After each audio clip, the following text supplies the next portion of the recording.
Hello, mate.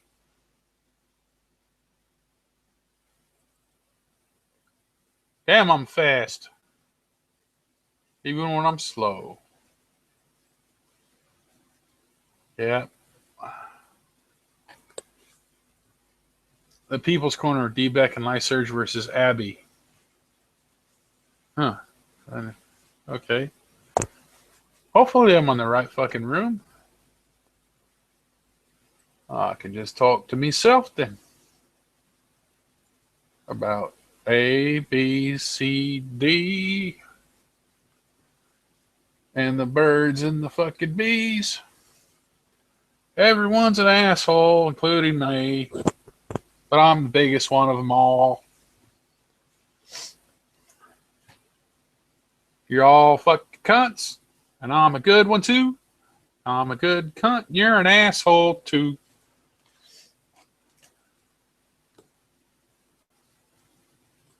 Rightio. Alright, well, I guess I can sit here and ramble. What are these fucking slowpokes? Hey, retards, come over. Come on now.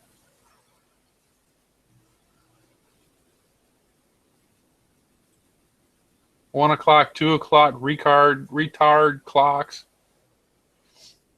Oh shit, there he is. Hey!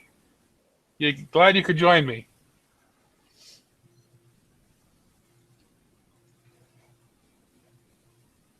Well, I'm happy to be here. Thanks, man. God, they're so slow.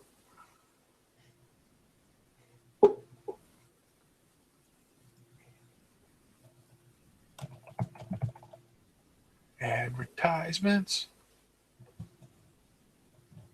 Armando must be loving this shit. He's got more fucking trolls than fucking fans, I guess.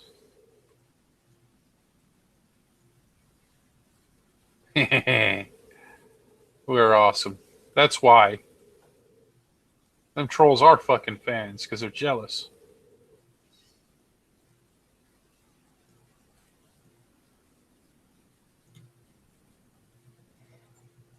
So I guess you won't be singing now? Oh, okay. 1 o'clock, 2 o'clock, fuck you up the ass. 3 o'clock, 4 o'clock, fucking gaze around. Fucking Armando's chat. He's got to find some butt plugs to avoid the problems at hand. Yeah, boy. I don't know, man. Fucking hell. That's too much. Call it the butt plug song. Oh, who we got? We got Lindsay fucking Lou, the cloner. Yeah, she's a cloner. I don't appreciate it, really. I know. I mean, it's disrespectful to the real Lindsay Lou, and it's just uncalled for. And what I love too is him and his little fucking minions always like prance around by saying, "You fucking hide behind your little fucking masks and fucking blah blah blah." And I'm like, what's different about that approach?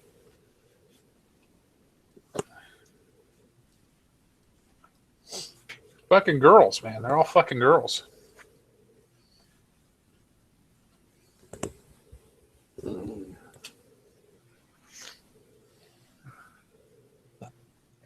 I'm not really interested in being a mod, but in this particular instance, I'm going to have to ask to be a mod so Armando doesn't have to, so-called follow up on these problems.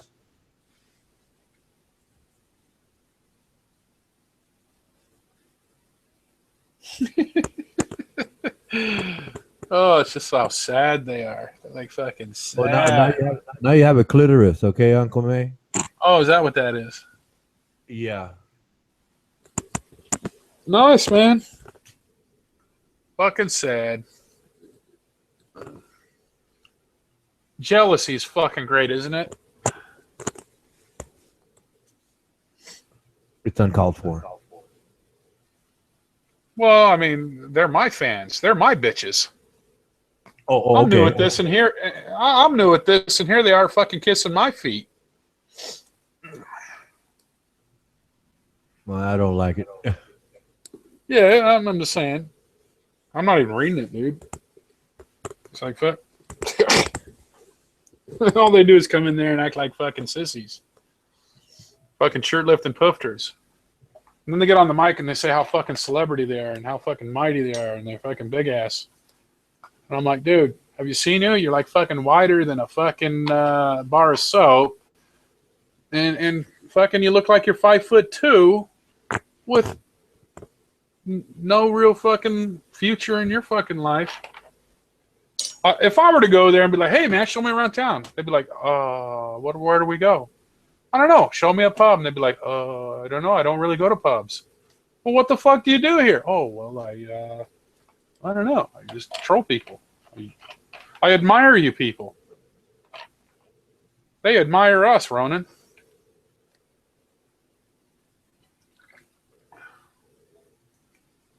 Really, that's admiration. That's not even imitation. I mean, that would Well, be look how much attention they give you. They're like fucking, imitating your account, calling you sexy. It's like they want to date you, man. but it's insincere. Yeah, but the fact they're giving you that much attention. Yeah, that's because they're mad. And whose fault is that? That's what you got to remember. It's their fault. Yeah. That's what's the funniest thing. You can always spin it on them, man. They just fucking like, rah, rah, rah, rah, rah. And you know what? Even if they got on the show, I have the right to just turn it off. Be like, fuck it, I'm going to bed. Or, I'm fucking going down the street. Or, whatever. They choose to be mad because it's their own fucking doing.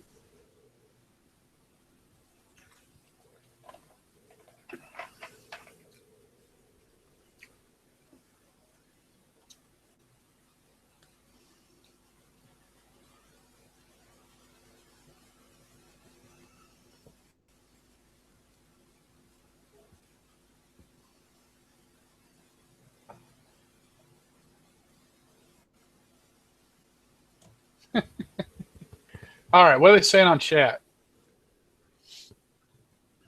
Let's see here. Gibberish, rubbish, crap, more crap, more, I don't know, it's all blurry. Can't really tell. Yeah, can't tell. They're all just talking shit. Oh, here we go. Someone has addressed me. Let's see. Who the fuck is this? Queer. Right. Okay. Who the fuck am I? I'm your new bitch, right? Well, that's what you think anyway. The problem is, I'm the new kid on the block. I'll put you in place. I'll bend you over and make you my cock gobbler. Why don't you go get Adam? Because he fights all your fights fucking for you. I made him fucking leave Flatty's fucking room. And then he had no choice but to mute me and kick me.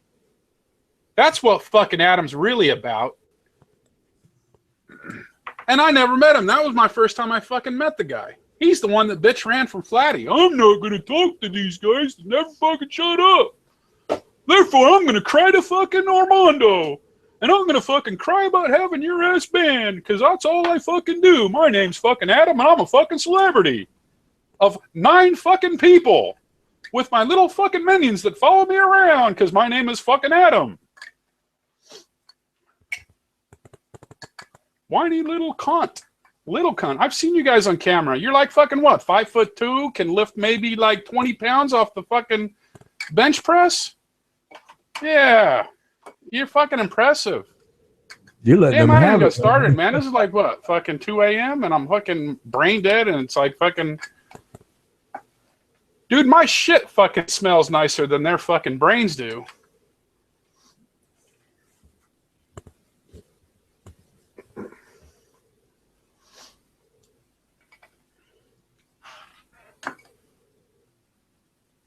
What? Oh, okay. He's got to think about what he's typing. Go get your boy Adam. At least he's smarter.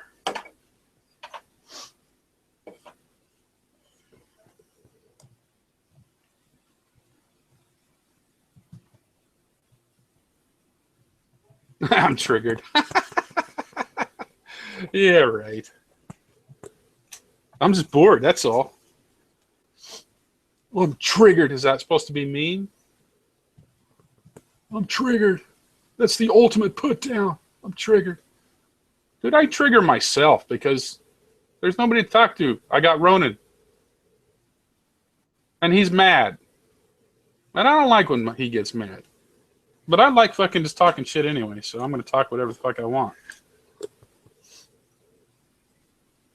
Okay, Ronan. What do you want to say?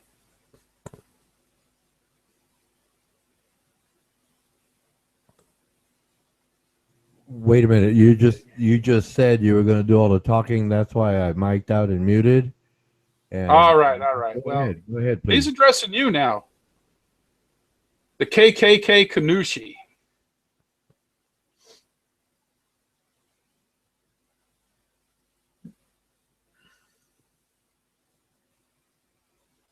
Keep crying. Mike out. Nice. That's fucking funny, actually. Do. Keep crying. I love it. If that's crying, I hate to see what the fuck they do.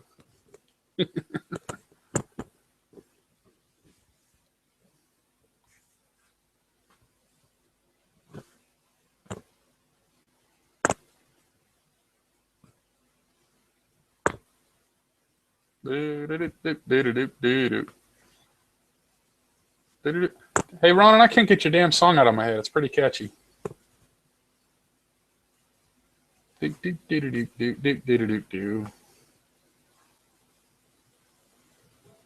Lysurge.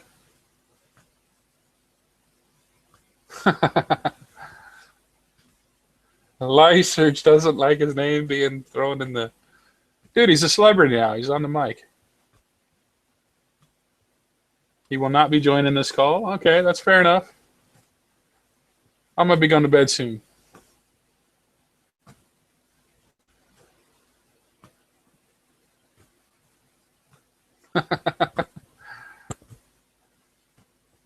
There he goes. He's whacking his Peter. He's wanking it. He likes gay people. He's gay people. Do you all normally use the word wank? No, that's more Aussie. Kiwi say it sometimes, but that's definitely more Aussie.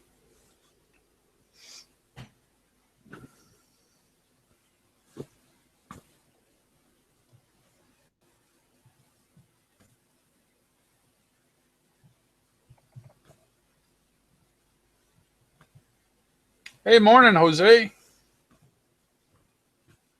It's the troll day.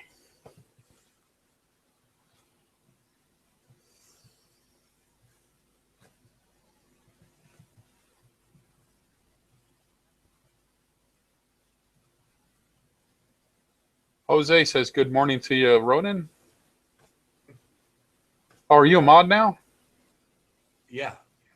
Oh, nice.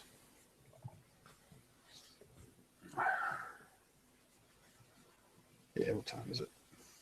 Oh shit, it's 2 o'clock.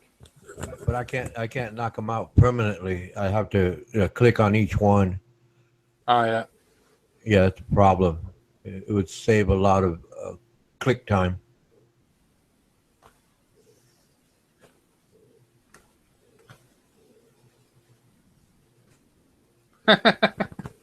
Oh man. These guys have more accounts than fucking, like, it's funny. In a bad way, but it's funny. Do.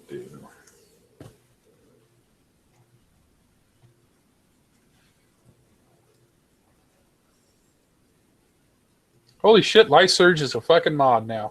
Oh man, Here we go. All right. Well, you can be wise about that versus his contradictory statements.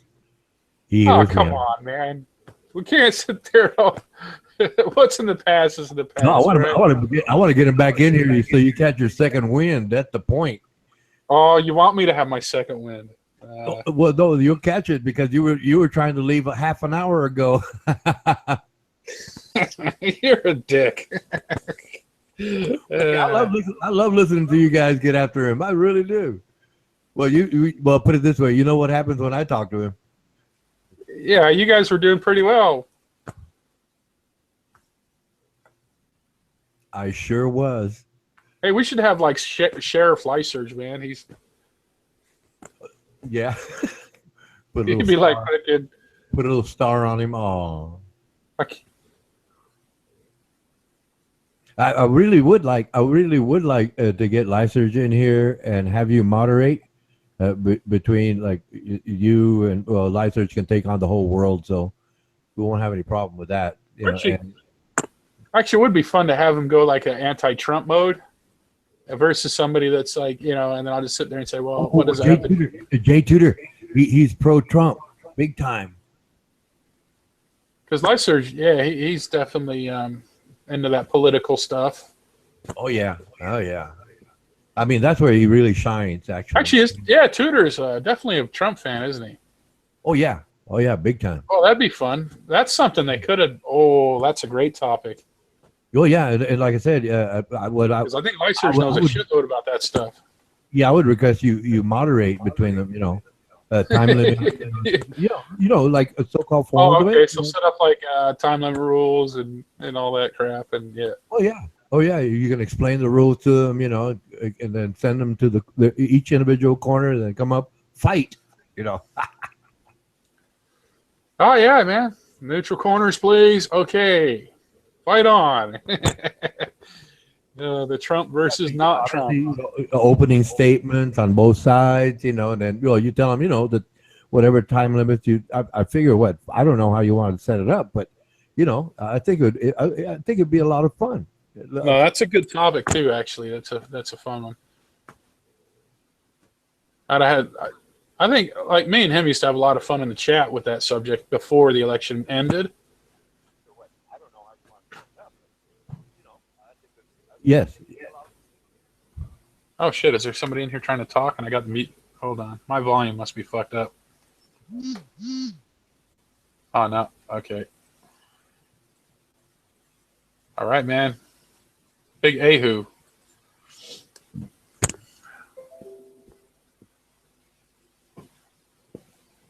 I'll call him Ahu. Ahu sounds like asshole. I know, man. Isn't that cool? I think it's cool. I used to say, I'm kind of noob at this shit, but I used to say, if nobody's an asshole, it might as well be me then.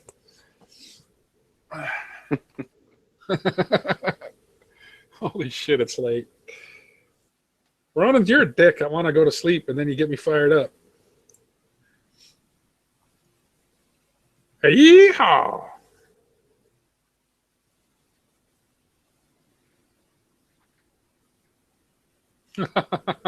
Armando, man.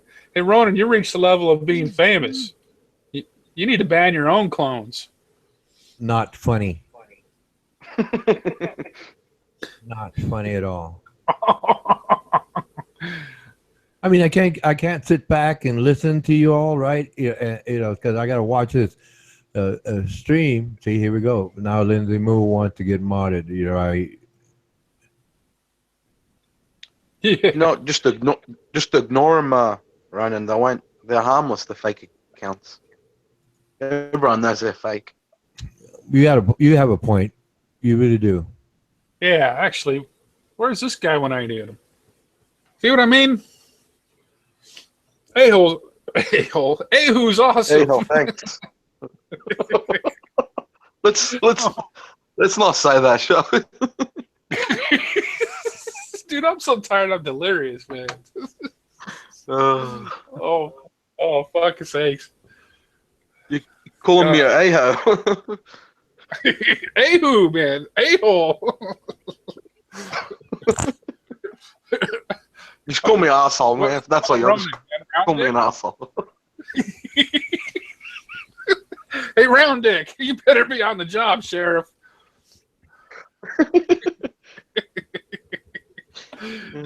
Well, he's from Texas, so you see, he's a ranger. Round Dick the Ranger. Oh no. No, I'm talking about Ronan. Ronan the Round Dick Canushi. Round Dick, huh?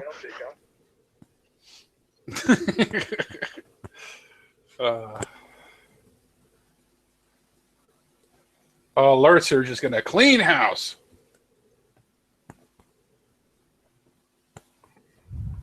Oh wait, well, who's fighting? Wait, you never told me to turn around. Lyser's just got like some enemy. Oh, Rose. Oh no, I guess it's not an enemy. I don't know. Yeah, I buddy, can't keep up with got there. a crush on me. Well, okay, gentlemen, if Jose de Mello comes up, I'm going to start. Happy birthday to you. Happy birthday to you. Happy birthday, Jose de Mello. Happy birthday to you. Hip hip hooray! Many happy returns, Jose de Mello. Many happy returns. I usually give people $1, but I can't do it here. I'm serious. I've been standing in a grocery line, and people, have the balloons, and I ask whose birthday is it. Well, it's mine. I just start singing and give them $1. Doesn't matter.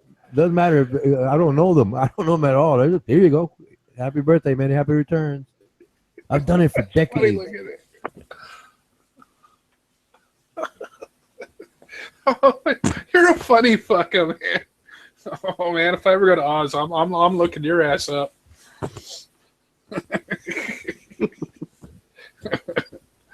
Go to a doggies game if I can get lit up after. For sure, man. Oh, mate. Hey, Jose, what's a good beer over there?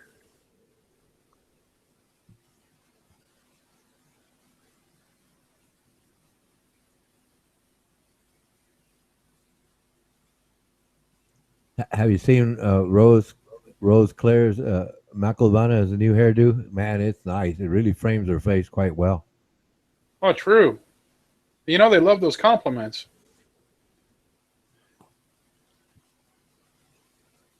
Oh yeah, good stuff. And actually, I think I still remember my first alcoholic beverage ever was a Woodstock in Australia. And then at the end of the night, we always had to drink a glass of port. But yeah, Woodstock, man. Out of all drinks, I thought you should have drank a VB. Would have been a VB, your first drink in Australia. No, that was my second drink, I think. I had a lot of VBs. Oh, shit, yeah, I had a lot of VBs. Yeah. You like rum? Yeah, man. Yeah, I love it. Thunderbird Yeah, rum. me too. Can't get enough of it. Yep, that's good stuff.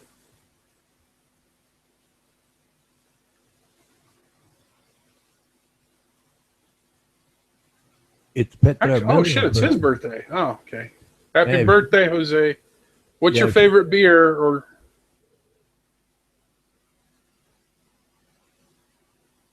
ask him again. Are you talking to me? Well, yeah, you Jose? too. I was talking to Jose. Jose. Yeah. Sorry, I need to. Here, I'll type it. I'm a dick. You need to drop names. Yeah, I need to drop names. Thank you. Oh, dude, I'm mentally fucked up. Okay. Oh. Yeah, I dropped a name for no reason? That's awesome.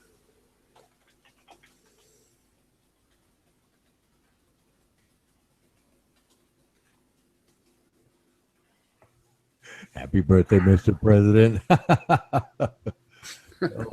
Marilyn Monroe line. Ronan the Killer.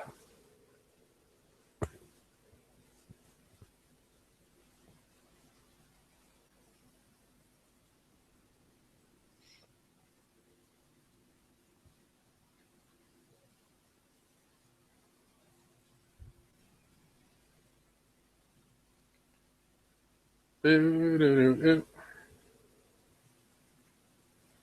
You know, come to think of it, Aho does sound like Al Her. I better change my last That's why I said it. I thought it was funny, but yeah. Ahu. name. All right. I guess you prefer Alu. Oh, it's a bit of an asshole, I suppose. Yeah.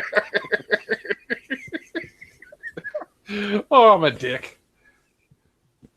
Oh well, payback's gonna suck. I know it. You're gonna come back at me with something, and I'll be like, "Fuck!"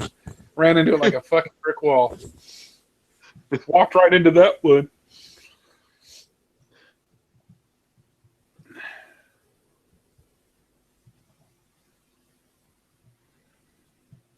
Oh, he doesn't drink. Oh my god.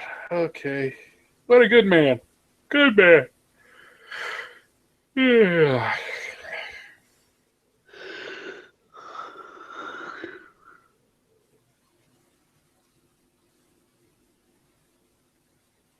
I caught your yawn all the way from Australia to New Zealand.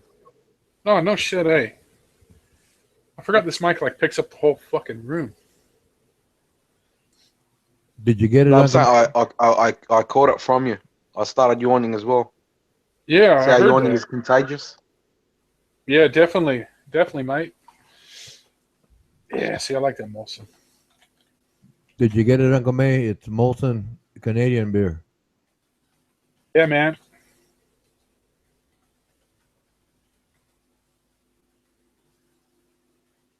Yeah, I had that when I was over there. I snuggled, or my lips are dry.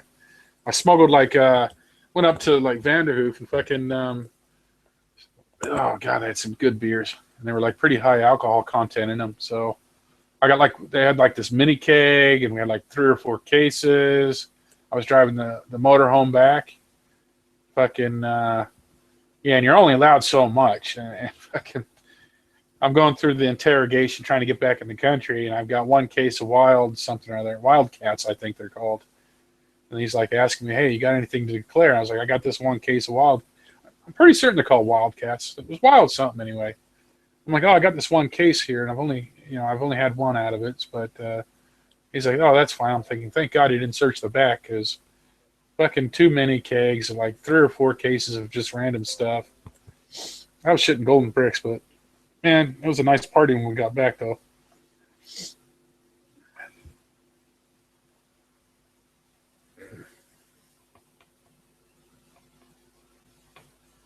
So yep, and then my Aussie diet was basically VB, Woodstock, and poured at night, like 1 glass before bed. And then that's right, one night on the farm, shit, there was one rum that was so good. I think it's Aussie. Hold on, let me think of it. Bundaberg rum. That's Somebody, Life somebody Bundaberg rum. That's my favorite. Yeah, that's what we had. I had a bottle of that, and it was funny because they were like, "Okay, you're the bartender. All right, buddy, I got you." And it was like, I loaded them up. They're like, "Okay, man, can you go a little bit easier on the Coke versus the rum?" Oh, sorry, that's the way I like it. I like a half and halfies, none of this fucking piddly little shit. And yeah, it was a good party, man. That was good stuff. That's when I fell in love with that stuff because it was like the next morning, no hangover, no nothing, just business as usual. But it was so smooth and nice tasting. And I think they set me up because they were like, I think they taught me about the Bundaberg ginger beer. And then I had that, and then like, hey, you want a Bundaberg? You know, I was like, oh yeah, yeah. And they bust out the bottle of rum, and I was like, oh shit. I thought this was just like a child's drink, but fucking here we go.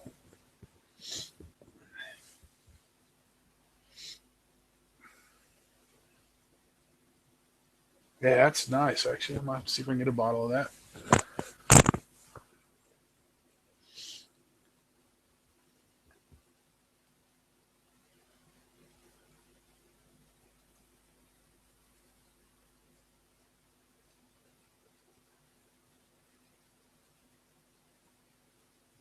Oh, Ronan, you ever had a steak and cheese pie?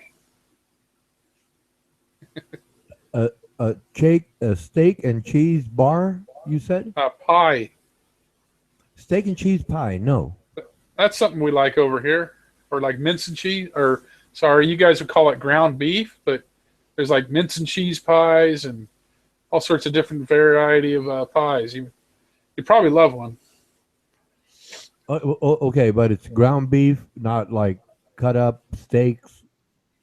Well, we have steak. Well, yeah, we have steak pie too. But yeah, we have mince, aka ground beef. Oh, okay, okay.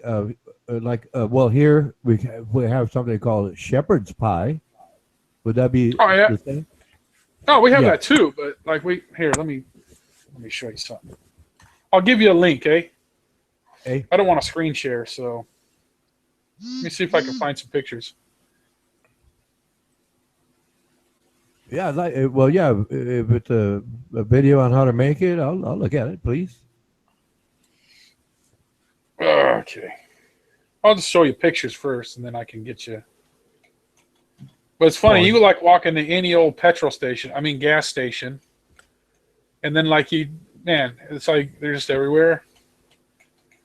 Like I think my first pie was on a train in Australia. I was going from this farm out to Perth on this train, and yeah, I sampled a little bit of everything, and yeah, I like those pies with the tomato sauce. That was good.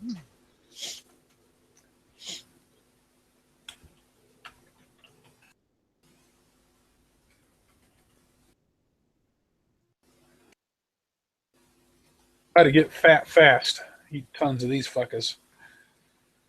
All right. Is that my phone or yours? No, that'll be Al's. That's I'm going to mute it. That's the actual Hangouts. Oh yeah, fucking that's cool. It's going off. I I'll just mute it. That's it. It's off. don't know which one to show them. See, Aussies like their Vegemite and Kiwis like their Marmite. And to me, they're exactly the fucking same. Oh, they are. Yeah, I'm like, I can't taste the difference, but apparently they can. Or, well, the Kiwis think they can. I'm like, I don't know. I guess that's the American in me. I don't know, both taste the same to me.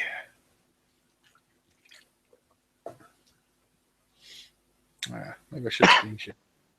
So where are you from, Uncle? Originally from the States. But I live. I Oh didn't- shit! Now it's been more than half my life on the other side of the planet, down in New Zealand.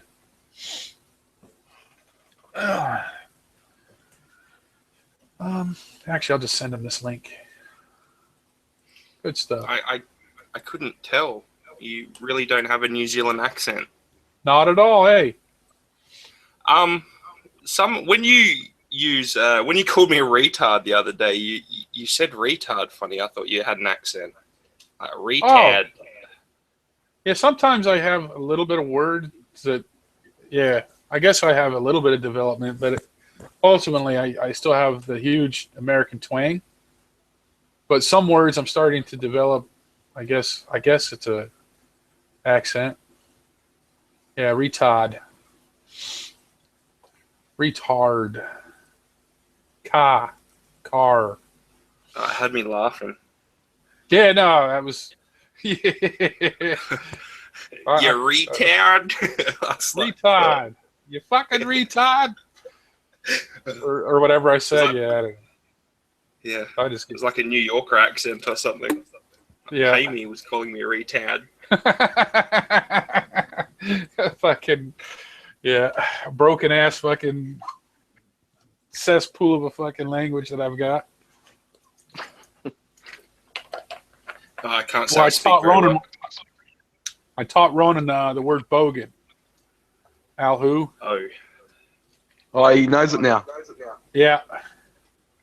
There's like a whole bogan culture in Australia, isn't there? Oh, yeah, of course. Well, it's Kiwi too. We both have that word. Oh, really? Do you have a word over there Logan's like grouse? like grass? Yeah, I noticed many bush? Victorians used to use the word grouse. It was like the word using the word cool. That's grouse. Oh, it's probably a UK thing. All right. I never heard of it. Yeah, Probably I haven't mean, heard of grouse. Uncle May, It's I'm a fair looking one. at this. Uncle May, I'm looking at those pictures, and one of the little panels there says Georgie pie. Is that another name for it? A colloquialism? that's like a brand, like a. I'm trying to think of an American one. Oh, okay, no, it's like a chicken pot pie. In other words, Yeah, they're like chicken pot pies, but you eat them with your hands. Not like I remember, dude. I remember chicken pot pies. Fuck, I forgot about that. Yeah, and chicken pot pies, you like use the fork because like as soon as you cut it open, it all like goes everywhere, right? Or these pies are designed not to, so you literally eat them like a sandwich. And yes, then depending on the Yeah, we have- gravy, like now you go to McDonald's and you get a pie and your chips. I mean fries and drink, or you can go with the good old fashioned quarter pounder and all that shit. yeah. I'm looking at an image of it. You know, the handheld ones. Yes, they look delicious. Yeah, like the handheld ones are your typical. That's like the normal, the way you can get family size, but you don't typically get those. Like I don't know many people that get family size pies. I guess they do. We do sometimes. So, do you guys eat beetroot? Do you guys put beetroot on your burgers, or is it just us? That's pretty much an Aussie thing, but we do have fans of it. But it's more likely no. It's more like definitely Aussie thing. I'd say majority New Zealanders pull the damn beetroot off. Have you ever tried it with beetroot? Yeah.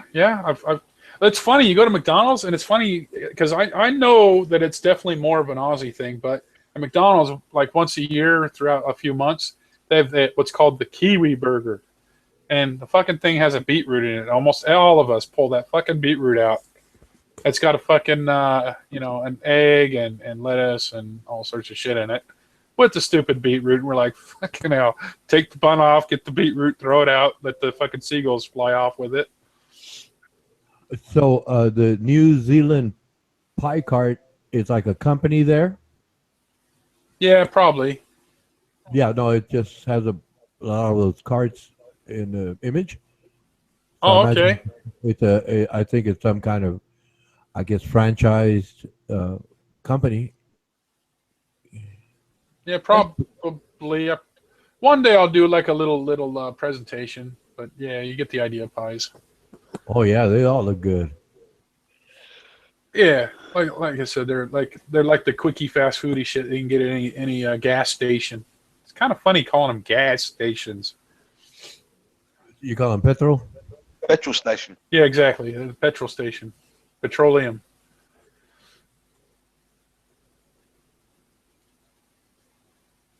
Like you guys would say highway over here on this side of the world. I'm pretty certain it's the same for Australia. You would say motorway. We say highway and freeway as well. Oh, okay. I mean, we do sometimes. Like, We don't say motorway. yeah. Uh, Okay, that must be a Kiwi thing then. Yeah, But I've always said that as I mean, freeway. the highway word is used as well, but yeah. So you have Do Aussies say hard out? Nope. Not I know. No, I haven't heard the term. Okay. It's like, oh yeah, hard out, meaning I totally agree. No, I haven't heard the term. Oh, okay. Are you familiar with? I guess it's Irvine's. It's a company name. Oh yeah, Irving. Irving's. Okay. Yes. I Yeah. see it. Irving pies. There's Big Ben. So because Miss you mentioned, Max. yeah, you mentioned uh, family. You mentioned family size, and that's what it says in the label, Yeah. upper left-hand corner. So it's a rather large, I imagine. Oh, about. I'd say about like what? I don't have a ruler. I don't know. What, maybe 20 centimeters, maybe 30 centimeters wide. I don't know. It's not Okay. not Okay. that big, but they're not the most healthiest food either, so they're not generally that big. It's pretty junky food, really. Tasty little fuckers, though. That's what you call junk food? Really? I mean, it seems Well, to it's pastry and gravy and all sorts of good stuff. yeah, and then we like fish and chips. That's good too because there's more grease for you. Some Fish people and will just chips. eat it driving on their way to work. Yeah, You know, once they get Oh, petrol at okay. the petrol store. yeah, like a pie. Yeah, breakfast. you walk in, you fucking grab one, $3, whatever. Here You we like- have a bakery, so you get it in a bakery bag.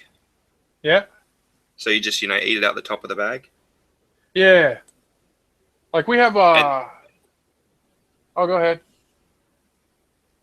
Oh, the main brands here are Balfours and 4 and 20, if you have heard of those brands. No, can't say that. Well, I only spent 6 months there, and mostly was on a farm, home cooking fed. But then I started trying pies. Like when I went from the farm on a train out to Perth, and that's when I experienced my first pie. And then in Perth, I got to experience like what you're talking about, where you go to a bakery and you get them in the Oh, yeah. like You can get like we have cakes as well. our bakeries do the same thing, but yeah. So we have like, and then we have like one of the main companies around is Regency Pies up here in Northland. But yeah, you go to the bakery and get them in a bag, and we're like the petrol stations, you get them there, but they're usually the lower on the budget brand than the bakery ones.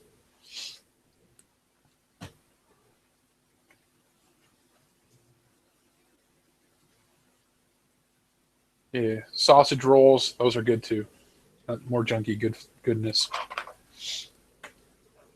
I'll be Fish back and in a chips, though. Actually, probably the best fish and chips I ever had was in Australia, to be honest. I can't remember the name of the place because at the time it was all brand new, Oh, yeah, tourist mode. And they took me to I think it was in Fremantle, actually. Or was it Perth? I can't remember. And it was the day, like, the guy took me out we got on this boat, which takes you out to the dolphins. So you're fucking boating around with dolphins and shit. And then the fish and chips was fucking awesome, man. I was like, yep, that was the shit. Man, it was so good. I think I had shark even. I don't know. All I know is it was fucking awesome. The bomb. And I get here to there's a fair bit of Kiwiland, and shark I've yet to have one fish and chips that good. Although I found a place that's close, so I'll be sampling their shit soon. Fish and Oh, chips. Fish and chips, man. Ultimate Fish junk and chips. right there, man. Yeah, fish and chips.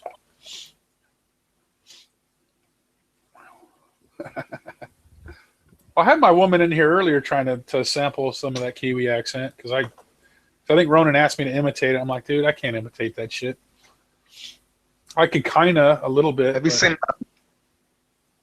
but- seen Bo Ryan's music clip? Where you from? From the footy Huh? show? Yeah, Bo Ryan. on the footy show? No, I don't really have Sky, so we don't. Oh, okay, fair enough. I'll probably can YouTube it though. If you got a link. It's on YouTube. But just type in Bo Ryan, where you from? Okay. So Bo Ryan, where are you from? Yep. Oops. Pretty much sums it all up. New Zealand, Australia, and Lebanon. Oh, yeah. Like there's one that's got like featuring Justice Crew. That's the one. Okay. Yeah, actually, I missed Sky because I did miss the footy show was fucking hella funny. Oh, that's the other funny thing too. Like in the States, everything like sports, like they have the ESPN and shit, right? And it's all very serious and tabloided out, and they like have a billion stats, and they try to pay-per-view it and try to like create these fucking rivalries for every game that's going to be marketed on TV. Where over on this side of the world, Ronan, most of the sports shows are a lot of humor, you know, very fucking funny shit. I do miss the footy show though. That was fucking. There was some good stuff there. I'm gonna mute out so I can watch this video.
So peaceful.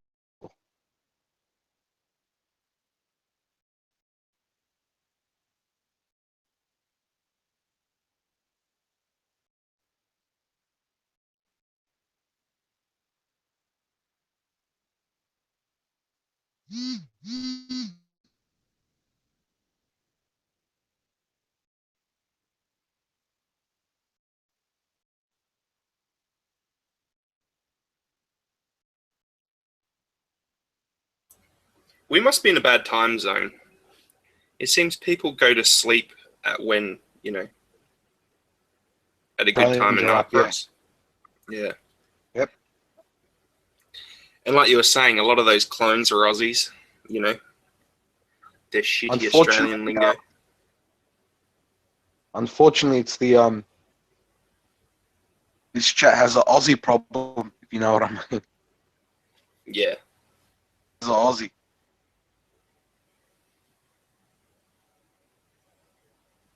Yeah, it seems like most of them are Aussies.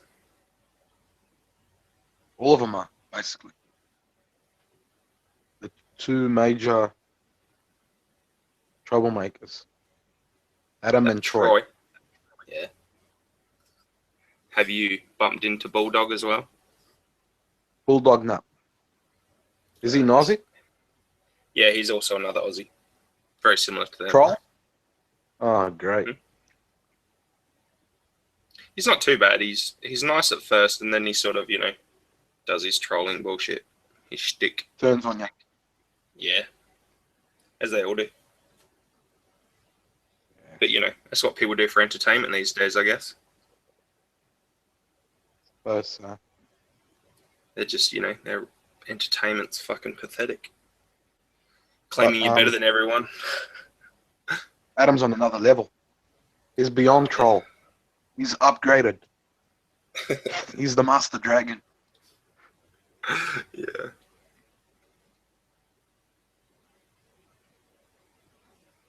I doubt he's very harmful, though. Only to people's, you know, hangouts and that type of thing. He's not, you know, harmful in any real way. Yeah.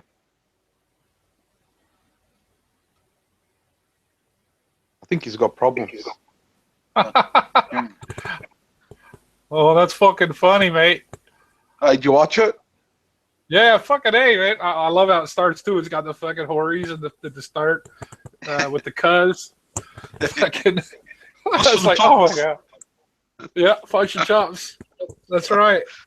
Oh, I was cracking up. Then me, cuzzy. I was thinking, oh, great. Now it's going to be something about the fucking Holden going to KFC. Shit. Shit, bro. Hey, cuz.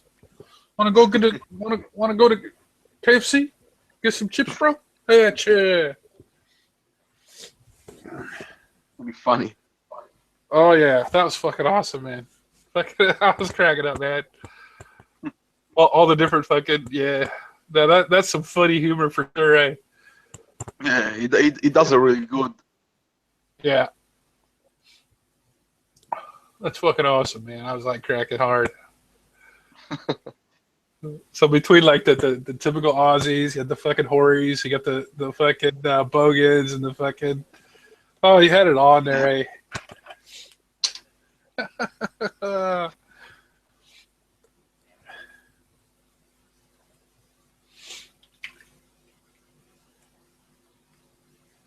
Anything new in here?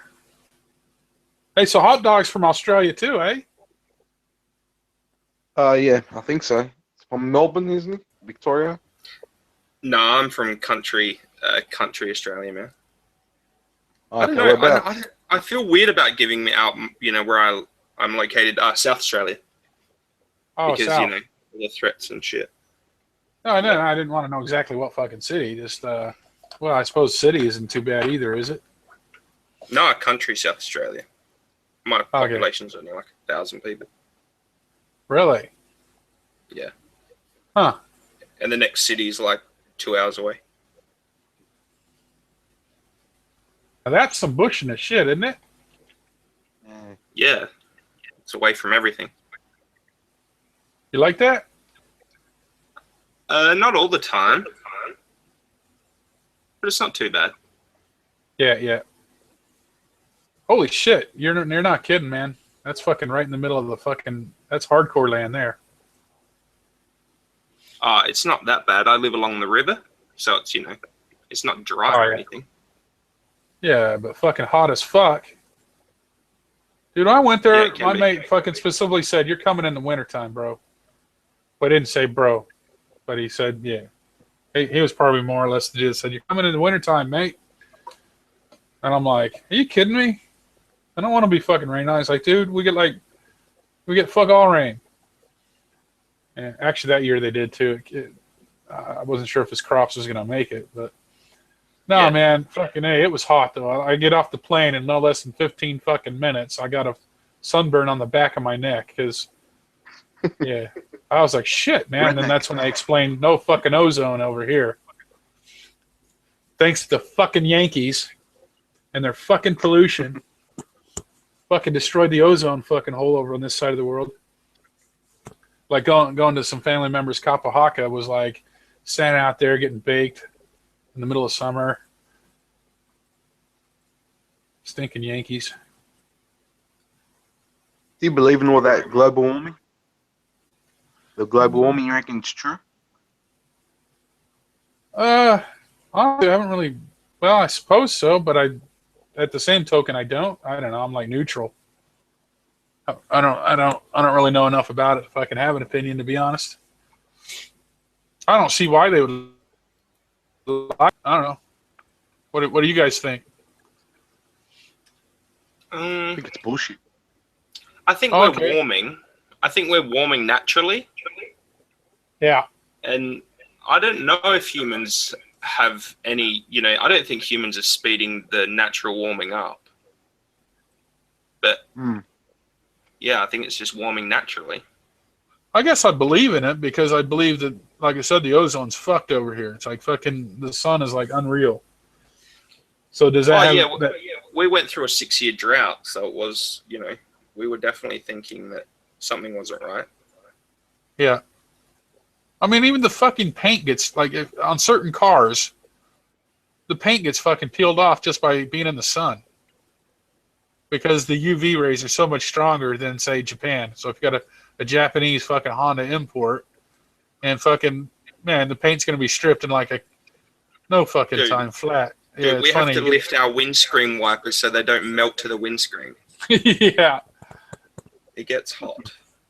Yeah. I remember last summer, it was getting hot at night, and it was just really hard to sleep.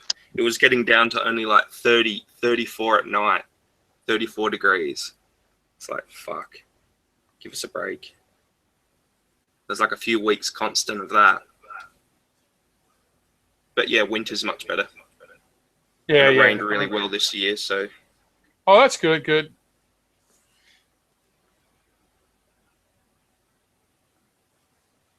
we're even expecting a flood of all things.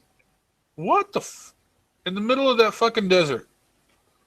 You gotta be shitting me. All right. What's Well, that's happened Australia, is though. I further learned one upriver. thing there is on extremes. Further upriver, there's a lock that was not being maintained, so they couldn't open it. So the water has to gain up a level over the lock, and they're worried when it gets over the lock that it's going to flood here. And this lock is like 36 meters high, and it's up to the 36 meters. Aye. Holy shit. Yeah. I'm still fathoming that there's a fucking river in the middle of Australia, like literally in the middle of the fucking Australia. I used to think I'm not in the middle of Australia now. Dude, you're like right in the middle of the fucking Australia. I mean, like, No, not directly in the middle. No, I'm not in the red part. I'm along the river. The river I sort don't of. care. It looks like it. I mean, anything that's not on the fucking coast is like, are you shitting me? Okay, maybe you're not in the middle of it. I'm over exaggerating. Yeah. I always Plus, enjoy I've how never seen a everything is mountain. extreme. Yeah. We only have hills here. Yeah, I know. And the ant hills are fucking huge. I don't know what the fuck those ants were called in Western Australia, but fucking A. Although the little black ones were fucking deadly. Fucking little bastards. Yeah. They like fucking hurt. Even though they're little bastards. But the big ass white ones, I was like, what the fuck? Turned my head. We're having a fucking convo, drinking some piss, and turned my head, and there's this big fucking white ant that's bigger than my thumb. Yeah, we have these big black bull ants. They really hurt. But they're so big, you feel them when they crawl on you. Yeah. So, Yeah, actually, what cracked me up was that huntsman. Like, the first thing they did when I got over there, right, on this farm, and they teach us about these fucking redbacks, and they have, like, this trough thing that they tip over and show us what they look like. And then the old man fucking pokes us in the legs and pretends we got bit, and the Kiwi boy had to fucking jump a mile long. But I was like, man, we got fucking black widows and rattlesnakes and shit. We're not totally fucking where the Kiwi was scared shitless and he jumped like 10 miles long because there's absolutely no fucking predators at all in Kiwi. Pit bull, yeah, that's it. But and then fucking. They fucking threw a huntsman on me, not realizing that it's fucking harmless. It just cracks me up. I'm like, oh, there's your one harmless fucking animal, or insect, the huntsman spider. Even though the fucker looks scary as shit. Yeah, some people are freaked out by non-toxic bugs. It seems most bugs here are pretty toxic, so you want to get them off you pretty fast. Oh yeah, definitely. And then so it's perfect to play the joke of the huntsman. The damn thing looks sinister, but it's fucking harmless as fuck. Yeah. I wonder if Ronan's seen one. I remember cutting down a tree once and having like a whole piece of bark fall, and it was just crawling with huntsmans. Fucking hell. Hey, Ronan, you ever seen a huntsman spider? A what spider? A huntsman spider? No, I was trying to find the common name for the species of ants in Australia. There's like 142 names, but I mean, it lists the scientific names. I was just trying to get common names in case, you might recognize the name. But a huntsman spider? Yeah. Okay, let me look that up, please.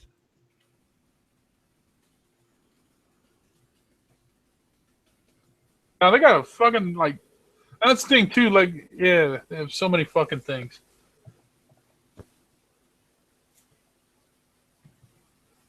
Yeah, they grow pretty big here. Yeah. Huntsman. But they're non-toxic. Yeah, they're fucking pathetically, they're... The way they live is pretty freaky. They don't build webs. They got that name for a reason. They go out hunting each time they want food. they're as big as a man's hand. Yeah. Man. It's funny because they can squeeze in like weird little tight spots too. They're like, it's fucking weird, man. They're like huge, but yet they can fucking like shrink. Well, not shrink, but kinda. They can fucking like, yeah. I don't know. It's almost like they can shrink. They you know move what I mean? Like, so fast. yeah. Like you look at a big tarantula and it's moving so slow, but a huntsman really moves fast. That's why I was cracking up when I was sitting there and I'm like fucking doing whatever I'm doing. I don't quite remember. And then they fucking flung a huntsman on me. And I'm like fucking freaking out. Doing the Yankee dance of, being a pussy. And then they tell me about it. I'm like, oh, you fucking pricks.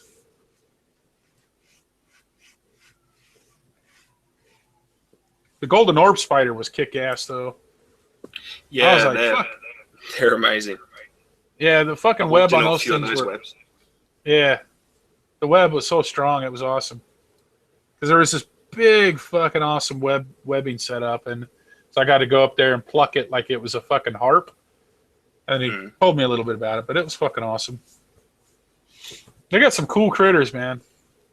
Yeah, and their web is so freaky. They hang up all the dead bodies in the web of all their victims as like a to bring males, because it's normally a female. They are freaky spiders. That I didn't know. Yeah, fucking hell. I've even found snakes in their nest. Yeah. Like they've eaten whole snakes. Like I didn't believe him too when he was driving me out to see one because he knew that there was a web there, and he called me. I don't remember which paddock he was in, but he was like, dude, I'm going to stop what you're doing. I'm going to come pick you up so I can show you this. And then he was telling me that he these things fucking can eat, he's seen a bird get captured and eaten. And I was like, a fucking bird, a spider that fucking catches birds. And then, like you said, I've never witnessed anything like that. That would be crazy. Yeah. I didn't see the bird, but I just got to see this the golden orb spider and basically got to pluck the web, and the strength of the web was fucking awesome, man. It was like literally like plucking a harp. Hey, Ronan, look up the golden orb spider. And then there's a picture of a dude that's holding one of these fuckers on his hat. Yeah, people have them as pets. You said golden orb spider? Yes. Yeah, correct. Okay, hold on. I found ants, but they don't have like a common name. All they have is the taxonomy. It's all the scientific term, so I wouldn't know what a common term would be. Okay, the golden orb. Mike out. Golden orb, man. Have a look at some of those pictures. They're fucking awesome.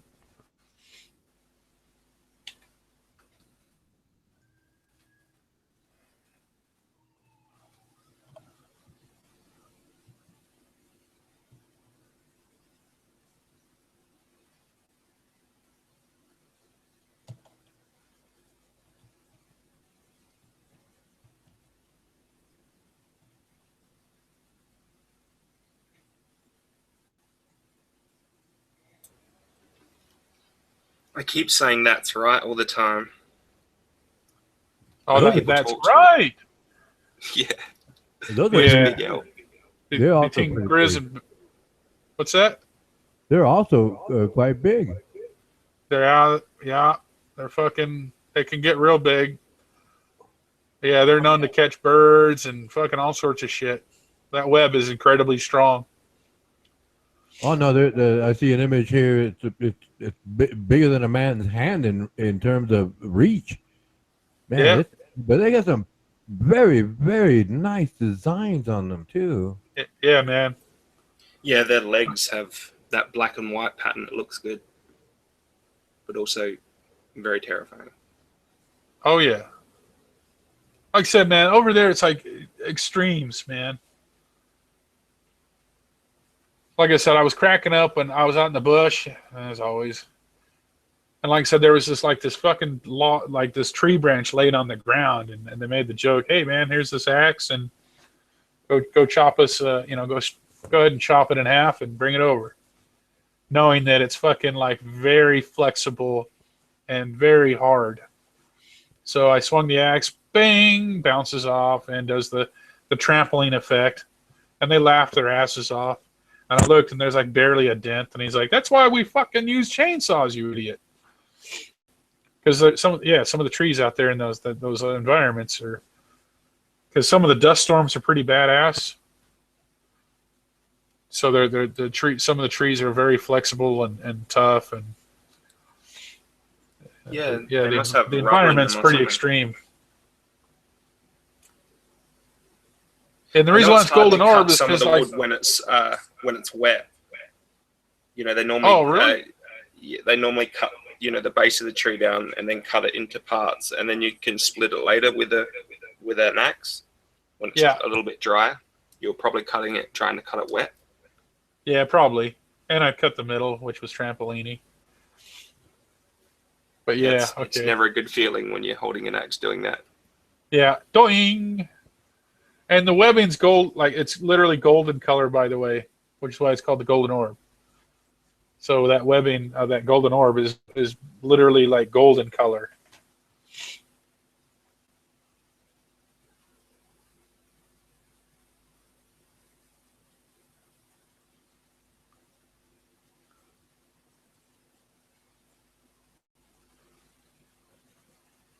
It's funny too, like how the rest of the parts of the world like view kangaroos as, oh, they're cute and this and that, and then yet my farmer mate was like doing nothing but trying to fucking kill them all the time or run them over or whatever. I was cracking up, and they're like, they're fucking bloody pests, man. That's right. Yeah, they are pests. They're considered pests in a lot of places. Yeah, definitely. They have like statewide culls of them. I understand that they use the leather from the belly region to make whips. I have not heard of that. Yeah, I don't know anything about that, but they probably do though. No, when I was I still have the book about making whips, and the reason that they use the belly is because when kangaroos spar, that's where they kick, and so over time, well, generations, obviously that area there, naturally came out rather thick and very strong, and they use that leather in that region to make whips. Oh, true. I have heard of kangaroo leather, yes, but I haven't heard of how it's used. No, I've heard of handbags, a kangaroo leather handbag, but I haven't heard of a kangaroo leather whip. Yes, I still have the book. Whips and whip making. They were trying to use them for meat for a while because they have very low fat content for the meat, but they can't be farmed or something. They can't be recreationally farmed. They're, just too native.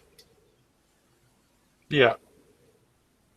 And they have weird habits, like the young stays with the mother for like 12 years. So it's a weird animal. The joey? Yeah. They can stay with the mother for many years. And she can decide, she can mate, but actually she's the one that decides when she actually gets pregnant. Yeah, she can choose to bring on that type of thing for herself. Yes, if the green is around, and obviously they understand the nature of it all, and they said, okay, I want to get pregnant because I got plenty of food. Yeah, and that's what they have trouble with in a habitat they won't, bring themselves on. It's hard to do that. Like some animals will do.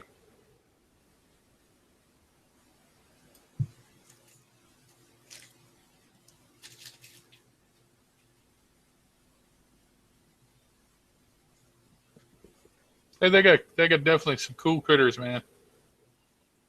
Some extremely deadly ones. I remember reading a book in the house, and didn't realize there was a sandstorm happening. And fucking, yeah, I think there was only like 2 windows that were open. But by the time I was like, okay, I got to put this chapter down now. I'm finished with the chapter and go use the loo. And fucking, I opened the door and holy shit, the whole house is covered in red sand. I was like, motherfucker, because they were out golfing. So then they all come back, and I hate golf, so I didn't go.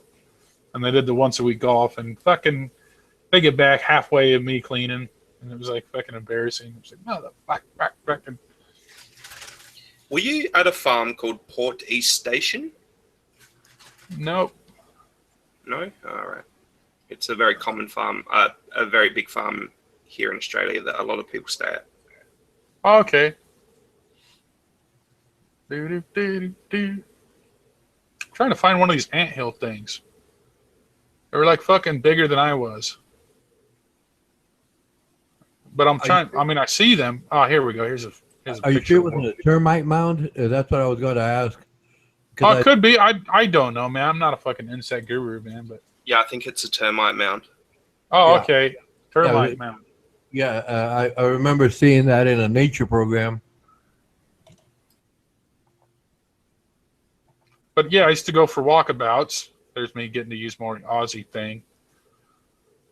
And just fucking walk around, right? And fucking, man, I start stumbling upon these big ass termite mounds, I guess they are. And fucking hell, man. I was like, man, these things are massive. Yeah, I mean, I see an image here. Well, I entered Australia termite mound images, and it's like almost 3 times as tall as a man. About, I imagine, he's about 1.7 meters, and they're huge, big time. Yeah, there are some very big ones out there. Definitely. I can't say I've ever seen one, so I've only seen pictures of them as well. Only the big ones, really. I've been to a nice cave where they light up all the stalactites and that type of thing. That was pretty good.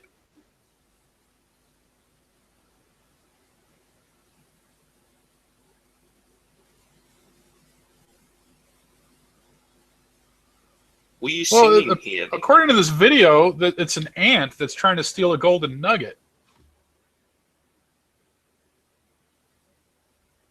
Maybe they got it wrong, but cheeky little bugger. Let me see if I can fucking ad for put that on mute. Maybe I'll send you the link and you can tell me what the hell it actually is. Were you on here singing the other day, Ronan?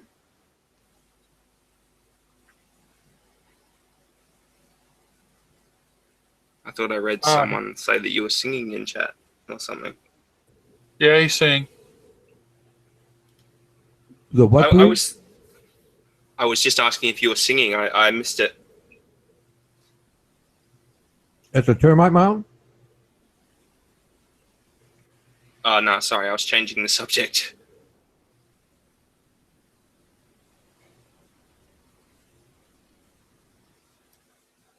He was asking if you sang the other night on chat.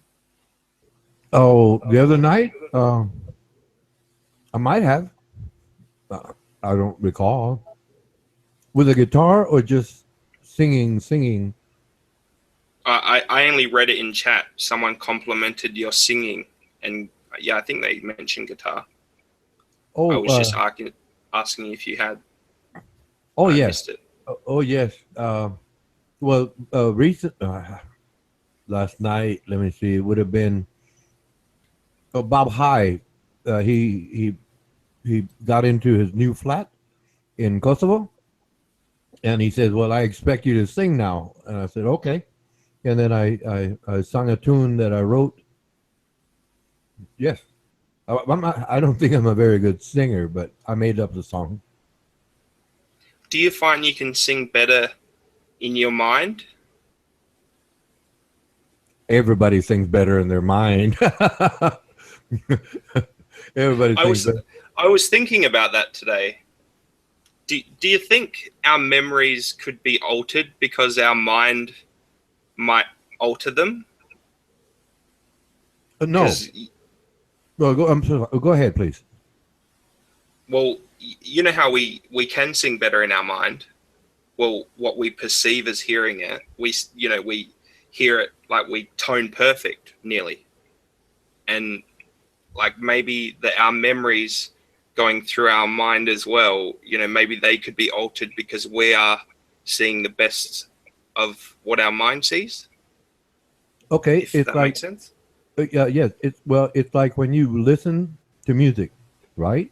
Any song, you can pick it, and then you walk away from the tune, and then you're just going about your day, and that tune comes into your mind, okay, and then you can play it, and it plays accurately.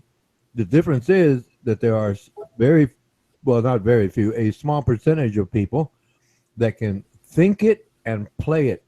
That means, I mean, they have that knack, they have that skill.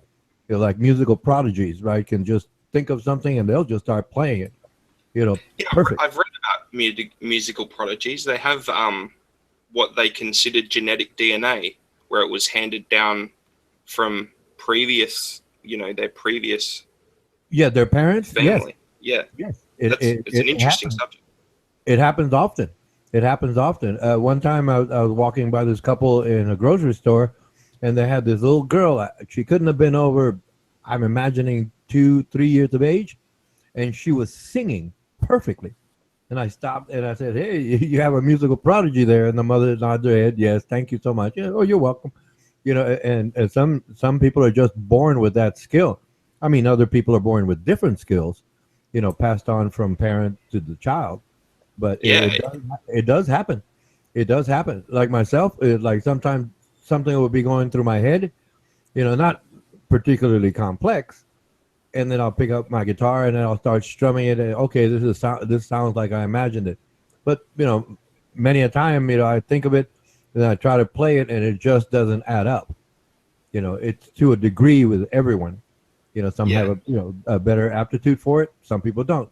Like there's some people that are born, with an incredible math intellect, right? And they can just pick it up instantaneously and they They understand can it. see the numbers in their head so easily. Yes, yes, and there are people out there. You just tell them multiply, this that fraction times such and such a fraction, then divide this by such and such, and then give me the to the 10th power, right? And as soon as you finish, they say the answer, and then the person with the calculator is basically trying to keep up, and then there it is. Yeah, That's the answer. But those people have that particular gift. I mean, everybody has a gift, right? They just have to discover what it is.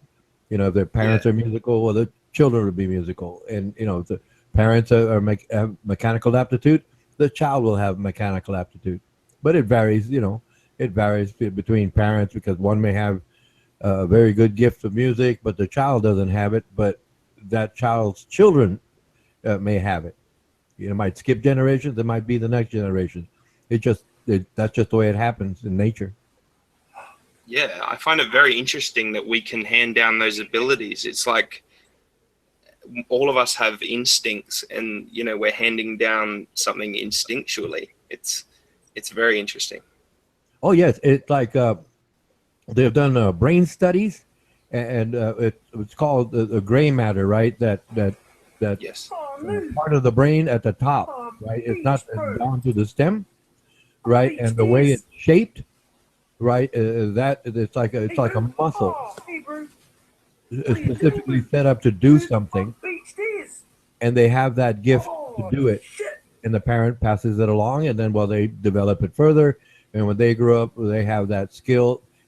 It might be less than the parent, or more than the parent, or the same. It just varies depending on the combination of chromosomes added together between the parents. It's fascinating, but that does happen. It just happens all the time, actually.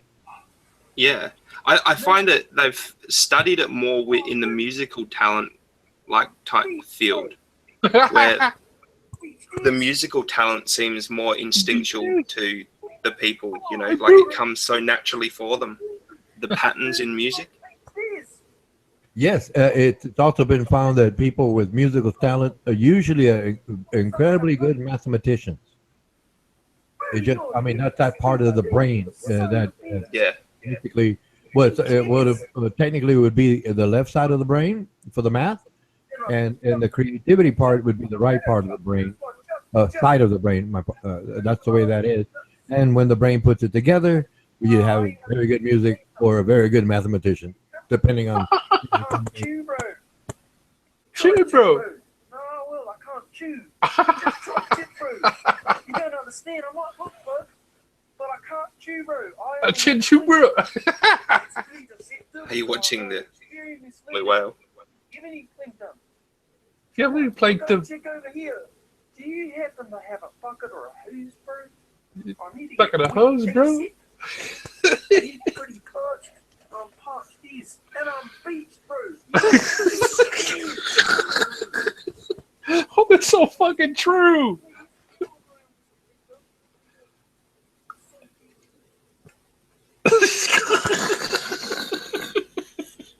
Oh, that's all. I gotta save that one. I gotta unmute. Oh, bro, I'm fucking not muted. Hey, dude, Yeah, you I'm haven't been beach desk, unmuted all bro. this time. I'm beach desk, bro. Bro, I'm beach desk. You got any chips? You want a chip, bro? Oh, that's fucking awesome. Yeah, that's a New Oh. Zealand classic. I'm surprised you Yeah. haven't seen that. No, man, that's oh, that's awesome. That's so hoary. It's awesome. That's a paraponera, Uncle May. Huh? That's a paraponera. That ant. I guess so. I have no idea. I just saw the fucking size of it and was like, fuck, see, that's what I'm talking about. Yes. Is that what it is? Well, that's what it says. It's a paraponera. JPEG. Okay. All I know is it's fucking huge. Yeah, yes, it is. I never saw, like I said, I was sitting on this table and fucking, it was fucking huge. And that was the one time I actually did kind of jump. Because it was just kind of like when you're having a conversation and you're, you know, blah, blah, and then out the corner of your eye, it looks much closer and bigger than what it actually was against the corner of the wall. So I basically jumped into someone's lap almost and then realized, well, it's big, but it's not fucking Godzilla big. It's bigger than I've seen here locally. Yeah. That's what I say. When they're almost not kidding when they say practically every fucking thing over there can kill you. Sorry, I didn't mean to change the subject back to critters. That was the one picture I needed. Yeah. Anyway, go back to if that guy can lift 80 times his own weight, he could probably push you over. Yeah, no shit, right? But hey, at least he's not beach, bro. Beach bro. Yeah. Chips. Yeah, chips. Gonna jump into Holden. Want to go for a ride, hey? Go after some KFC. Gotta go to call the Cuzzies. Chip, bro. For example, my son, he's natural left-handed. He's left-handed naturally. So he was growing up, you know, I'd play music and he said, I want to play. And then he tried to put the guitar in his left hand. Well, it's strung, you know, the opposite of what normally would be. So I got another one of my guitars and I strung it so-called backwards. And then I taught him how to play it. And then one day he says, can I borrow your guitar? And I said, okay. And then he started to play it, what most people consider right-handed versus left-handed, right? And the next thing I know, he's playing guitar with either hand, right? And then he got older and stuff. And he says, hey, Dad, I want a computer. Okay. And I got him a computer, and that was it. He put the guitar down, went on the computer, and girls. But that's another story.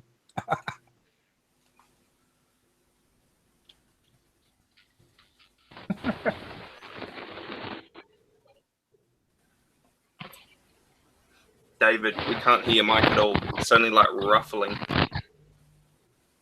I think that David Simpson. I'm eating crisps.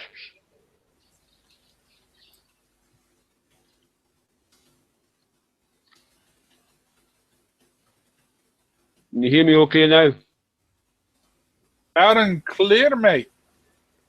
Yay. All right. We got a singer and a guitar Alright. player. Well, if Ronan knows the chords to Shelter from the Storm by Bob Dylan, then we'll have a little sing-along. I wonder if Lyserge is still on playing Sheriff. According to the YouTube chat, he isn't. Maybe he's off to read a book. Quote some lines. Oh, okay. Yeah, that's sweet, eh?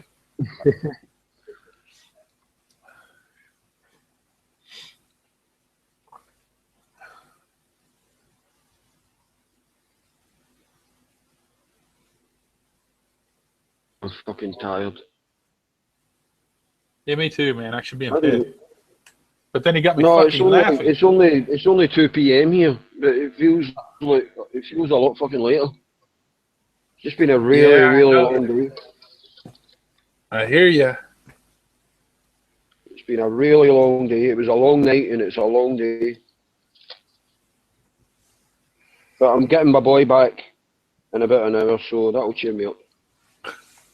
All right, sure, bro. Yeah, awesome. Shared access. Me and my ex have shared access, and I get him back when he finishes school. So that'll cheer me up. Good to hear, man.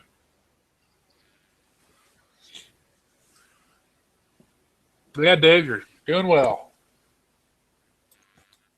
And pretty soon, you're going to rememorize. You know what? I'm going to have to find that clip in that video of you singing what was the song called? Do you remember? Yeah, Shut the Fuck Up song. Honestly, I wasn't drunk last night. I've just got no idea what you're talking about. Maybe the drugs that I'm on made me forget, but I've got no idea what you're talking about. Yeah, I'll find it, and then I'll play it for you, and then you'll have a laugh.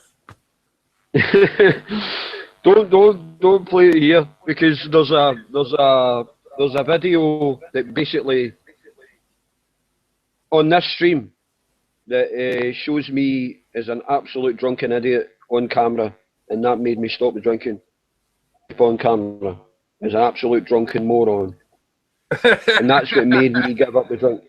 Oh, not that video. And No, it's not that video. No. This is weeks ago, and Armando actually offered to delete the video for me, and I told him no because I wanted to see how bad I was. I gave up the drink, and I haven't had the drink since. Complete and utter idiot, and I completely embarrassed myself.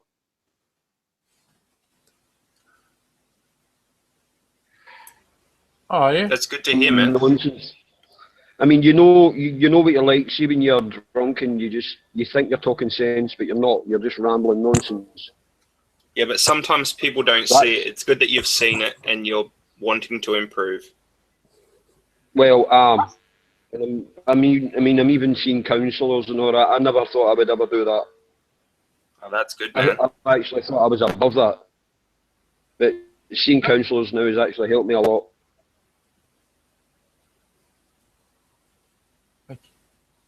Okay, I don't know how to explain that.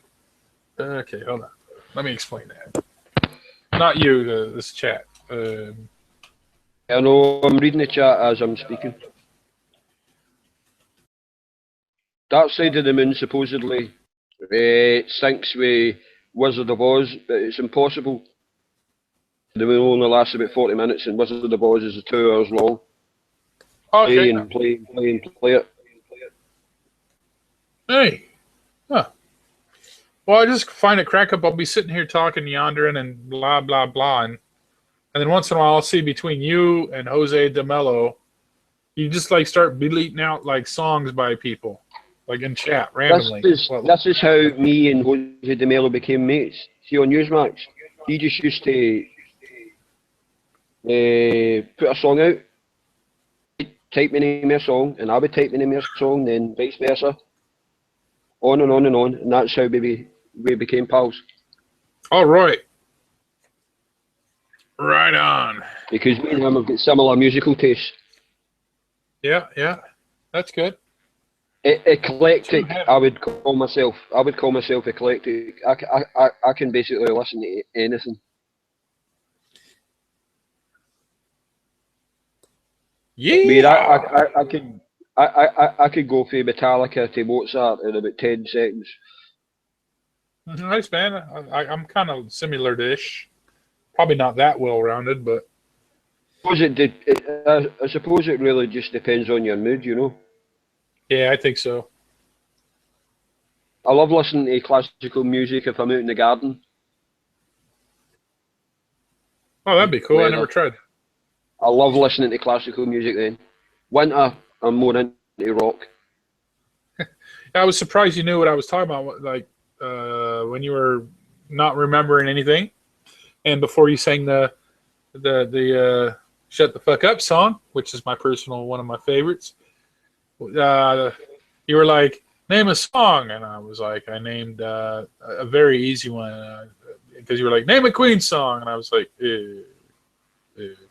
How about "We Are the Champions"? And you're like, "Oh, come on, that one's too easy." I was like, okay, I fuck you remember then. that. I remember that because Yeah, we are the champions. Bohemian Rhapsody. And you're like, okay, that's too hard. Bohemian Rhapsody is impossible to sing. You Yeah. need about 4 people to sing that. Yeah. Middle, especially in the middle bit. Well, I thought it was funny, but no, you're right. I mean, and then it was like, I think we came to the conclusion you're going to do the what the hell? Now I'm getting forgetful. Me is a good Queen song. I love that song. Oh yeah, yeah. You know that song "Save Me" by Queen? No, can't say I heard it. I probably actually have, but I'm not good with like names and artists all in the same. It's a bit melancholic, but it's a really, really good song. It's one that Brian May wrote. It's a really, really obviously Freddie sings it, but it's a really, really good song. Damn, you And definitely it's know. pretty easy to sing. I'm not going to sing it, but it's pretty easy to sing. Yeah, yeah. No, I know. And they gotta wait for chicks to sing, right? Yeah, exactly. I'm not going to sing to a bunch of men. Come on. Yeah, that's right. So we need chicks so that you can sing to chicks. Yeah, I've got to sing to chicks.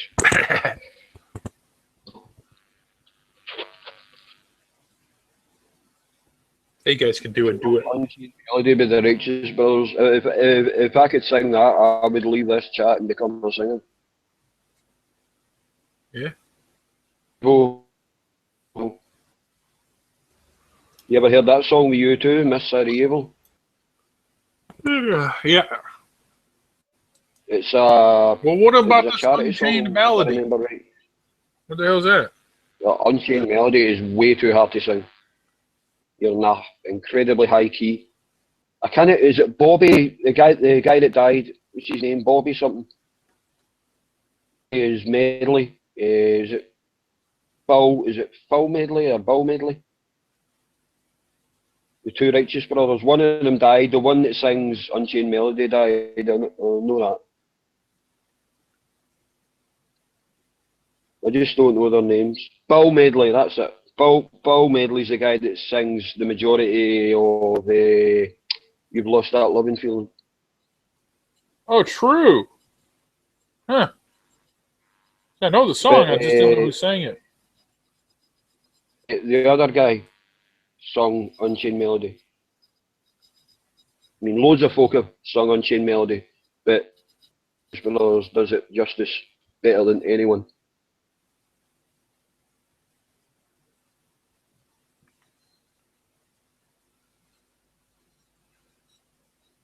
It was number one UK for weeks. See when that film Ghost came out and they used that song.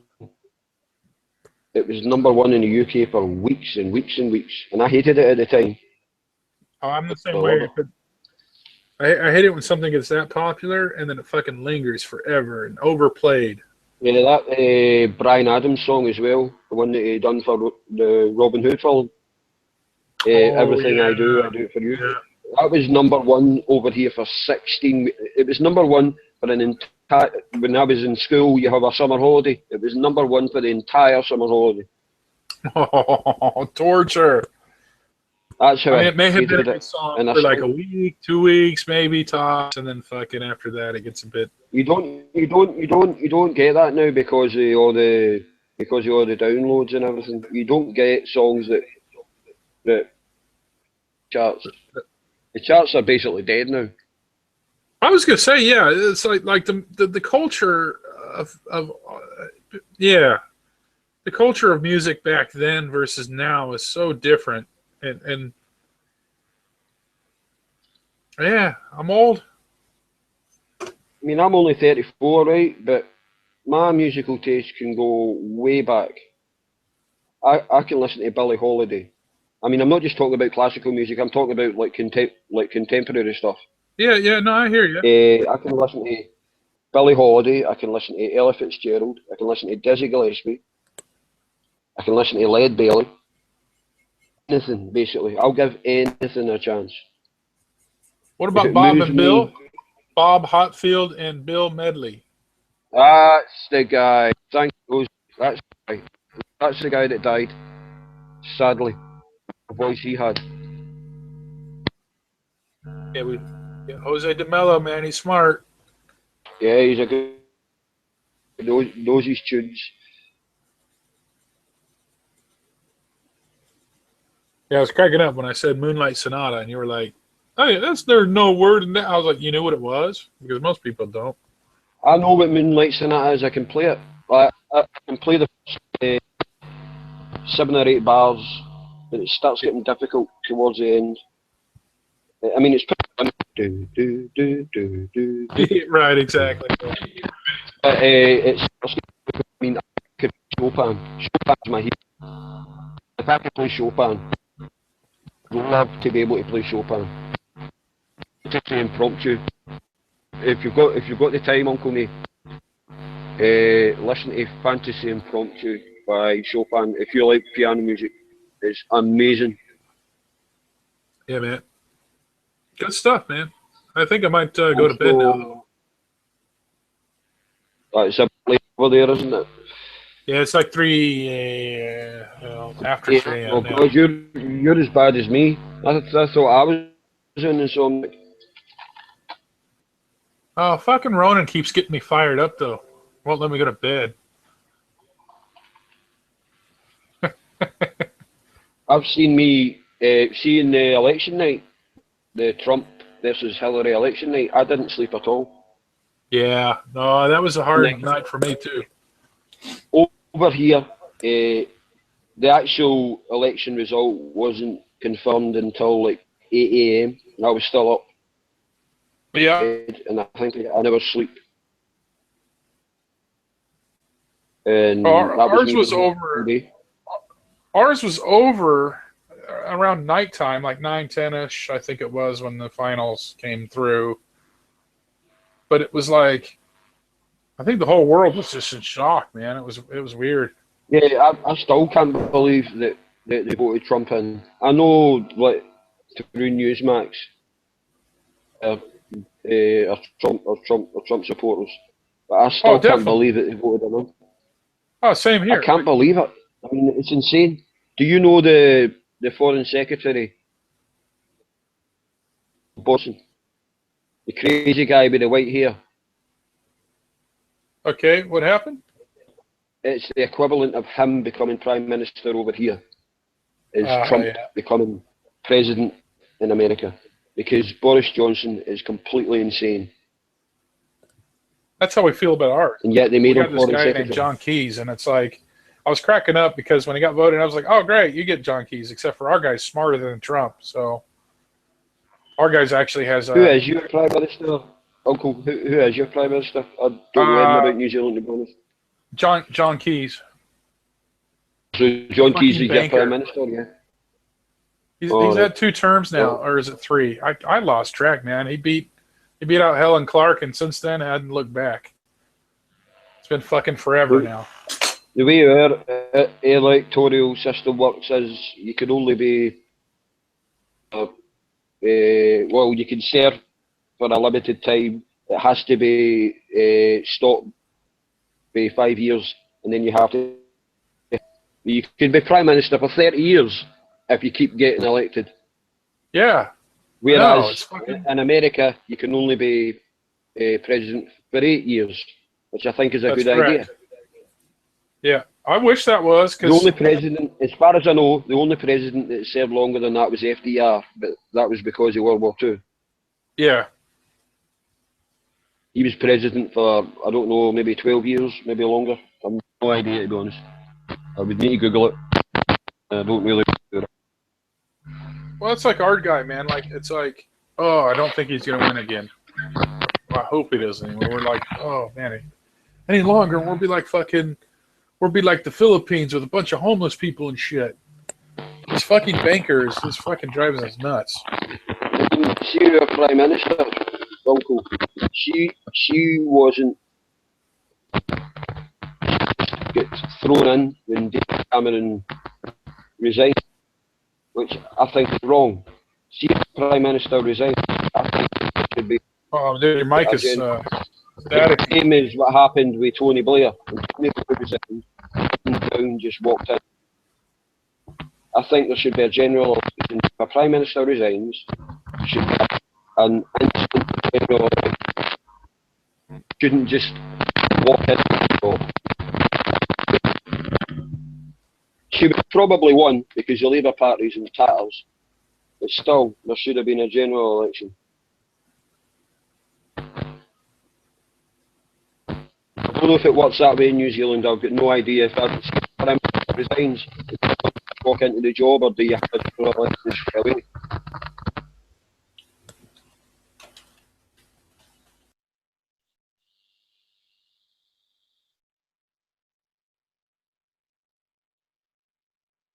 Gone. No, I'm here. It's just your mic was so staticky. I was typing it out to you that your mic got really staticky, and I missed most of that. I'll move it in a bit closer. Yeah, sound better now.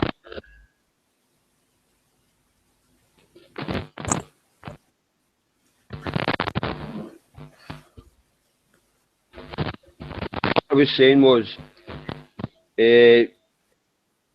Minister resigned, and our current Prime Minister basically just walked into the job.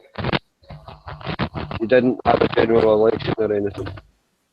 The same thing happened when Tony Blair resigned. Gordon Brown just walked into the job. General election. I think he's wrong. You hear me now? Yeah, a little bit. I'm just wondering if it's my own speakers. Oh, I'm gonna. Because I can hear you perfectly. I'm gonna. I can hear him breaking up also, Uncle May. It must. Even in read out just. All right, try something.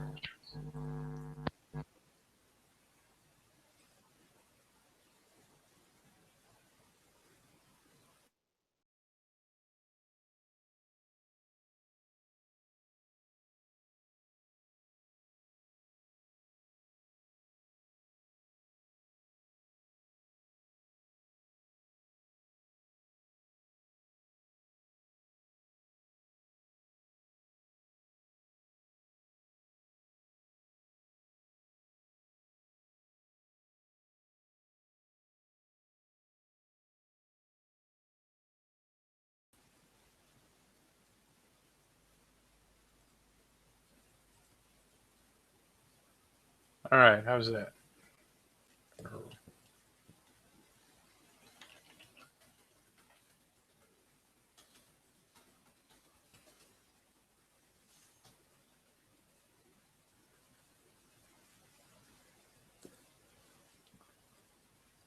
Oh, down to solo mode, eh? Well, okay.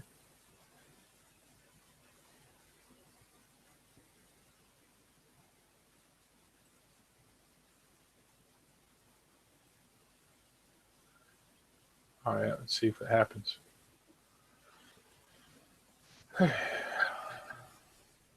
Okay, does that sound better?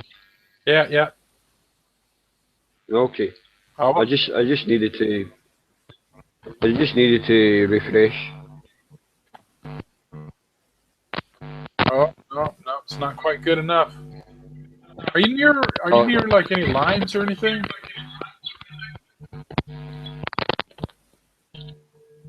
It could be a mic. I've got no idea. Oh, okay.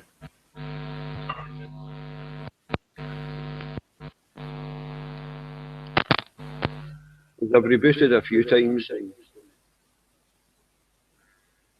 Still keeps doing this.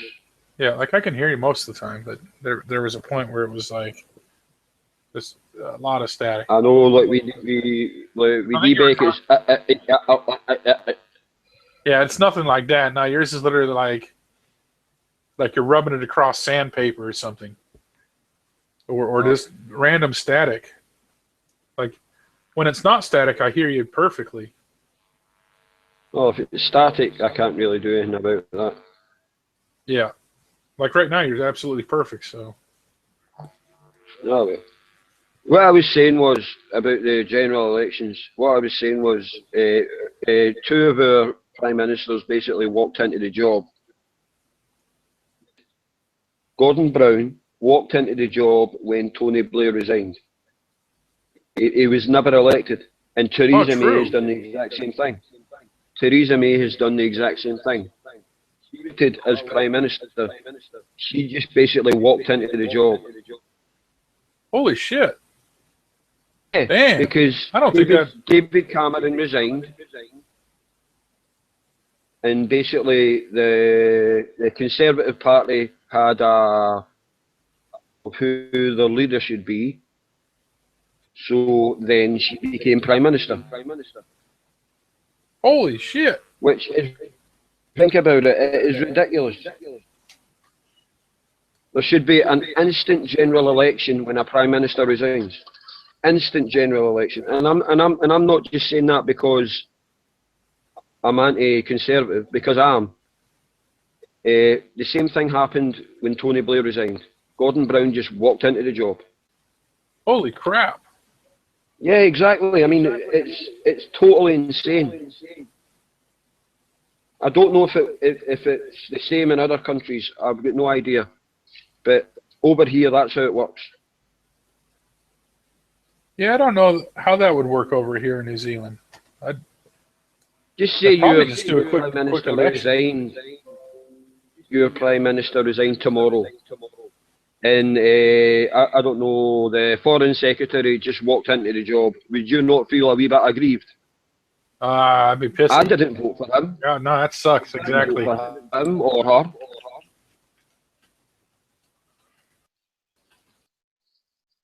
It's happened 6 years in this country. I'm trying to see if any of ours have. Yeah, I would. I know that in America, if a president dies or is impeached, the vice becomes like Gerald Ford. Nixon was impeached. Gerald Ford walked into the job. But that's different.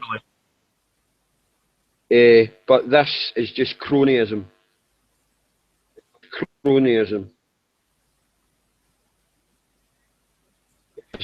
That's basically old pals sticking together.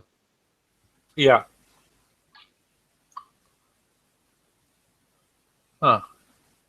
Yeah, that's a subject I'd have to research here. I don't know that that's happened here anytime soon. Somebody resigning and then he resigned on 8th. Well, here's a dude named Jim Bogler. Yeah. Resigned on December 8th, and Shipley became first one. Okay. Yeah, I'd have to research it and figure out what happened when that person resigned and shit. So, new homework for me. Yeah, I mean, I don't mind. I don't mind that Theresa May is a prime minister. I don't really mind about that. But I would rather elect her than her just walk into the job. Yeah, I agree. That I would rather sucks, vote for her man. than her just walk into the job. Yeah.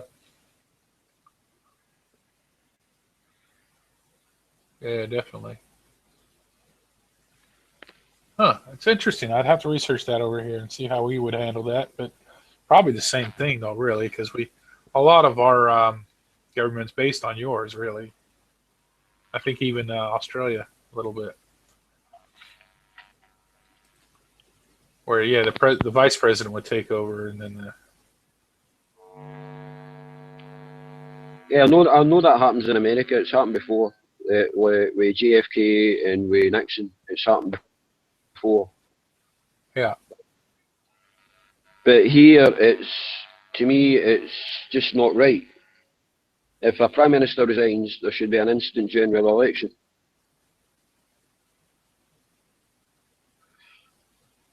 Not that I would vote, because I haven't voted since 2001. Holy crap, that's a while. Exactly. Has it been that bad for Because you? they're all liars. They're all liars. Every single politician in Britain is a liar. Donald Trump's a liar as well. If you listen to his speeches and his rhetoric, I guarantee you, he may be 1% of what he says.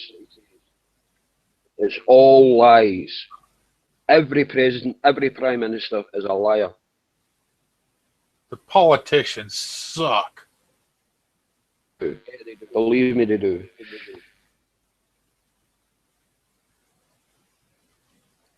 Because they promise you things, and they never deliver. And then when they don't, and get replaced by another government, they blame the government that gets elected blames the other one, and then vice versa, and vice versa, and vice versa, and it goes on and on and on and on. This is circle. You didn't do this. You didn't do that. Holy shit. The world conspiracy. That all politicians suck. Now you know why I don't vote. No, yeah. There's a lot of people believe that way, and I understand, man. Like that's sort of kind of where I'm starting to fall right now. I'm just like, man, they're all crooks. It doesn't matter what country you're in; they're all just fucking crooks. Because our country is pretty democratic, I would say. Good when it comes to immigration. We're pretty good when it comes to employment. We're pretty good when it comes to social welfare. Politicians just aren't much.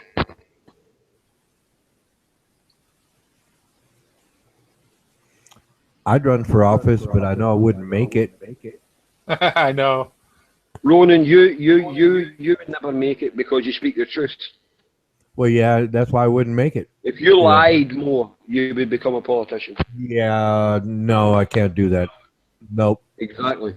Yeah, this is how I've been all my life. So, telling them exactly what it is, they just don't want to hear that. So, nah. But I have voted in every election since I was 18 years of age. Every election. I voted. I'm 34, so the first time I voted would have been what was it? Once in a general election. Well, no, 2001. I'm not saying 2001, and I haven't voted since. Since because they lied. Well, yes, but see, the Labour Party lied to me. Oh yeah, no, see, they lied to my country.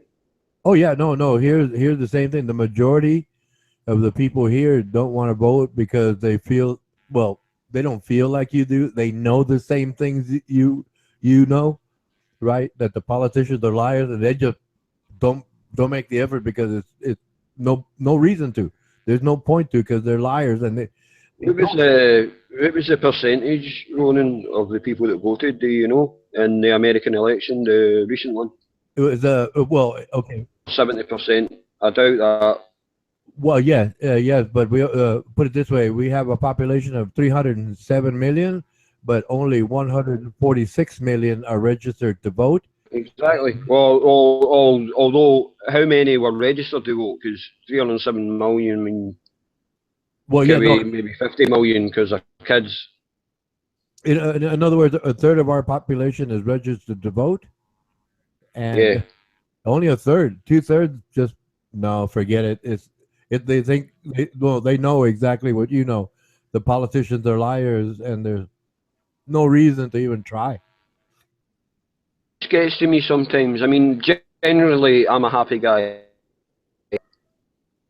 I mean, I've been a bit miserable the last few months now, but see, in general, I'm a happy guy. But see, when I start talking politics, it just brings me down. All lies. They lie to what's the word? They lie to their agenda. What's the word? To comfort their agenda. I'll just use that word. Comfort their agenda. That's all they do.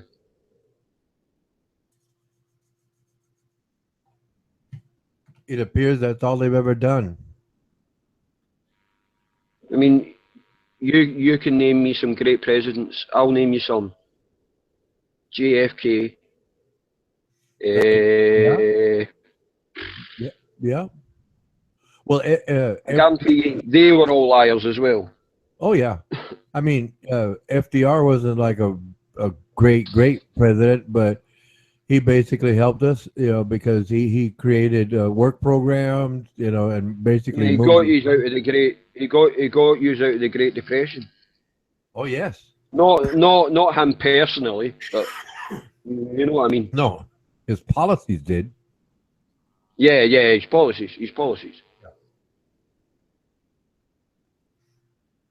And he'll always be remembered for that. And obviously, because he was the president when you won the war, although Truman was the president in the end.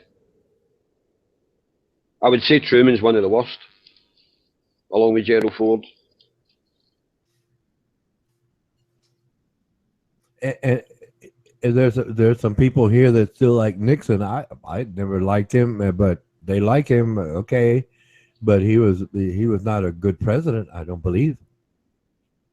Because, I mean, the stuff he done with, I'm not just talking about Vietnam, when he started the stuff in Cambodia, Yeah. or it was Kampuchea at the time, saying, Would you like to change the subject? I don't want you getting mad or upset. Because you, like you said, it brings you down. I don't mind talking about this.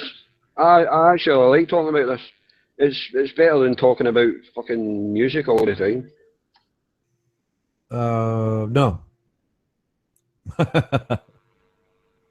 It's only me and you anyway, Ronan. No No. one else is fucking joining in. Uncle's went to bed. It's fucking nearly 3 a.m. where he is.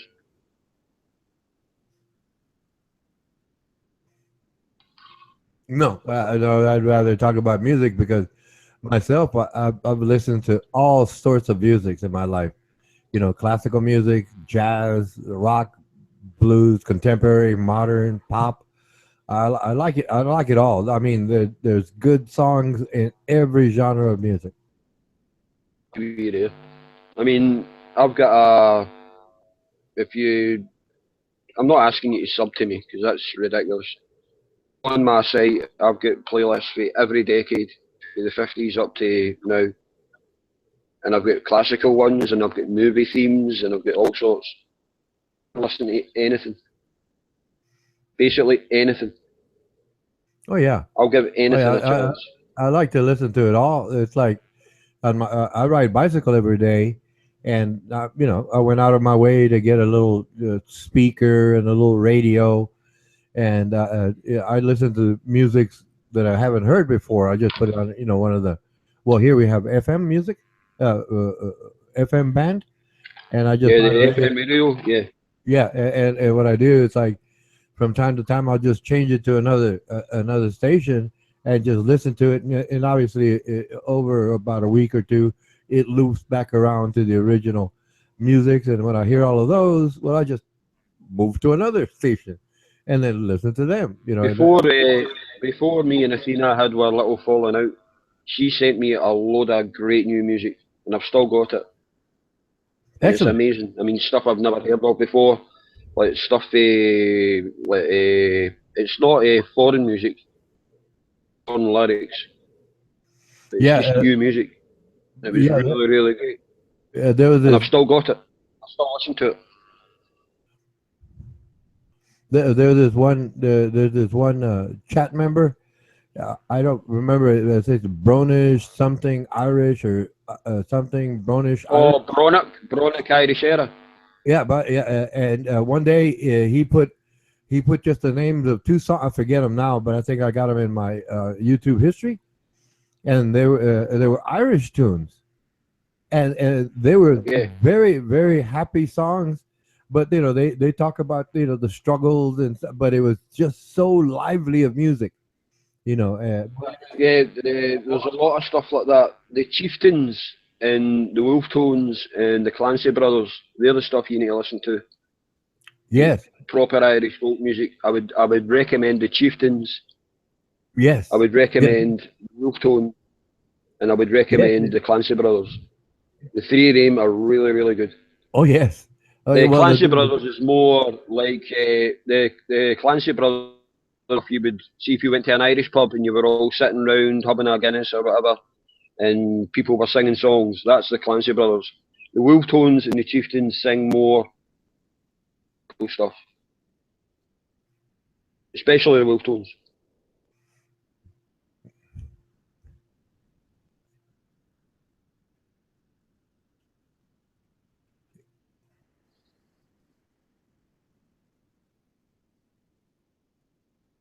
I don't remember the music right now, but it was just so lively.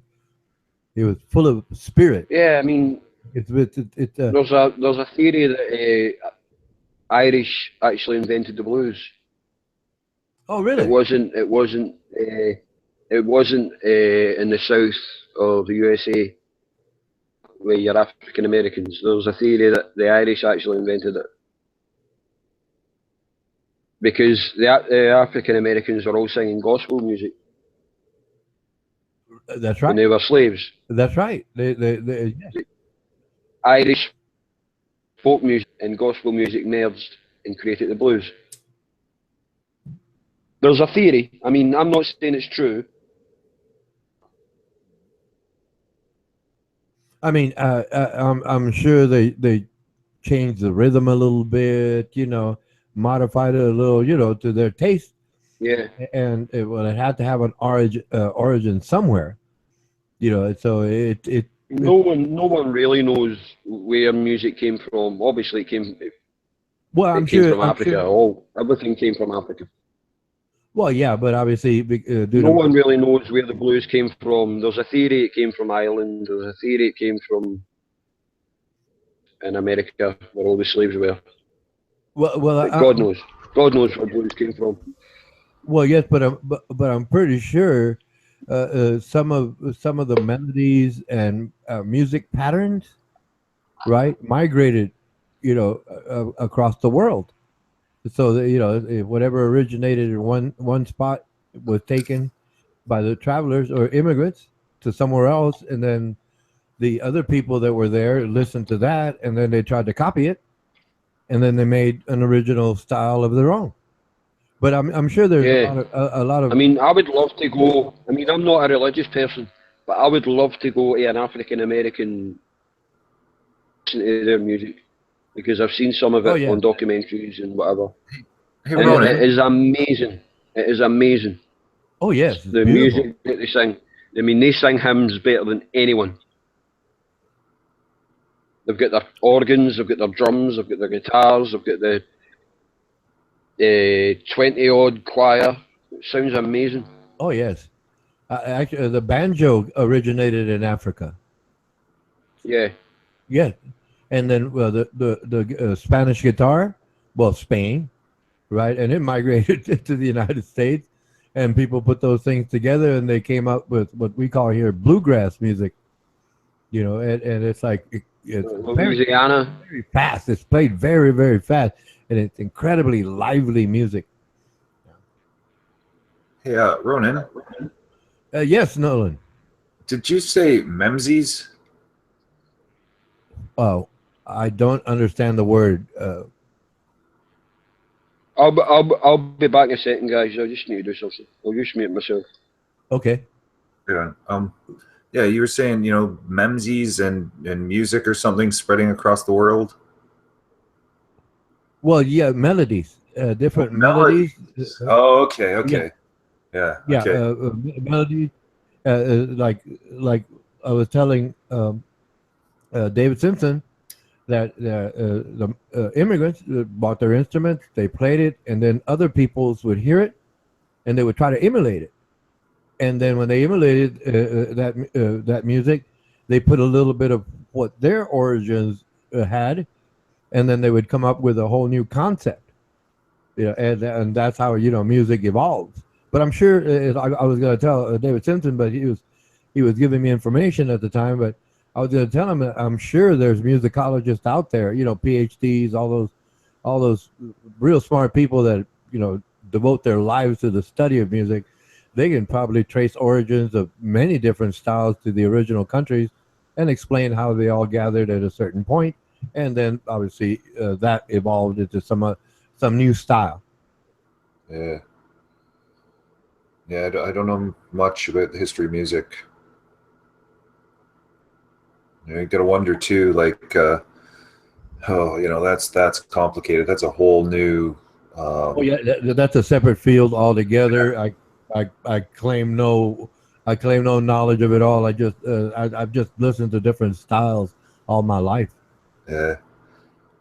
I actually looked into something a few years ago about that. I remember from when I was a little kid, from my childhood, which apparently is Germanic, right? And because I remember, and it's actually quite popular, and I put some thought into it, and it's called Hoppa Hoppa Reiter, right? It's like a kid's game where you get the kid and you sit him on your lap facing you, and you hold his hands, right? And you bop the knees up and down, right, like they're riding a horse, right? It goes Hoppa Hoppa Reiter, right? And I forget all the lyrics, right, because it's in German, and groben,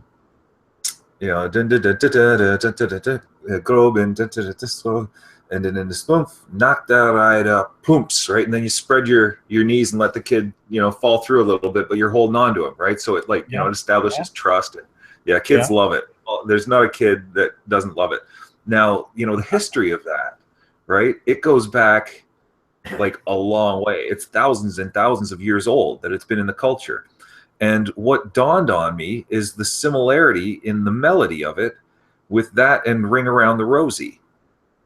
Yes, right? yes, it sounded familiar when you were making those tones. Da, da, da, da, da, da. Yeah. Exactly. And then the other thing I noticed about that is it also correlates with nya, nya, nya, nya, nya, nya. Right. That's right. Isn't that it? See, I noticed these things, and yeah. It's amazing. Yes, yes. People adapt it and then they change it slightly and speed it up or slow it down, but it's still basic music. It's like it's funny. I was talking. Oh yeah, it's very funny. I was talking to this other music fan some long time ago, and then we were chatting along. It's like the Papa music, the German Papa, right? And then there's the Spanish music, right? It's called polka. Well, it's basically polka 3/4 time. And I asked a trivia question, right? I said, okay, what's the difference between German polka and Latin polka? What's the difference? And he went back and forth. He came so close, but the difference was weather. Okay, because in the German dance halls, well, if you understand the climate of Germany, it's basically cold all the time. Not cold all the time, but cooler weather. So I don't know if you ever heard of a gentleman by the name of Lawrence Welk. He used to play a lot of that style music, but it was very lively 3/4 time, right? But here in South Texas, because via migration, right? The music was slowed, the tempo was slowed. Right, and the polka is still 3/4 time, but the actual tempo is slower, right? Because it's warm. It's warm, but it's still the basic 1 2 3 1 2 3. Where the Germans is 1 2 3 1 2 3 1 2 3. And that's how it basically evolves over time and location because like German polka and Spanish polka, for example. Yeah, well, polka, when people say polka, they generally think Poland, right? In Polish, Yes. right? Because Polish, polka. But the polka itself it actually does not originate from Poland. Polkas actually come from Czech Republic. It's the Czechs. Oh, Yeah, cool. yeah, yeah. Yeah, I know that because I have Polish ancestry too, right? Polish and German.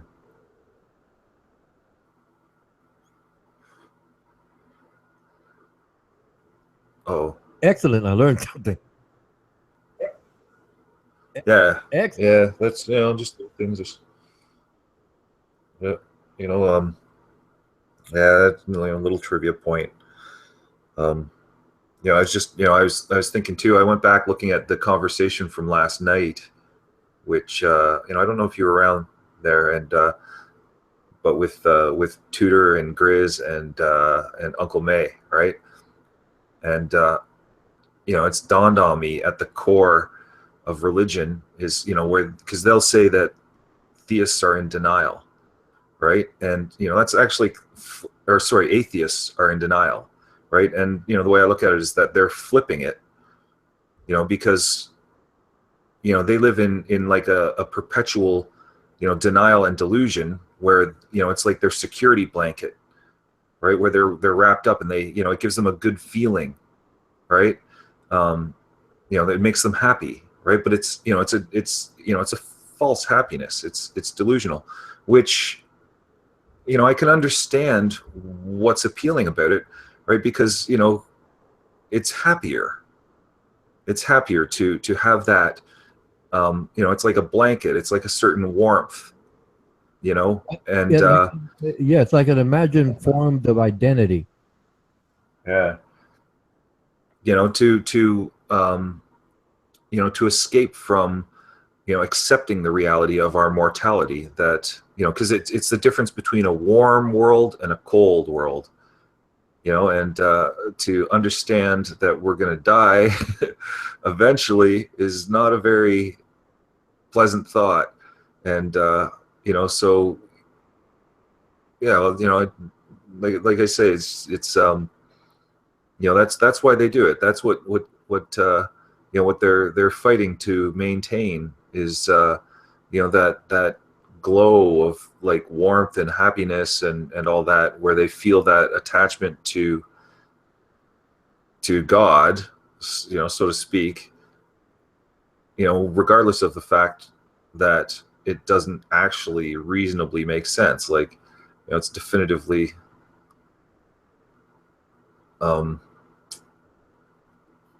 it's just hope, right? It's just hope. Yes, yes. Well, Hebrews 11:1 is faith is things that are hoped for.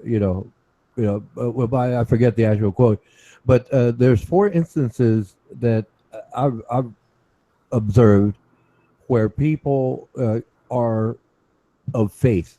One would be, well, obviously the culture, right? The culture has it, like I said, from history, since man did not understand what we understand today. Early on, they imagined something, paraoidia. I forget, I got the word written down. And they had to so-called answer the question, where do we come from? Simple question, right? And then, well, they made up something, and then they empowered themselves, and then they imposed their will on others. That's one of them. Another one would be whereby, I met a few alcoholics, former alcoholics, right? And they what they would go into is like a higher power. And when I heard it, it was like, oh, so you're just basically doing the mind thing, right? The Yeah, I've thought a lot about that too. Yeah, and then they get into that transcendental meditation thingy, right? The higher power, because obviously they admit that, well, they're helpless against alcohol. That's one. Well, that's two, and a third one that I've observed is where someone, and if, like I said, if you delve into it, a person talking, and you can basically figure it out. The third one that I've observed is whereby someone had like some traumatic incident, whether it was like to themselves, like auto accident, or the fact that they lost a loved one, right? That sense of helplessness. They need Yeah. something, right? So they basically adopt the idea of spirituality to give them comfort. Yeah. And then the fourth one would be like a sense of loss, like this guy's in love, right? And he's so heartbroken because she left him. He needed to find something to fill an emotional void, and that's the only four. There's probably more, but that's the Yeah. only four that I've observed over time, right? And Yeah. then people have asked me, where are you going to go when you die? To the crematorium, because myself, I became atheist at 13. I read the Bible Yeah. when I was 13 because it was like my parents were Baptist. Okay, so they took me to church. I had questions. They couldn't answer my questions, so I just took it upon myself to read the book. Well, I used the dictionary because I'm a child, right? Yeah. And I read it, and it didn't make sense to me, and I just abandoned it. I just okay, I'm gonna go get into cars, hot rodding, 'cause that's what I got into. Well, comic books were okay, Playboy, it's okay, but then I found Hot Rod magazine. That was it for me, right? And and that basically was okay. It was a mainstay because of mechanics. I like mechanics, design, engineering, things of that nature, right? But that's just me, right? And throughout, I'd never known the word atheist. Okay, and then people argue, well, atheists are Satanists. Well, no, I don't worship a god. Satan is a god. It's something imagined, a deity, if you will. And I would tell these people, and then finally I came to the point. Well, do you know the word typical? And they say yes. Do you know the word atypical? They say yes. What does that mean? Well, not typical. Okay, you know the word theist? Yes. Do you know what the word atheist means? What does it mean? Not a religious person. Yeah, I'm not. I deal in the reality, and I'm happy with it. It's like a lot of people say, "Well, you're kidding yourself." I said, "No, no, no, no. You're kidding yourself. You have this imagined idea, right? And that someone told you about, forced upon you, or you had to you escape from something horrific. Like they're glad they got over the automobile accident or whatever, and they're so thankful that they're thanking a god, right? And myself, I've been in a motorcyclist, right? I've been in a few crashes, and the only thing I remember one accident, a motorcycle accident, and it's that slow motion thing. You probably experienced it yourself, right? Oh, I've been. Oh, yeah. And the only thing I thought was, I hope my mom doesn't find out. Okay. Yeah. I'm not saying I had presence of mind or anything like that, because I have no control over it, because it's an accident, right? And like I said, the only thing I recall just once I recall, right, is like, hope my mom doesn't find out, man, I don't want to hurt mom's feelings. That was the only time I ever thought about something else, like a lot of people. Go ahead. Hold on. What you were just saying there about the slow motion thing, you know how that works, right? Well, yeah, as I understand it, it's just an acute sense of awareness in reality. Yeah. Oh, I can tell you in more detail, right? Well, it's because, our adrenaline skyrockets, right? And all our systems speed up because of that adrenaline. So we're actually experiencing time, okay, at a different rate because we're going faster. Everything speeds up. We are faster in time, right? Right. I'll tell you, like, I got in a fight, right? I won't tell you too much about the details, but no need. Yeah. What ended up happening is, the guy, I was only younger, and this guy was, well older, well bigger, and he's trying to intimidate me with his big, psycho eyes. He's doing this psycho eyes thing on me, and it's like, I know this. He's just trying to intimidate and. Right. And now it's pissing him off even more that he's not actually scaring me with it. Right. And, we talk back and forth a little bit, and it reaches the point where, he just sucker shots me with a quick left jab. Okay. It was a 1-2 combo. Right. Da-ding. Okay. Left jab. And he followed through with a big right with all these silver rings. It was like he was wearing brass knuckles. Okay. Caught me right on the mouth. And, that did it, right? It triggered my fight or flight instinct. Okay, so adrenaline at that point absolutely Right. skyrockets, and with your adrenaline going that fast, okay, you're actually going through, because it's all about relativity, right? So you are accelerated in time, right? He's still functioning at normal time, right? And with your adrenaline going fast, it's like you're going, everything is faster through time, the way your brain works, your motions and everything. And I reached out and I grabbed the guy by the hips. Okay, I lifted him straight up over my head. He felt like a pillow to me. Okay, Yeah. I turned parallel with the sidewalk, right, and whap down. Took one step forward with my left foot. My right foot's coming up. His throat is exposed, and it was my fight or flight instinct, right? So I'm fighting, and I was just about to drop my heel on his exposed throat. And what's going, thoughts happen so quick, right? Where, I can already see my foot coming down on his exposed throat, crushing his Adam's apple, okay, and absolutely obliterating all his vertebrae in his neck. So it's like, I'm going to kill him. I was like fraction of a second away from killing him. And, his eyes were really big, and that caught my attention. I looked into his eyes, and I, of course, I see, because he's reading me, and he's reading what's happening, and he realizes that he's just about to die. And I saw that in his eyes, and it's like, what am I doing? Right? Like, and I snapped out of it. Right. Yeah. You caught yourself, Right? as they say. Yeah. Oh yeah. Cause that was bad, but yeah, there you go. That's, that's the whole thing is, I was going so fast through, it's like, it's relative, right? Relative, space-time and everything. Like with that amount of adrenaline that I was going through at that time, it's like I could have run faster than Usain Bolt because of the amount of adrenaline that was running through my system. I was literally superhuman at that point. There was, one other story I came across. There was a woman somewhere in the U.S. and married for, I don't know, 20-some, 30 years or what. Her husband's working in the garage under the car, and she heard a crunch. Okay, he was, the car was jacked up. He was underneath it, and the jack collapsed, and the car fell on him. Okay, so he's being crushed to death, and she loves him. That's her husband, and she goes out and she sees it, and she just, her instinct kicks in, and the adrenaline, from the fear and concern and worry and love, and she grabs the bumper and lifts the car right up off of him so that he could roll out.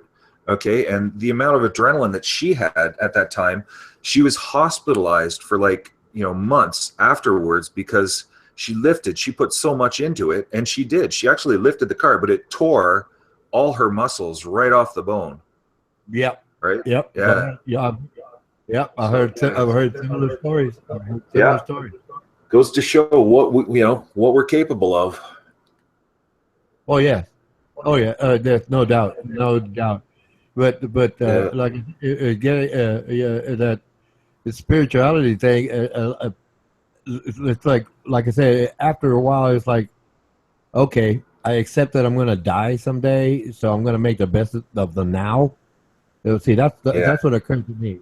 The best of the now, and it's like I do realize that. Well, like I said before, whatever created this reality had no control over the outcome. No amount of prayer is going to change anything. It might change a person's mind, or make them more cautious, or maybe make them more wise. But in all reality, they have no control of it. Neither do I.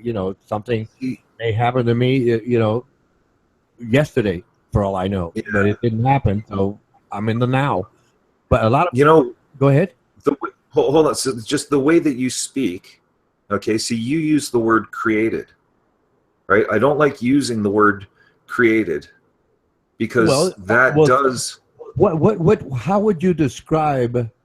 Well, like I said something created this reality, but had no control over the outcome.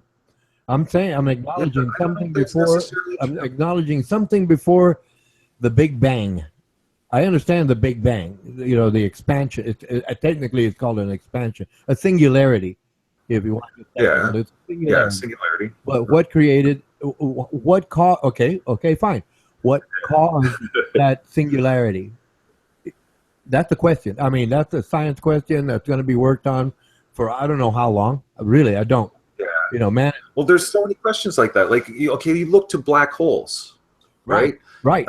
You know, and a lot of people will argue that, you know, on the other side of a black hole is what they call a white hole, which may very well explain how our universe came to be.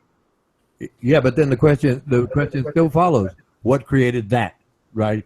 And what created that? That created that. That created, and so on and so forth, right? And it's like, okay, fine. Like I still go back to something. I don't know. Something was the cause. I don't know what it is, but I know it had no control over the randomness of evolution. It just has no control of it. You know, so it is. A lot of people say it's all predestined. I don't agree with that at all. I really don't. I cannot accept that because the way things happen, you know, it's just evolution. The fact that we have to survive and procreate in order to continue the species, it just doesn't make sense that something had control over all of this. It doesn't make sense. And that's one of the prerequisites of believing in a deity, that deity established everything and had it work in a specific way. That's not possible. It just doesn't make sense to me. That's why it's like, oh, no, I can't accept, you know, because I've read other religious texts, and it's basically their definition of the same thing. In other words, that's it. So, but in what I perceive as reality, there's no point in me accepting things like that because I know that the outcome is random. We don't know. And I'd say, okay, I can live with that, but a lot of people can't. And then they have this idea whereby if you live a good life and you're a good person, so to speak, there's an afterlife. Well, there's no evidence for that, and there's no evidence of what happened before I was born. Yeah. So it's like all I can accept is the now. I can only accept the now. But some people, like I say, find comfort in that. And I don't want to deny them that. I mean, that's fine. But if they're telling me, well, such and such God had the plan for you, that's, well, no. Oh, okay. Hold on. See, you know, that's where it gets tricky, right? To say I don't want to deny them that, right? Because, you know, technically, right? Like I say, you know, that ideology, you know, it's at the foundation of Islam too, right? You know, all religions. Right. I agree. Right. You know, and the people who, hey, Uncle May, right? And yeah. So the people who hold themselves to that, okay, and you know, to the letter of the book, right? You know, the more strictly they adhere to their faiths, you know, the more affirmed their egos are. Yeah. Right. And you know, it's a form of narcissism. Well, yes. You could, you could define it that way. Yes. That's what gets really tricky, you know, because you know, they think that they're better than other people. Yes, to a degree, yes, because they feel, well, their word is blessed. Yeah. But let's just deal with Christianity or Abrahamic religion. I don't want to debate, but I don't think that's an accurate statement, to be honest. Okay. To me, a true, well, depending on the religion, of course, because some religions literally do think that, but certain Christianities, they should be, if they were to follow the damn book, very humble. Yeah, I know that's true. You know, So, humility. Humility is the art of enhancing your charm by pretending to not be aware of it. Yeah, I mean, I've great quote. Yeah, I've known some people that are, well, they like to run around like fucking crusaders and try to convert everybody into Christianity or Mormonism, which is basically the Church of Latter-day Saints or whatever the hell they want to call themselves. You got the Jehovah's Witnesses running around, and we call them J-dubs and all that stuff. And then you have the people that, yeah, I guess I don't mind missionaries that they believe that's their calling, so they're doing that, and it's a short term for them. It's not like they're doing it their whole lives. Then when they're done, they go back to their merry little lives, and And really at that point, according to the whichever script you want to talk about, they should be, most of the Christianity versions of the book, they should be trying to lead by example, not necessarily run around being missionaries. And unfortunately, in today's day and age with the internet and communications and blah blah blah, you have people trying to, express their opinions and views, and then it gets convoluted into convert. Well, no, it doesn't exist, and then you lose the humility. And that's one thing I always crack up. It's like, well, I've got a few friends that they're probably the holiest dudes I know, and I could have a conversation with them about damn near anything, and religion never comes up. And if I do want to ask, hey, what do you guys believe on whatever? That at that point, that's when he gets engaging into that stuff. And so it kind of drives me nuts in these damn chat rooms. And it's like, you guys are so, if you believe in sin, you're doing it right now. Technically, that's my own opinion. Mike out.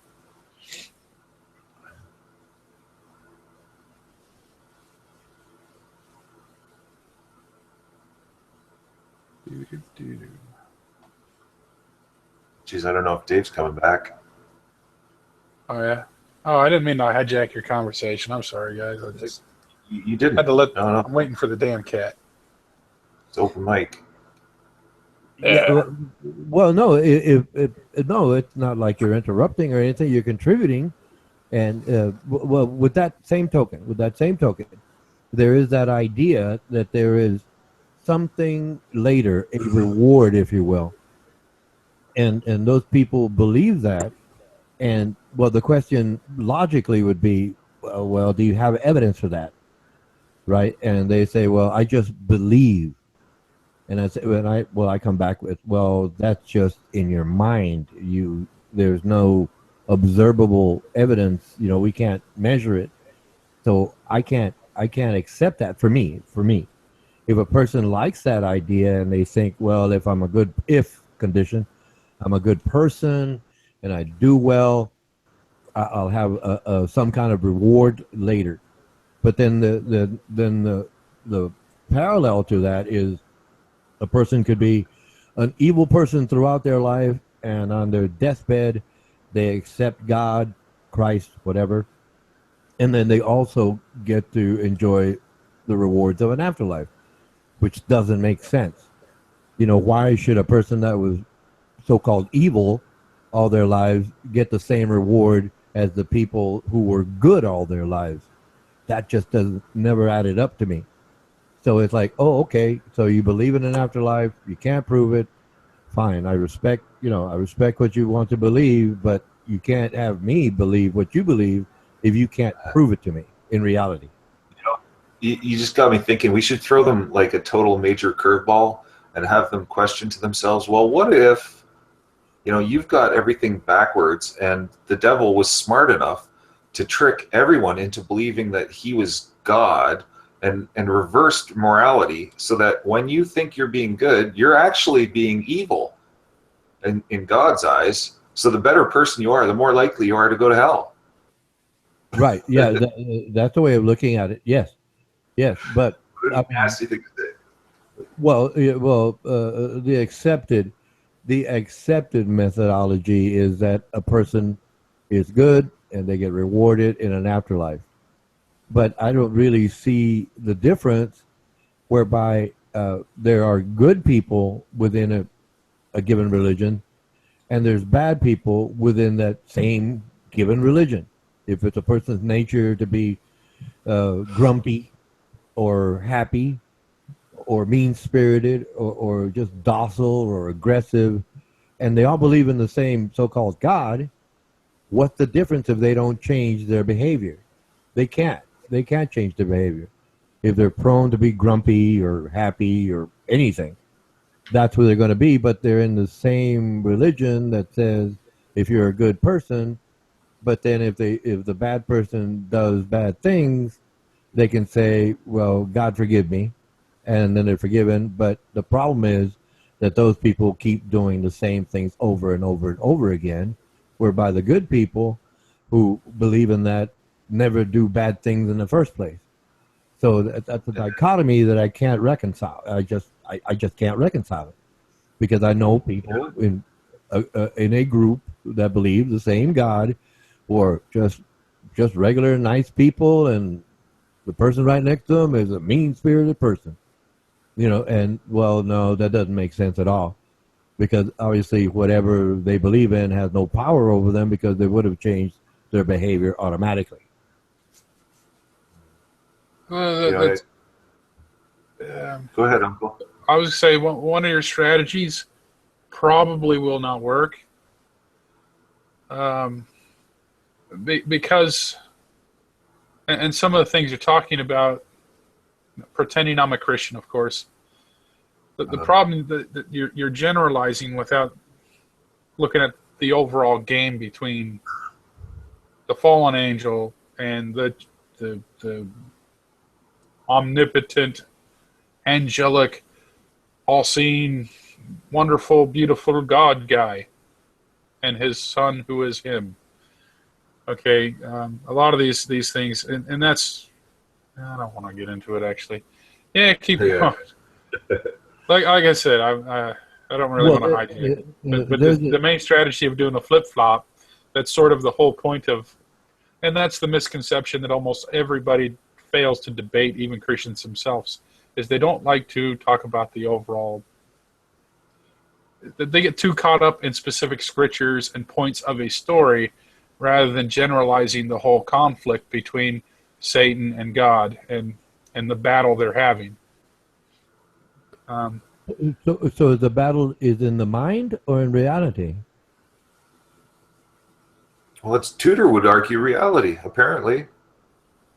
That's a point there. That's right. In his perspective, it is happening in reality, because his worldview. Yeah. To sum it up, the most basic concept I can sum it up is someone rebelled against God, or whatever the hell his name is, and God's basically saying, well, the biggest gift I've given mankind, if you believe that, is freedom of will to make choices.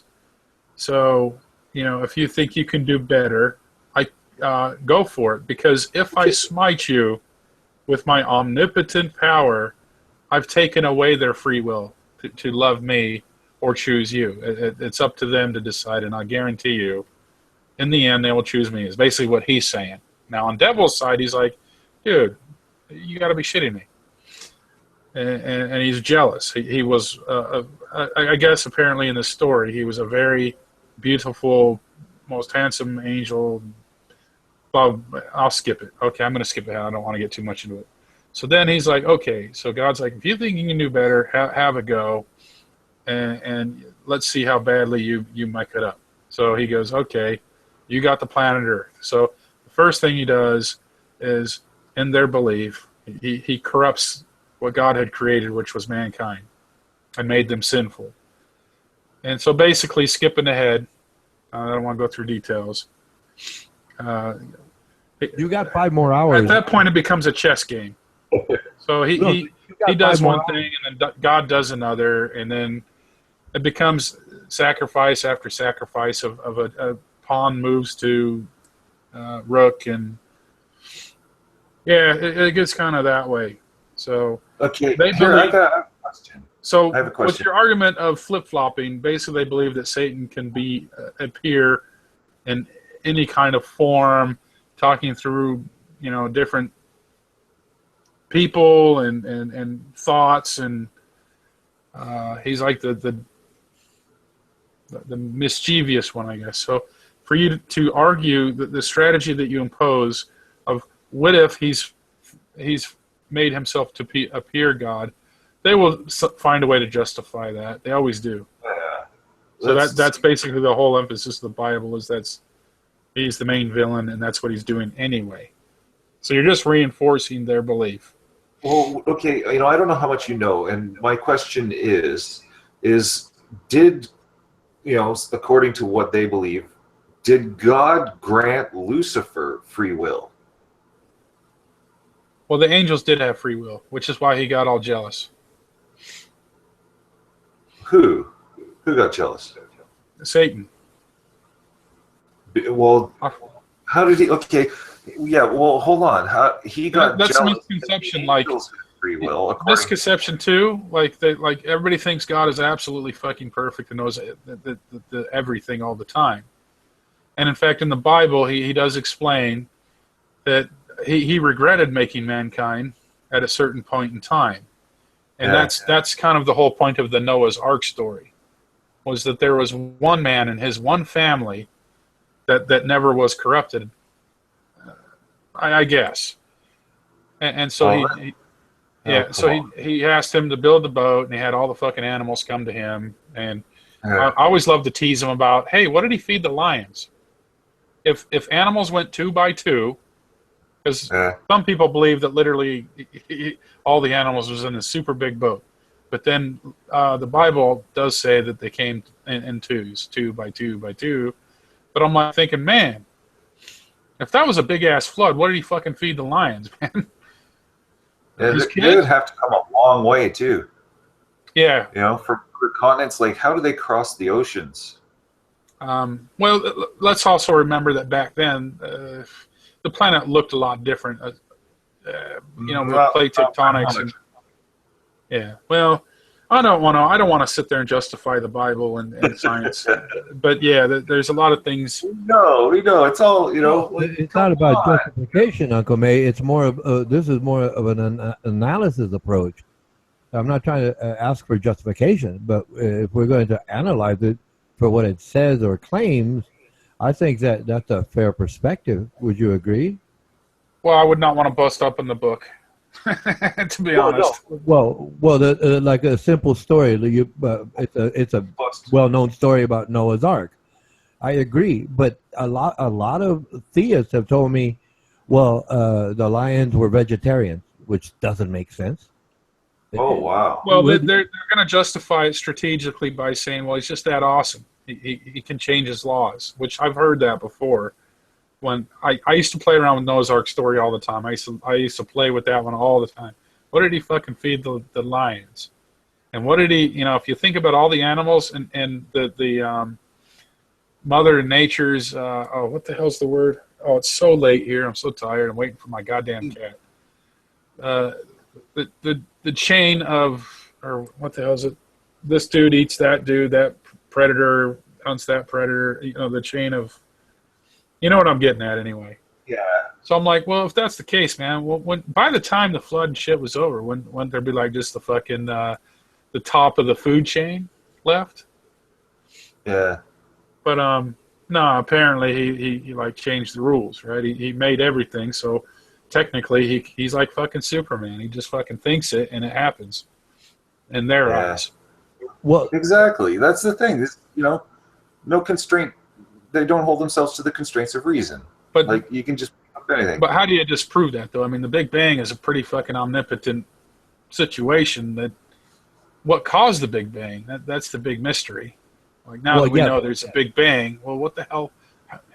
Where did these particles come from to suddenly explode and expand? And you know, that's one question. Here, let me tell you something. Okay, someone told me something recently, and I haven't really fully confirmed it, and it's bothered the Jesus out of me because what he's claiming, and I don't know if this is true or not, but apparently an article coming out of NASA is questioning all of, you know, or one specific accepted principle of astrophysics, which is, you know, pivotal to, and it's, okay, it's something I theorized when I first learned about dark matter. Okay, now the question is, you know, you learn about dark matter, now the question is it black holes, right? And, you know, apparently from what mainstream science holds on that is no, it is not. It is something different, and that they've factored black holes into it. And now, allegedly, NASA has published an article saying that dark matter is black holes. Okay? And that changes everything because they've taken for granted that they were two separate things and come to so many conclusions based on that mindset. Okay, one of which being the calculation for, they call it omega. Now this is, omega is the calculation that they come to determine the fate of the universe, okay? Because it's got to be one of three things, right? It's either got to be greater than one, or less than one, right? Basically plus, 0 or negative, right? Or positive, neutral, or negative. So anyways, they did all the math for that, okay? And that's how we came to the conclusion that the universe is expanding at an accelerating rate, okay? And it's going to reach heat death. And it's like, that's all forecasted. And it's like, yeah, we know this and we're certain about this. But now, apparently, because of this suggestion, which, I'm going to be totally pissed if it's true, okay, that throws that calculation out the window, which brings back the possibility that the Big Bang bounce theory may actually be true. Okay, now I don't know, and I don't like that I don't know, because I used to think that I did know. And if it is, in fact, a Big Bang bounce theory, well, that changes everything, where the universe will reach a point at which it will start to contract back in on itself. Like all the black holes could come together into one big black hole that absorbs everything else, and then it's it goes in boosh and creates a new universe or something along that line. Well, that would take it's like, well, the way things are currently, you're talking maybe in the trillions of years. In the trillions of years, it's possible. That's possible because it was basically Edwin Hubble who verified that. Well, it's called the redshift, where everything is expanding. Yeah, I know. Doppler. Right. So it's like, okay, so everything expanded from something. Okay, fine.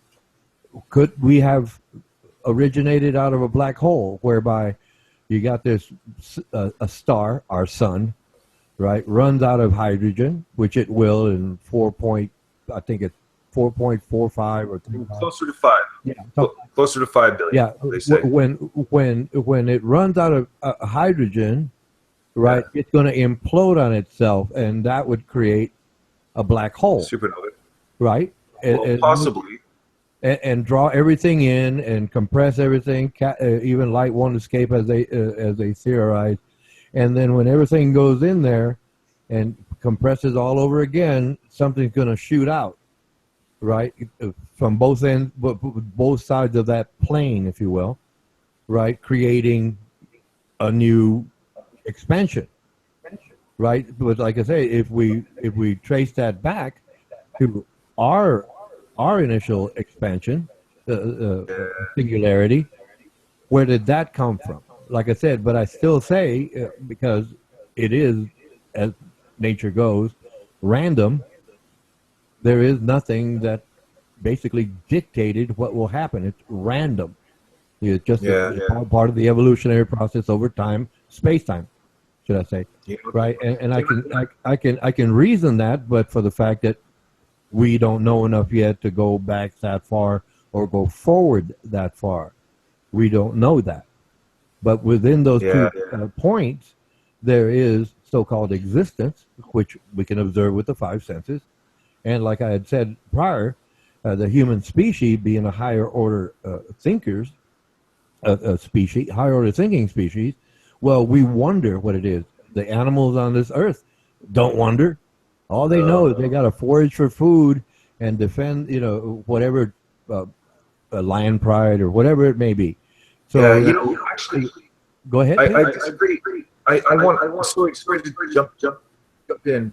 I just want to say that I don't think it's fair to say that other animals don't wonder. I believe that they do, just not as much. Yes, I agree. Because animals do show empathy. Yeah. Animals show empathy, right? They understand empathy. Obviously, not to the degree they understand it to the same degree we do, but they cannot communicate between each other in terms of words. Okay, let's build an airplane. They can't. They have their level of thought, and that's it for them. In that species, whatever species that may be, even plants, daisies follow the motion of the sun, across the day. You know, where the book Bible says, you know, I forget how they state it specifically, but they neither move or whatever. I forget exactly how that goes. But if you take a time-lapse photography of a flower, you can see the flower actually move facing the sun all day long. They didn't know about What are you it. referencing in the Bible? What's that? What was you referencing in the Bible? I was referencing where the something about the flowers, they neither spin or something like that. I forget. Okay. I wouldn't know. I have to figure that Well, yeah, out. I forget where that is in the Bible, the specific words, but it says something about the flowers, you know, not moving, you know, or spinning, something along those lines. Hank Hill would know, or I can Google it, but right now, No, go ahead. I think I understand what you're getting at anyway. Yeah, and yeah, yet they do. They follow the sun. but the flowers do follow it if you take time-lapse photography. They didn't know that at the time, obviously. Yeah. So they just reasoned it as, well, the flowers don't work, you know, work throughout the day. Yes, they do. Yes, they do. It's a biological entity, and it has to survive and reproduce. Yeah, they have to collect the energy. Right. So it's like they're all of those plants. They're just dealing with reality. They're just dealing with reality. Go ahead. Do you guys like Pink Floyd? The what? Pink Floyd. Yeah, Pink Floyd's awesome. Do you know the song "Keep Talking"? Well, I probably do. I just can't remember the. Yeah. Well, it's, you know, something Ronan said made me think of this a little while ago, you know, about the communication between animals. Because, you know, they got Stephen Hawking to do the voice at the start of the song, right? And what he says,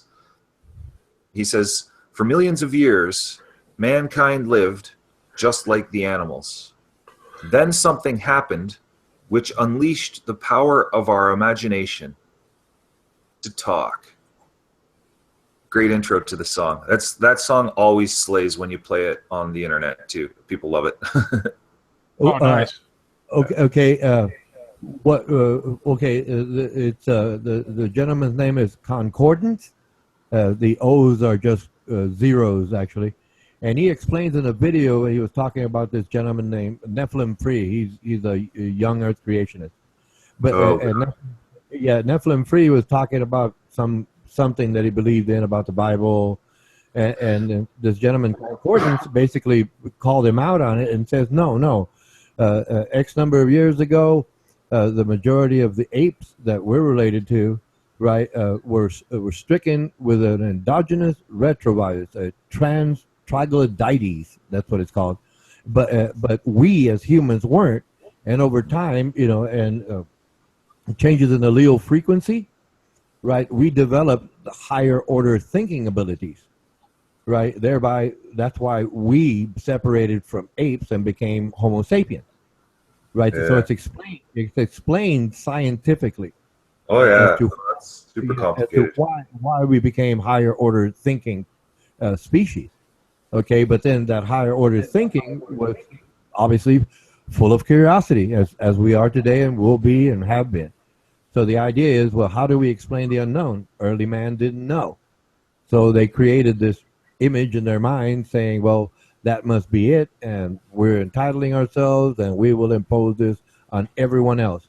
And it goes for any religion, anywhere in the world, because it's still part of that basis in evolutionary biology, survival, and reproduction.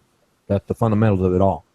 But through different cultures, they develop their own ideals, God, or one God, over time, and that's how that's developed. And like I had said before, we as human species were in our infancy, even before they imagined a God. And right now we're basically toddlers. We're phasing out of that over time. You know, it's like, yeah, something created this, but just accept the fact that it had no control over the outcome. But history, you know, doesn't go away like a light switch being turned off or on, right? We have to work past that point, but it takes a lot of time well, education, because early on, all of the power was really centered with the oligarchy, and they kept everyone else ignorant. They didn't want to teach everybody everything about anything, right? It's just a way to hold power, right? But over time, like now, we have the internet. We can communicate. People can look, hey, oh, look, oh, Ray, really? This says that says this. Oh, well, I can change my mind.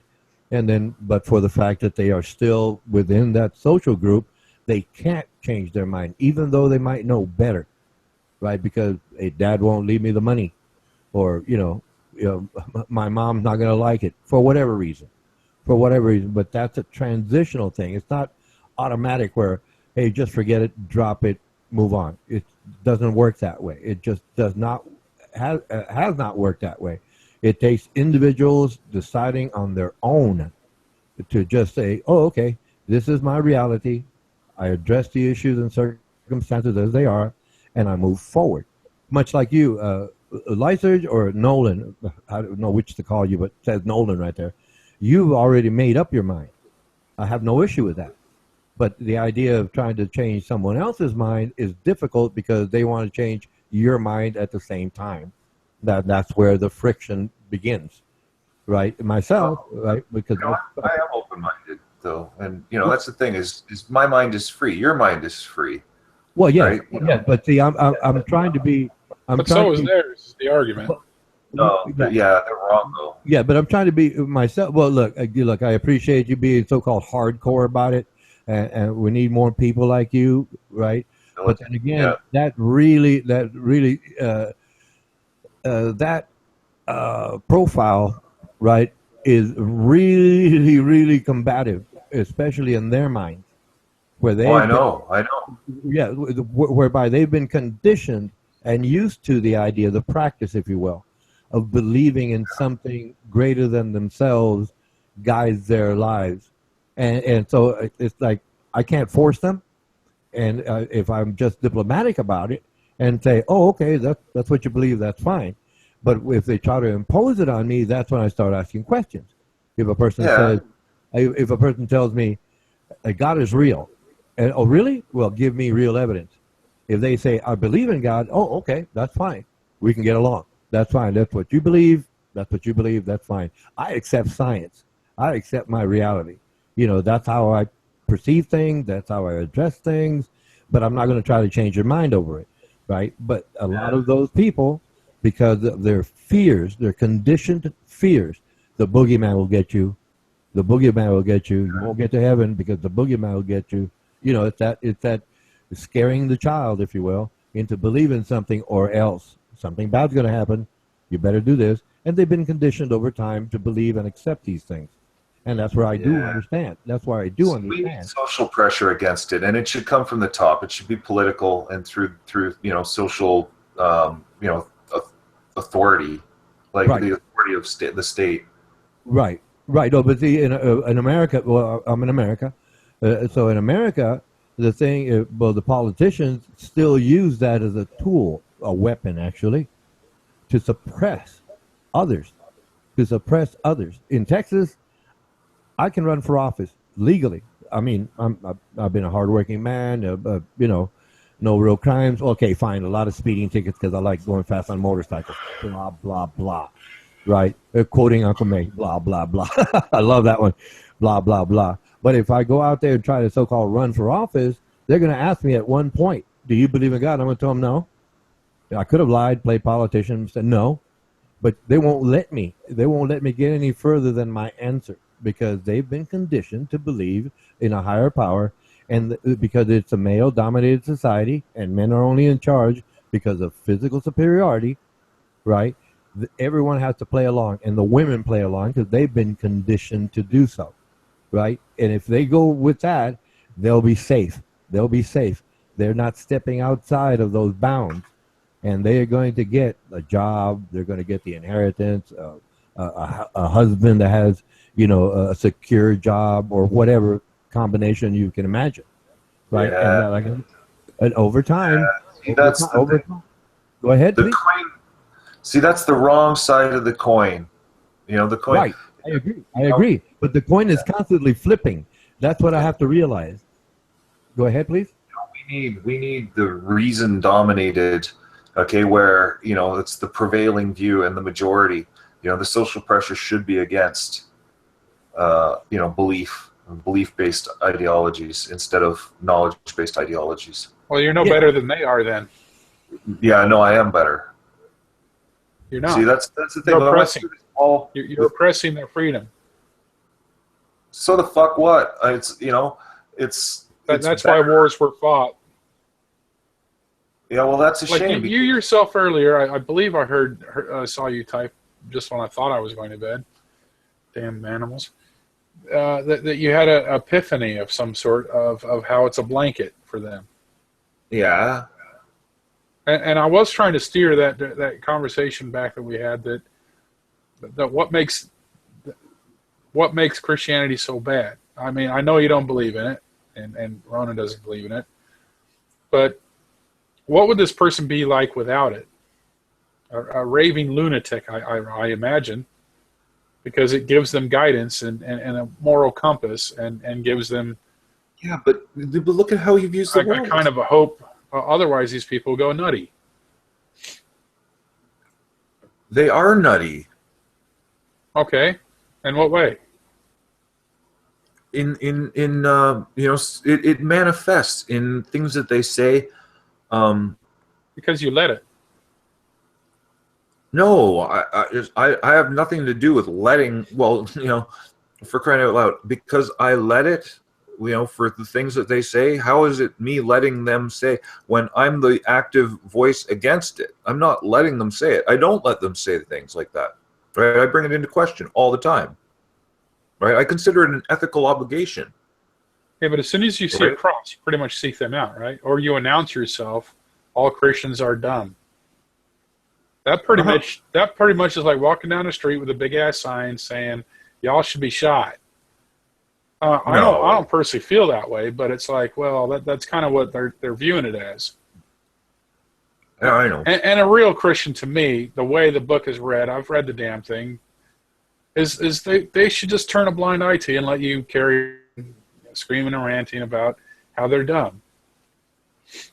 They shouldn't be trying to convert you either. I mean,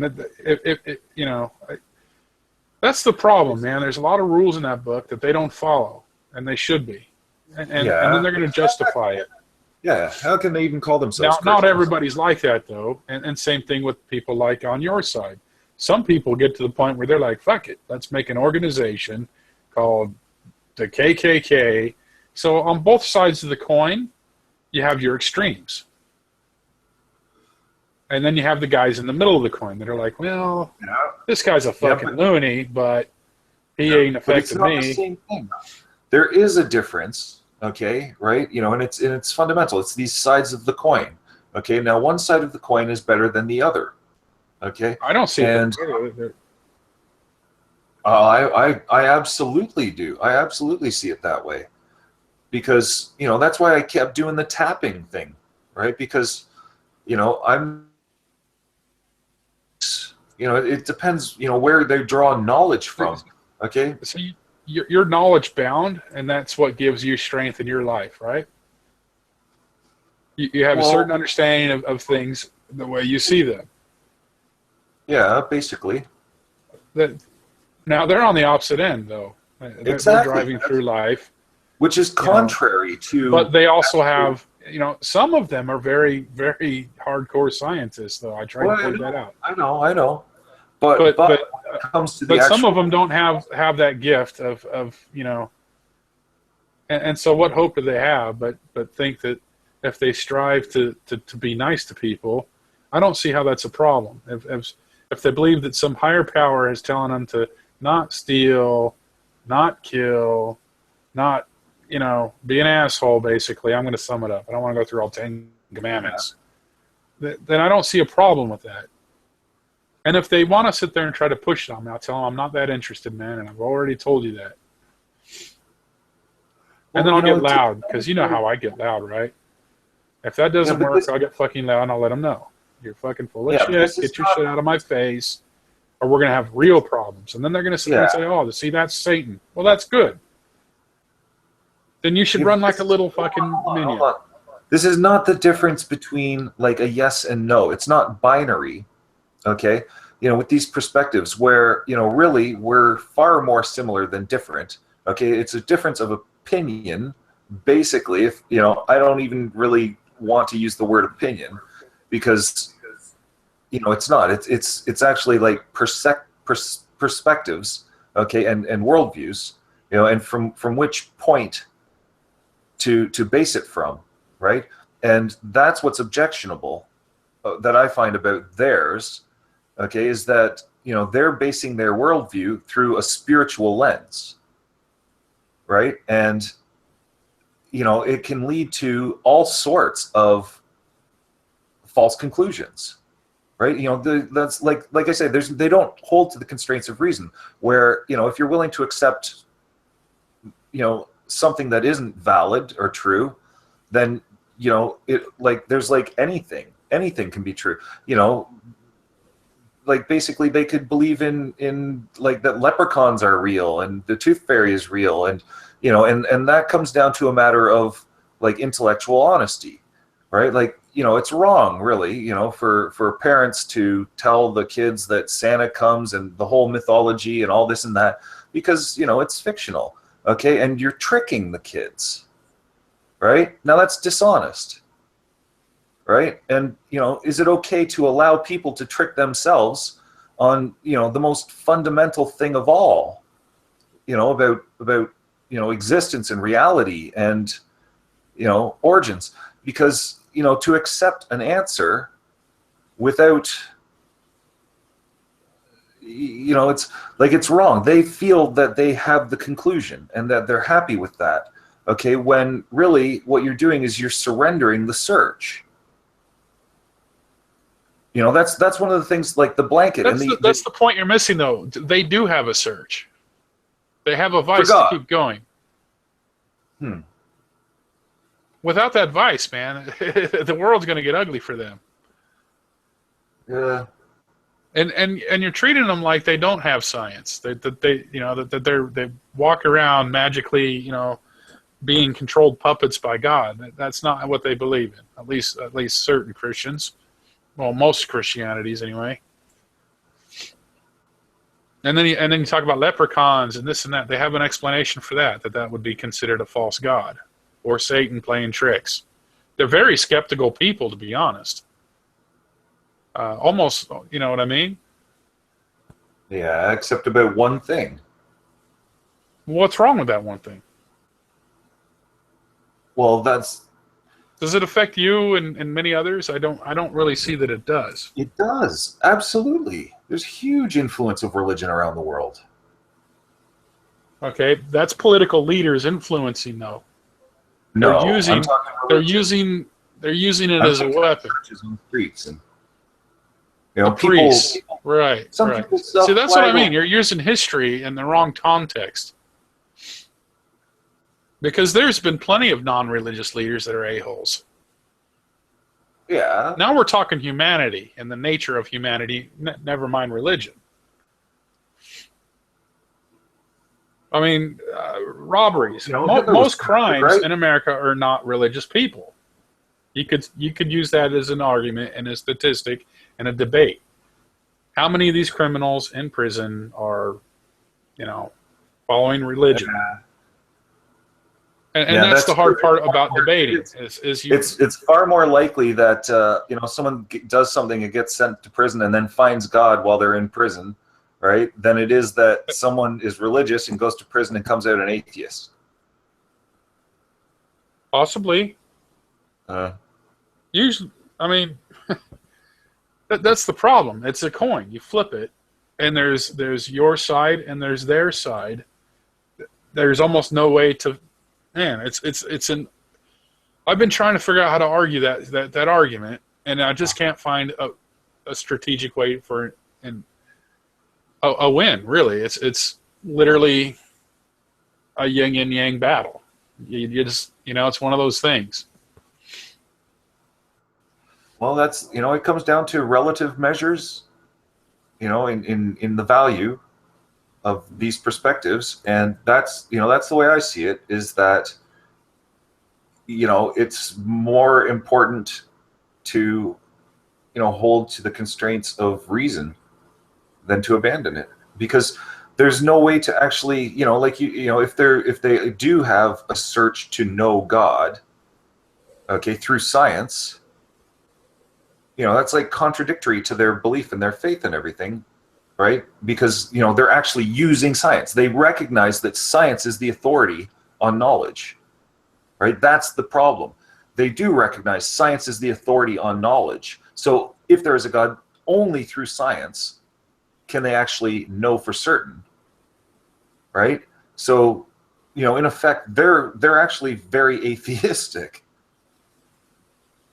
No, they have a belief and a faith and science. They are searching for physical evidence. Yes, they are. They're not, like I said, they're very skeptical, but they believe in the Holy Spirit and a bunch of hoopah stuff.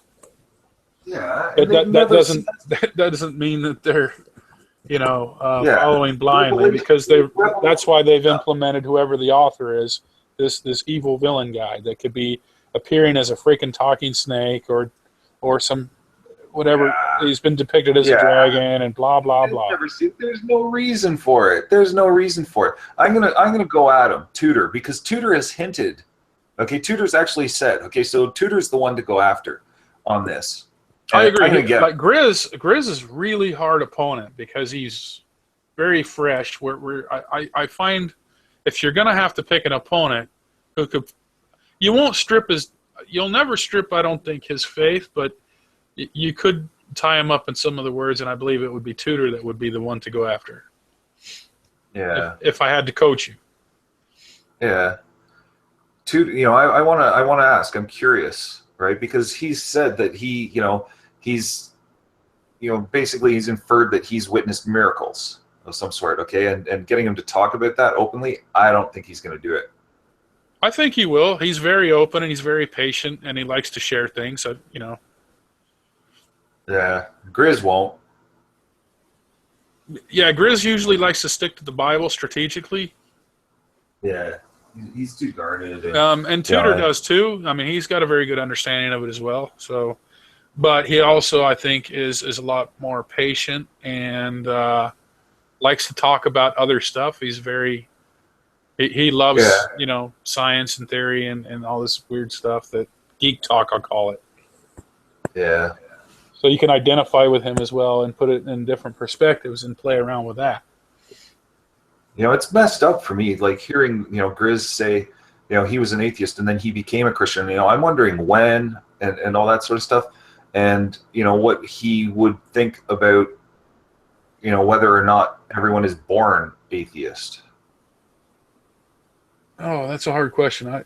That one I'd have to research. I would, just as a guess, technically, I can't even guess right. I'm guessing. I'm not going to say technically. I will guess that they are. Yeah, that's what I'd say too. Oh, shit, that's a hard one. Because I'm also trying to put myself in their shoes and their book. Yeah. And then I'm putting myself in your shoes and in your thinking. I'm kind of an in-betweener, dude. I literally, and that's usually how I am. I don't, are they born atheist? Well, scientifically, technically, yes, because they don't really have any real fucking intelligence yet. Yeah. Right. So I've seen Dawkins argue that. Dawkins takes that for granted.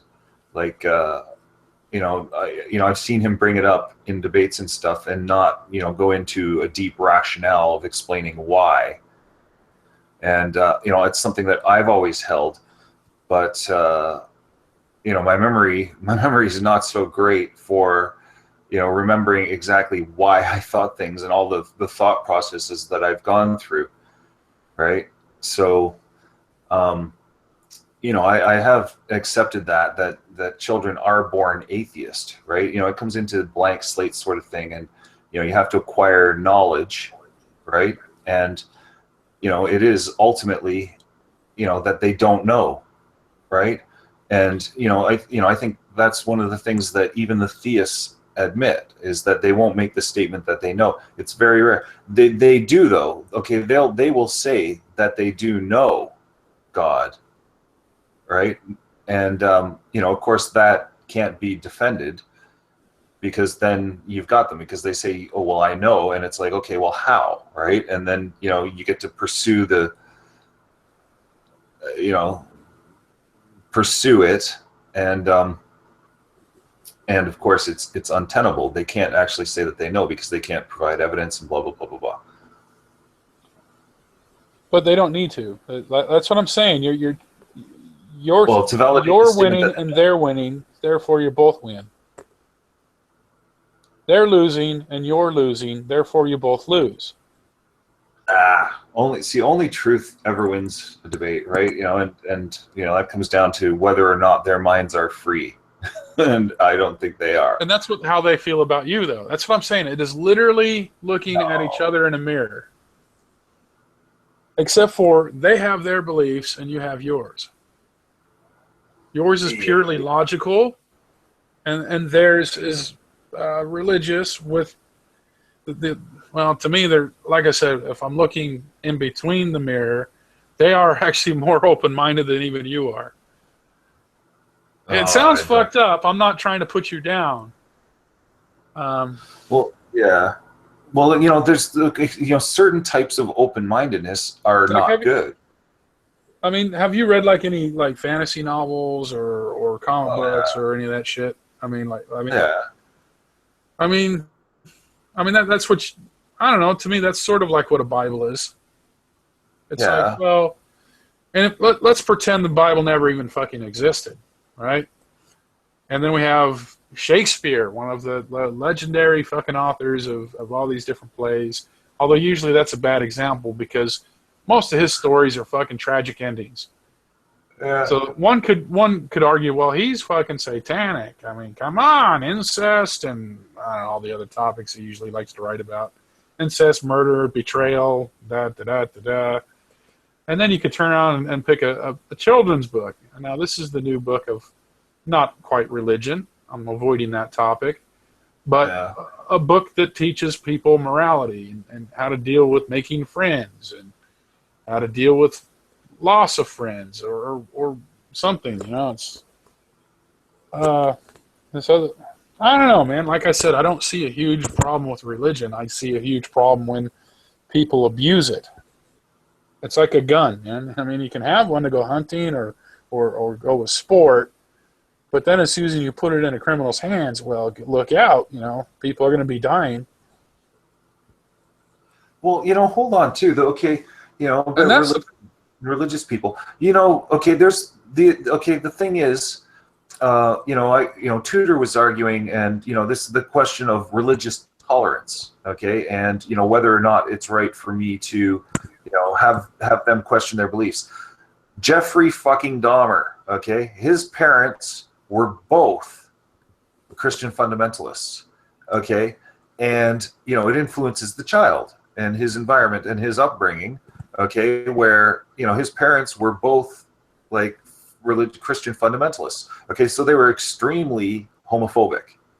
Okay, now the question is he gay? Right? And I think it's pretty obvious that he was. Right? So, psychologically, that has a serious impact on him in his development. Okay, where he's gay and he's coming up in an environment that is like extraordinarily anti-gay. Right? And the stress and pressure, and because he's going to be dealing with confliction on shame and all this kind of stuff, and it twists his mind. It turns him into what he became, right? And so that's one of the points, okay, that I'm trying to get across for why there should be social pressure against religion and against these religions. Well, they do have. The problem is in that religion they have an answer for that. Oh Christ. That's what I'm saying. A lot of your views are pretty ignorant, considering you've never read it and studied it and gone, what a crock of shit. And this is why. I started to read it, and it's like, as soon as I found out it's a crock of shit, it's just, That's it. You don't need any more. And you know, the question is, why aren't they the ones figuring out that it's a crock of shit? Because actually, it's got very good points, and it's quite frankly one of the best books ever written. Hey, crock of shit, or you know, what's your stance? Crock of shit or no? Well, it's a good book. Yeah, it's, you know, but okay, the thing is the people who really believe and really take it seriously, you know, that's a major problem. We've got, you know, the huge battle here, the war on terror and all that with, you know, religious fundamentalists from a different religion. You know, if the shoe was on the other foot, you know, and it was a, you know, an Arabic or Islamic dominated world, and we're the underdogs, okay, and you know, we're impoverished and all this and that, and you know, things don't go our way. Well, then, you know, the shoe would be on the other foot, and we're the, you know, it would be our religious fanaticals, where our Christian fundamentalists are, you know, the big terror threat to the, you know, Islamic world. Well, there's a lot of atheists in the world, though, and they are fighting the Yeah. same fight against ISIS as people that are Christians or Jewish or Hindu or. It's not growing fast enough. I'm like very I didn't say it was disheartened. growing. I'm just, well, maybe it is growing. It's not growing fast enough. See, in their view, the more it grows, the closer, you know, their God is going to return and make this world clean again. And that's, you know, Yeah. and Which isn't gonna that's happen. also the stance of the Quran. You know, the more chaos they cause, the sooner that they believe their damn God's going to come over here and burn the house down and reinvent it, which technically you were worried about your scientific theory, how, what did you call it, the bouncing bang? The Big Bang, Could Big implode. Bang bounce theory. Could Yeah, I implode didn't and know that. recreate the new universe. You could argue that that's what the Bible's predicting. Well, not you, but they could do that. Oh, that's like way different. It's, you know, see, that's the thing. The Bible and all this stuff, this was written by people with a, you know, multiple millennial antiquated understanding of the world and science and stuff. And, you know, today, in this day and age, you know, it's like completely unacceptable to write that sort of claptrap. Well, how? Well, no, it's not. People are doing it all the time. That's why you have Scientology. Oh, Christ's sakes, everyone hated L. Ron I Hubbard. mean, you can't have a more recent example than Scientology. Yeah, and I mean, it should be illegal. Okay, that's the thing. Okay, the question of whether or not it should be allowed and recognized. And okay, we went the wrong way to allow it, which is open-ended. Okay, and we can create more of this. Okay, this chaos. Okay, you should read the book by James Gleick. Okay, it's called Faster: The Acceleration of Just About Everything. He also wrote the book Chaos, which is the layperson, you know, explanation for the scientific chaos theory. Okay, which I read that too, which coincidentally also happens to be mandatory reading for Stanford's behavioral psychology course. And anyhow, okay, that book explains why it is so bad. See, people need to read these books, okay? You know, you're arguing with me and you're arguing against what is best, okay? Now, you know, I can explain all I want, okay? You can fucking play devil's advocate and take a contradictory view, but that ain't gonna help anything. You gotta just kind of trust me on this, because we need to shut this down, because we can't keep growing these you know, different faiths and you know, this weirdness and stuff. Having people on the same page is far better than having 8 trillion different people on 8 trillion different pages, right? Our strength is in the unity, not in disunity, okay? And contradiction and, you know, arguing back and forward. You know, no more Scientologies, okay? It should be called a cult, as it is, and it should be you know, punished. Okay, and in so much as that, we need to crack down on Christianity, we need to crack down on Islam, we need to crack down on Judaism, we need to crack down on bullshit, on all of it, because it is not based on fact and reason and reality. And I gotta go. Yeah, man, no With problem. that, all right. Hey, take it easy. Yeah, you too, buddy. Take care, Nolan. Huh.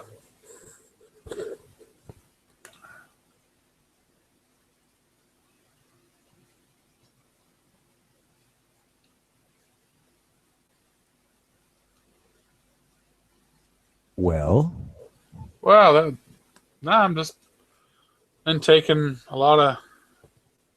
Wow, that's yeah, that's a little extreme, I think.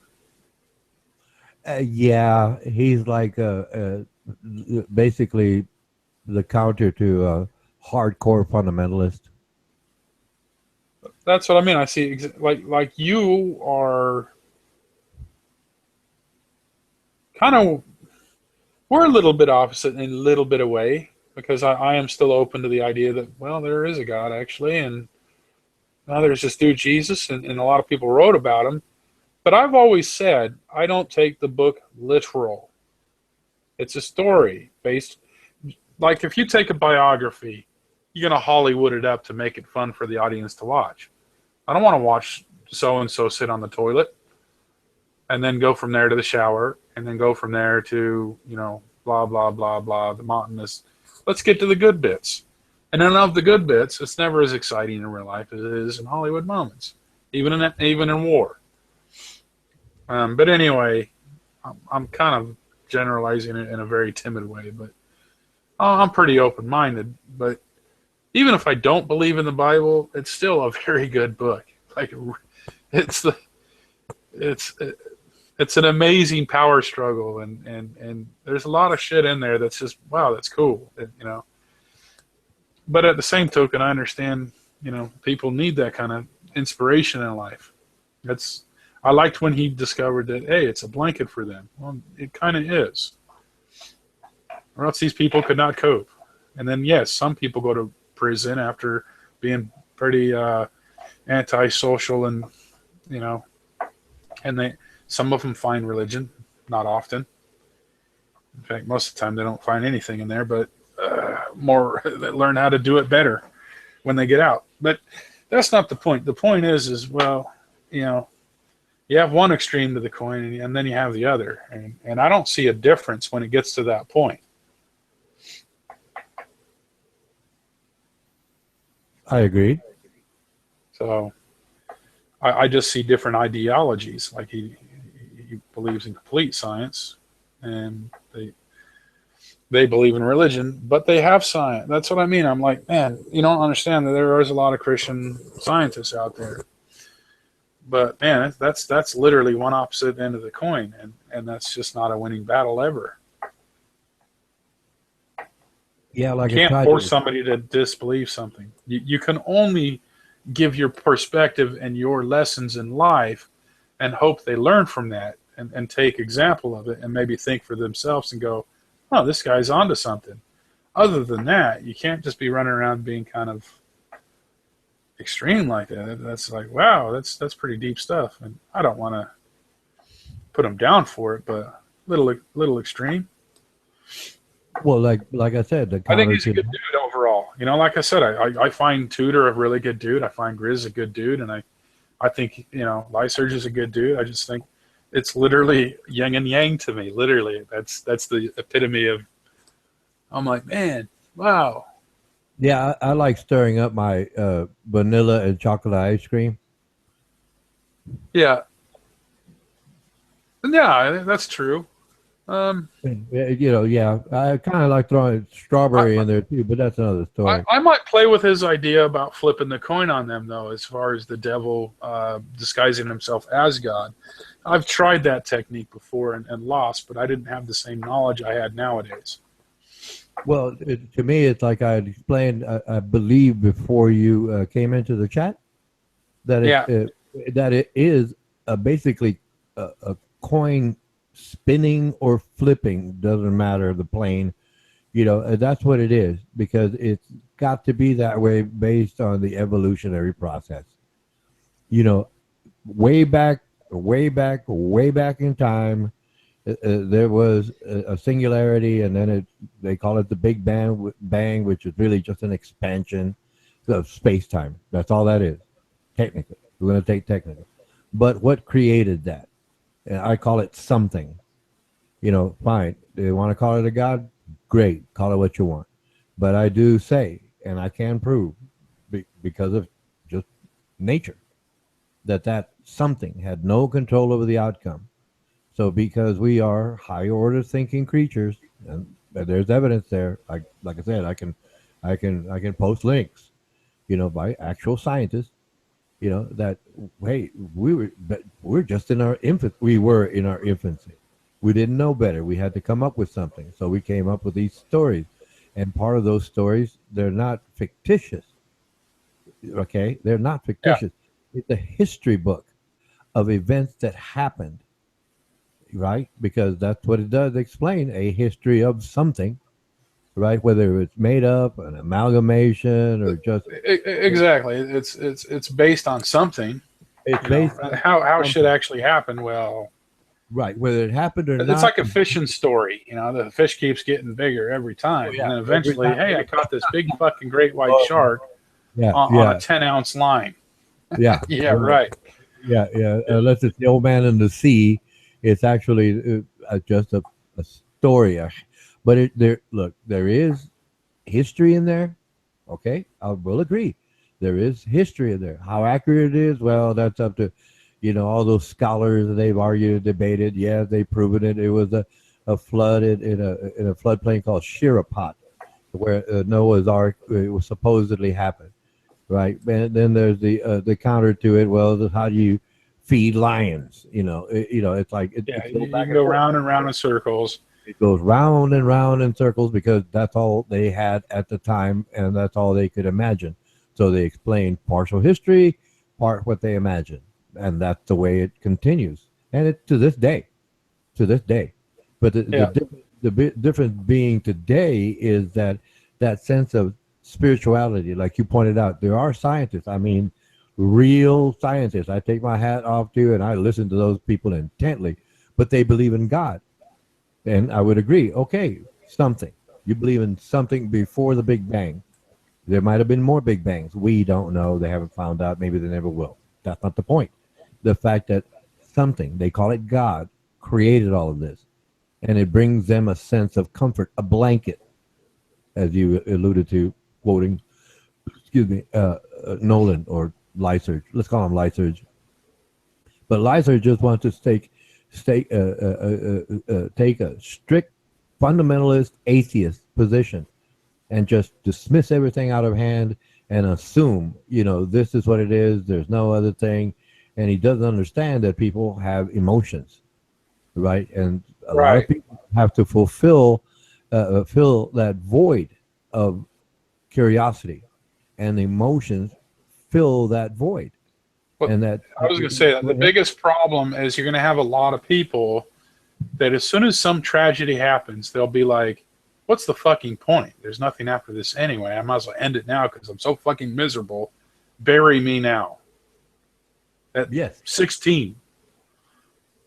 And then you're going to have parents literally watching children 24/7. I just see some people just can't deal with reality in the same way. Minds are fragile, man. Minds are very diverse, really, in how people coping mechanisms. Like he brings up some interesting options for books, but I'm like, man, you need to go back to psychology sometimes because there are so many different coping mechanisms. And frankly, religion's a good one for a lot of people in the world. Unfortunately, the problem with that, with a book that's been fucking written for thousands of years, is then you have these animals that use it as a weapon, that are good with charisma, another talent that isn't necessarily scientifical per se, but there are some applications and skills to use such a thing. And see, now I'm just going round and round it, but what was the point I was making? You've got 4 more hours, so take your time. Well, actually, I'm gonna go to bed soon, but yeah. Well, the point though is there's some people can't handle it. And they're just like, fuck it, life sucks. My boyfriend or my girlfriend or whoever the fuck, there's nothing. Well, fuck it. But they don't realize, so this supposed, religion gives them something to keep moving forward for and looking forward to, and Yes. And people try to get physical evidence of an emotional their deity. anchor, an emotional anchor, if you will. Yeah. Yes. No. It's like, well, because we're in conversation, I thought of it while you two were chatting, and a point that, well, I'm going to bring it up now, is that let's take a group of people, doesn't matter, and I'm going to use Vice President-elect Mike Pence. He's staunch theist. He doesn't want women in the military. He wants to control women's bodies. He's fundamental and stuff, and really so-called hardcore, right? But there are people in his congregation who go out there and help others. They're kind, they're loving, they're caring, but it's based on the same book. It's just how they interpret it. And Vice President-elect Pence uses it as a weapon, not a tool. Where, like I said, others in his congregation would go out there and use that tool to help others because they're caring for their fellow man. So it's a problem there. And then there's that flip side of the coin, right, where you get a person like, Lyserge, excellent example, a super hardcore fundamentalist, right? Wants to take it away from everybody, like Mr. Pence does. He wants to take the rights away from women. It's the same thing on the other side of the coin. And then there's moderates, and then there's humble people. I happen to think that the majority are the humble people, right? Because they're not the ones out there trying to, force people to believe what they believe. The majority of my neighbors right here where I live, they're theists. They believe in God. Okay, great. I mean, I have a few Muslim neighbors, and I have a couple of Jewish neighbors. I mean, there's Jewish neighbors way down the way, but that's not the point. Just in my general area here, about 300 homes, okay? And most of them are just hardworking people. They love their families. They help each other. We help each other. They know I'm an atheist, but they accept me as, hey, I help them out. I've helped them out, and I've asked nothing of them, right? And and they wonder, it's like, why is this guy helping? I'm your neighbor. We got to help each other in spite of our differences, and I that's who I am. But if you have a neighbor like Lyserge, you think, well, I'm not going to help that guy because he believes in God. And then that neighbor said, well, I'm not going to help Lyserge because he doesn't believe in God. The classic clash, right? Between two groups with so-called top members, hardcore members who are out there. They're vehement about their beliefs or non-beliefs, right? Yeah. And that's where the friction really starts. That's where the friction really starts. But by and large, the majority, they're just regular people. I'm not saying humble, but they're moderate. I mean, they live their lives like myself. I just live my life, and I've seen hardcore atheists like Lyserge, come in here also. I forget the gentleman's name, but he was hardcore. I mean, he was worse than Lyserge. I mean, he was vehement. I mean, he was like downright nasty, right? And it's like, wait a minute, But like I said, myself, some time ago, I'd realized, oh, okay, you got the hardcore, you got the moderate, and you got the humble. Okay, and the minority in each group, they're the troublemakers. They're the ones that want to, impose their beliefs, get everybody to change their mind. And that's not really the best way to do it because, like I had explained to him, it's like the coin is flipping. We are evolving over time. It takes time. You just can't flip the switch. And it's called wisdom. Go ahead. Yeah, I was going to say referring to wisdom. You can be intelligent, but it still takes time to develop wisdom. Oh, yes. One of my lines is the wise lack wisdom. That's one of my lines. The wise lack wisdom. One time I made a presentation to a group, and one of the last lines was the wise lack wisdom, and they all like really perked up. I mean, they're already obviously like, I'm not saying in shock, but surprised that I would be saying what I said. It was a prepared statement. Anyway, at the end, I said the wise lack wisdom, and all of a sudden it's like, what? You could see it. I don't know if you ever made speeches before large groups of people, but when you say certain things, right, it's like, what? And I said, take two people back to back, ask them what they see. One will say, I see the ocean. The other will say, I see the mountains. Both of them are wise, but they lack wisdom. And it's like they had to think, right? And I paused. I mean, I don't know how long the pause was, but it was a dramatic pause, obviously. And then I explained to them, once they turn to each other and see what each other has seen, that's when wisdom comes in between them, right? And it's like, thank you very much. My name's Rona Kanushi, goodbye. And I walked off. In other words, I just left them with that thought. They have to consider the other side and have to respect the other side for being just as aware and observant as they are, which was basically the moral of the story, if you will. And that's the way I presented it to them, right? But I did, like I said, I didn't go into the detail I'm going into with you, because I wanted them to figure it out for themselves. That's the idea. If I tell them this is what you should be thinking, they're going to shut off. Doesn't matter if I'm talking to an atheist or a theist or somewhere in between. It does not matter. I utilize their curiosity. That's the difference. I utilize their curiosity, and that's how I approach things. But like I said, a person like Lyserge, well, let's take the opposite. Let's just say Tudor, right? They don't want to turn around and see, right, what the other person has seen. They don't want to understand that, and that's where conflict arises. Mike out. Yeah, he's definitely unique. I have to admit, I've met a lot of religious fanatical people. Well, maybe not that a lot, but I have definitely met some like cultish type of religious people that make me go, oh, geez, see, this is what most people get put off by any religious person. And then this is the first time I've ever met such an extreme atheist, like to the point where it's prejudiced. Really? Like literally should be outlawed. The shit needs to be. I'm like, wow, this is wow. I've never met that kind of atheism. Okay, would you consider him a polar opposite to the so-called radicals in religion that you had met before? Oh, exactly. That's exactly what I told him. Dude, you're like literally the opposite side of the coin. You're like a mirror with different belief. You're right. That's it. Your right reflection is as loud as your reaction. Right. Right. Your expression is going to be what you see. So you're projecting what you want. It's just wow. I'm just like, that's a behavior that basically can lead to violence and on both sides wars, and that's how. Yeah, that's the first time I ever met a full-on hardcore ass atheist like that. It's like, wow, I don't understand how you can.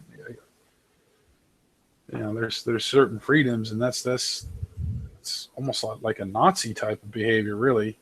Yes, you're absolutely right. That's why I was like, well, I disagree. And then, like, I think his tone with me really changed when he asked me specifically, well, what's your stance on the book? And I just simply said, it's a damn good book. It's a damn good book, whether I believe in it or not. It's a damn good book. It's the number one selling book of all time. It's a damn good book. It's got everything in it, Yeah. I mean, I even talked about a little bit of Shakespeare, but I have to say that book is way better than Shakespeare. Yes. Well, no, I like Shakespeare. I do. I mean, well, yeah. Okay. I like stories. I say translated, because I don't quite understand reading that crap. But if it's not translated, I really struggle reading Shakespeare. But I know you love him, so that hey, that's what I mean. He's a great author. Oh yeah. So, I enjoy it. Just because I don't personally read it or get it doesn't mean I respect that author very much. So He's a legendary author. But no, my point is that, man, it's a damn good book. It's like and he that's when he got a little. All right, I gotta wrap this up. So, oh, I still gotta wrap it up. I need to get some sleep. Anyway, never mind. I'll just keep talking then, I guess. But yeah, no, this first time I encountered such those views of his was like, wow, that's like, okay.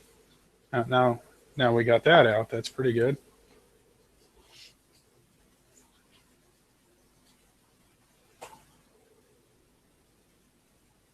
And you will meet again.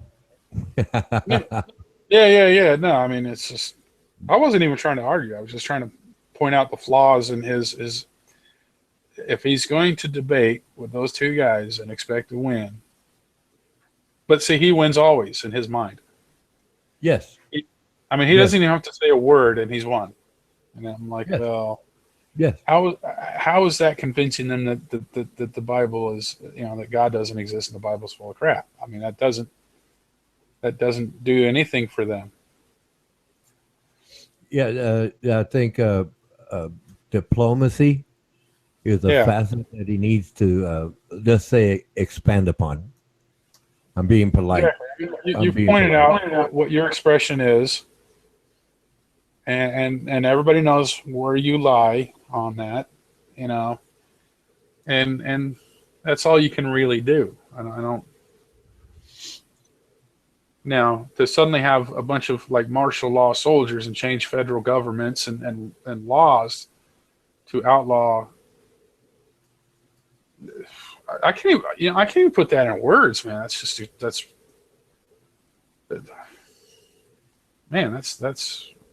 wow. It's unfathomable. It is. It is unfathomable because, like I had pointed out, it is not a light switch. You that's not the way to do it. You might as well, like what he wants to do, imprison people, because they disagree. Wait a minute, religion does the same thing, so how is he any better? Like I said, two people standing back to back. One sees the ocean, one sees the mountain. Yeah. The wise lack wisdom. The wise lack wisdom. Yeah. Myself, I'm most willing to turn back and I want to see everything they saw so I understand exactly where they're coming from. And that's where you get, like, hey, okay, a sense of understanding. Communication starts. Oh, okay, I can respect our differences. Yeah, I'm not imposing it on you. You don't impose it on me. Let's work together because we both have to move forward from here. That's the whole idea of it all. Just basing it on communication, that would be the best place to start. But for the fact that some people are hardcore on both sides of that coin, myself, I prefer to I'd rather walk on the edge of the coin, because it's. Yeah, me too. I'm like, man. Yeah. I mean, what's the point? Like, I like hanging out with Grizz and Tudor, and and I like, hey, if that's what makes him tick, then I support that. And then there's somebody like yourself that your views is what makes you tick and an interesting fella, and I support that as well. We're not trying to hurt each other. Oh no! So you and I have the either side, to be honest. So you and I have the most civil conversations of all those guys put together. Yeah, that's true. But then again, I'm far more direct. And that ruffles a lot of feathers, because hey, look, let's get to the point. This is the reality of it all. Can we move on? Yes or no? Right. Yeah. But you're more diplomatic than I am. That's why I would recommend or suggest that we do maybe someday just happenstance, right? We get together, right? And hey, let's have a debate. Debate, not a discussion, not an argument. Debate, basically a formal debate. And I nominate Uncle May to be the moderator. Do you all agree? Right? And I go, mic out. Right? And then you can moderate it. And it's like basically you tell them, okay, each one of you has, 2 minutes to make, or whatever you decide, Uncle May. You're going to have to decide those parameters because, like I said, I'm very hardcore. You better put it all together right now or else guess what? You're going to, be wrong. because I get to the point to, hey, let's move on from here because everybody knows what's going on, but most people don't get it that quickly. And I do understand that, because that's who I am, right? And that's the thing with the debate too, is that even though if you have one, it sometimes takes time to have the thing sink in. Right. Like just because you won or lost doesn't mean that's the way it is. Right. But like, see, Hank pointed out something that made me think like, hey, that's a good point.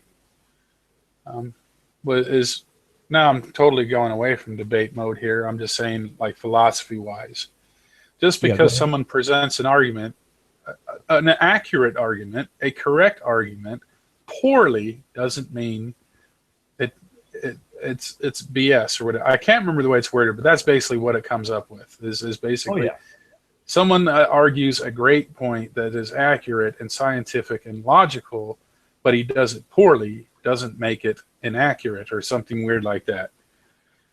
And then just because someone's great at presenting something,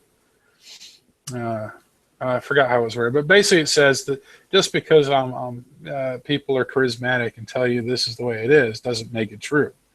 And then there's the opposite of the guy can't argue for fuck all, but what he's trying to say is accurate. It doesn't make him wrong.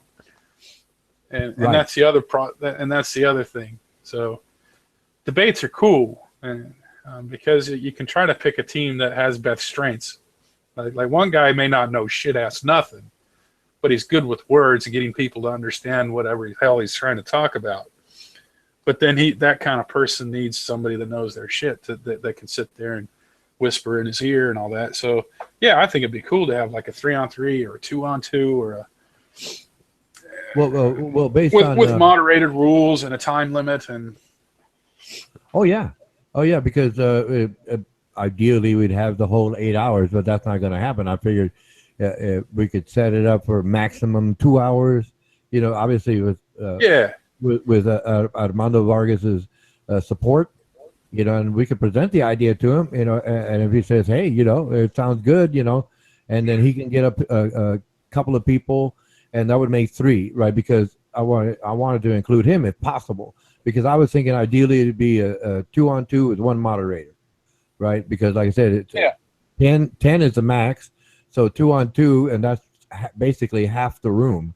But if you want to make it 3-on-3, well, we could include Armando. I don't really want to be in a part of it. I want to sit back and listen to both sides. I hear you. Yeah, because I guess I'm more curious, to learn more about this, even though I do understand it and I can explain it quite well. I do believe, and I have proven it, but that's not really the point. It's not for me to shine. It's just for the two sides to basically stand there and present their sides in a moderated debate. And like I said, I do support you being the moderator, and just let them, just discuss it, debate it, and you give them time limits and whatever. And I guess you can intervene if you're going off topic on both sides, obviously, because I sense you're pretty well level-headed about those things, right? You're quite level-headed. I mean, I'm not saying I'm not, but like I said, I would rather, because of my persona, I'm aggressive. I know that right out. I'm aggressive. I'm aggressive, and I know I can prove what I say, but it's like I said, it's a little rough on people because of the way I present things, and the style that I use is, it's just too linear for a lot of people. I get to the point whereby you're more diplomatic. I guess is the best word to use. More diplomatic than I am. Okay, and so we can get 3 to include Armando Vargas if he wants to, or 2 if he doesn't want to. And then 3 on the opposing side, obviously, Lyserge would be, I guess we could call it captain of that team. And then he could nominate 2 people to bring in, right? And we might not know those people. Okay, exactly.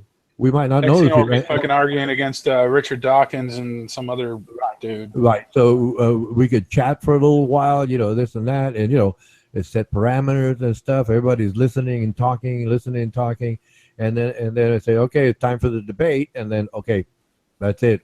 I mic out, everybody mics out, and then the side that's speaking, obviously, they have your mic is active at all times, obviously, and then obviously, I guess we have a coin toss. A coin toss. I can flip a coin. Boom, because it doesn't matter. It doesn't matter. I can flip a coin, or we can play rock, paper, scissors, something, because obviously we can have cameras on, right? We can see, somebody with a camera can just flip a coin, and we can see the coin fall. Okay, heads or tails, right there. We got somebody has a camera, so that way we can establish who starts first. Obviously, goes second, and then we go through the whole debate, and then the debate ends. Boom, that's it. And then obviously everybody chats back and forth. And then we're 2 hours in, and then we got 6 hours left, or whatever combination. I mean, if you're open to it, I mean, I can bring it up if you're not here, or you can bring it up if I'm not here. And then obviously I'm almost positive a life surgeon would be most interested, and a tutor would be most interested, and they could be the two captains, for example. I'm not sure, right? I'm not sure, because they have to decide within their own teammates who's going to be the captain, who's going to present it, follow up, so on and so forth. And I think that would be a very good thing to do. That'd be fun. That'd be cool. Definitely be cool. I think that'd be cool. Yes. The only problem I see is the timing of it all, where everybody can say, okay, I got my team, maybe over a 2-3 day period, right? Yeah, we can't do it a week ahead of time, because we don't know what's going to happen. My girlfriend might come over. I don't know.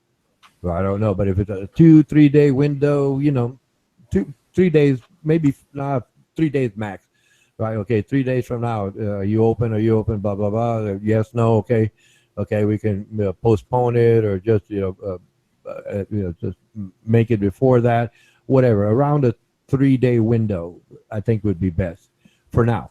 I don't know. Yeah, I agree. Okay. Cool. So you want to break it off now and get some sleep, or I'll listen to you for another 4 hours if you like. 4 hours? Are you kidding me?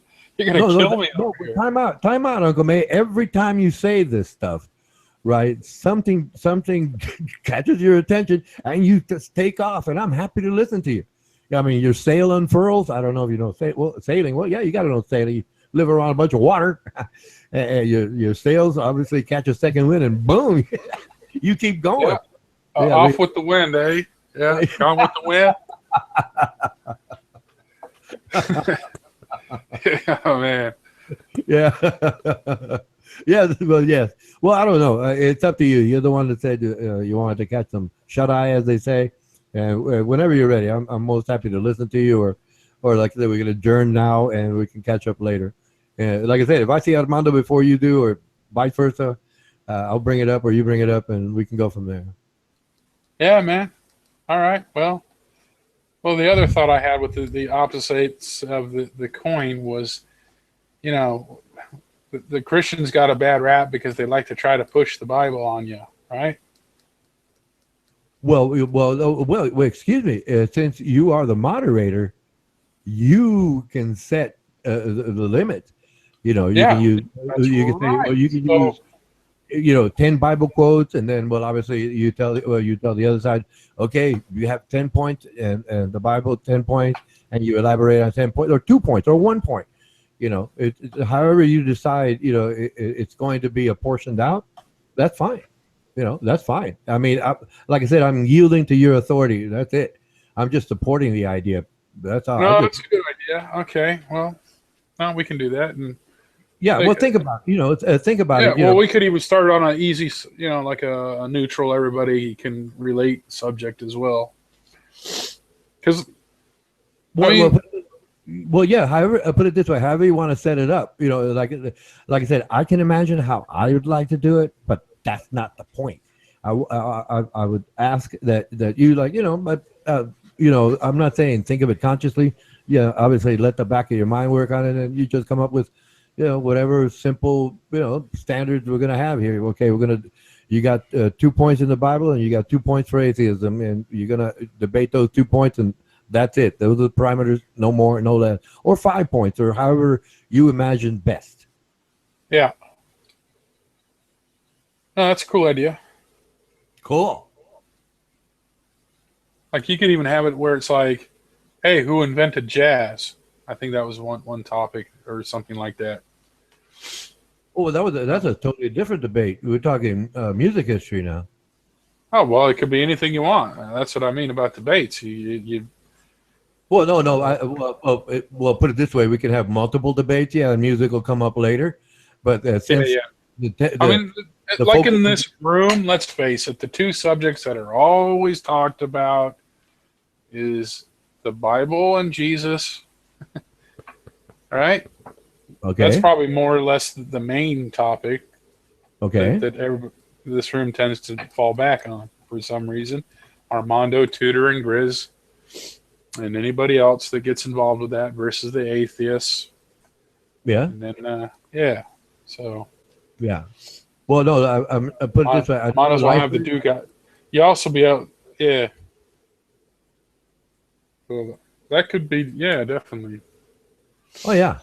I think Lyser's would be most interested because he is so skilled with words. I mean, it's surprising. It is surprising. You know, a Tudor again. That's his foil right there. That's his foil. You know. You talk about nemesis. Those guys, they're each other's nemesis. Oh yeah. You know, No, that's what I said. Right there, we got great fireworks just to start out the show. Yeah, that's our heavyweight battle right there. Okay, yeah, okay. That's the title belt right there. Oh yeah, That's the main event. yeah. Oh yeah, I'm sure word will get out. Not that just you and I say something to anyone, because others are listening here, and they're And what probably cracks me up is they literally have so much in common they don't even realize it. To be honest, yes. Even if by the time like it was like near the end, I was like, you guys aren't even debating anymore. So are you guys? I literally typed it. I was like, you guys still wanting to debate, or is this over now? yeah, And then I asked that, and they're like, oh, hold on a minute, and then got back started up again. I was like, okay, well, then you guys are so far off fucking topic, it's not even funny. yeah. Well, Which I think Tudor knew that, and yeah, so yeah, they're about ready to share Christmas presents. At one point. I mean, like I said, that they don't, and that's why I said, it's looking like a coin. You got heads and tails, man. And that's where I say Christians, they get the rap for trying to push the Bible on people. Well, he's got the rap doing exactly the opposite, trying to push it away, and actually going more so out of the way than anything. Perfect. That's two sides of the coin that are clear, to everyone. Well, they're doing the same thing, just opposite. Yes, like you said, they're looking in the mirror. Yeah, one's trying to push the Bible your way, and the other one's literally trying to shove it away and throw it out the window. Right. That's what makes it so good. Potentially, yeah, it's great. Now that I think about it, it would be a great. But then again, like I said, it's just let's take our time. It's disturbing that they thought that I was literally arguing with him well, I suppose I was, but I wasn't intending to. I was just trying to point out the flaws of his arguments. I thought because you if you're moderate. going to battle them guys, you got to be creative. Yeah, but no, I thought right. you more. No, you were you're wrong. You were trying to moderate their argument. Yeah. This is a debate. We're not going to hear argue. We're not. Name calling is not allowed because the both of them, when they get triggered, I've noticed that about both of both of their profiles. When each one of them gets triggered, they start using obscenities, and I say, okay, the perfect match. Now we gotta get a counter to Armando's, I guess, creative language. That's not going to happen. He's unique. Yeah. But I was moderating at the start, and then he was, pissing me off. So I thought, oh well, you want to treat me like a dumbass? I'll do the same. Well, in Armando's eyes, I'm undefeated. So. Yes. Oh no. I think a lot of people regard you highly. You're highly regarded amongst the people. Good. Even when you're I'm not the smartest guy, I don't have all the scientific fucking answers, and I'm not the most biblical fucking asshole. But you play dumb a lot. I'll hold my own. You play dumb. It's just you play dumb. Really, that's part of your. That's a diplomatic tool. Let's just put it that way. I'm strategic. Okay, spine. You use the word strategic. That might be too many syllables for Armando Vargas, but spine. You know. Oh. Yeah. Fine. We'll go at it that way. I mean, it's already beginning to humor me. Just imagining what will happen. Yeah. And I can't do that. I can't do that. Yeah. Okay. Well, I tell you what. I'll listen to you. Like I said, you got about 4 hours, and once you decide that you get sleepy, you just tell me. We'll go from there. All right, man. So what would you like to debate about against somebody or other? Or what topic is good besides religion? I know there was a second topic. I just can't think of it right now. Politics. Oh, yeah, politics. Oh, Yeah. God, that's a good one. That one. But well, wait a minute. It's kind of dying down now that it's pretty much like, okay, he's in now. Now it's basically theorizing how good he's going to do. Yeah. Well, those are the two biggies. You know, those are two biggies. And put it this way, what topic have I not been able to cover?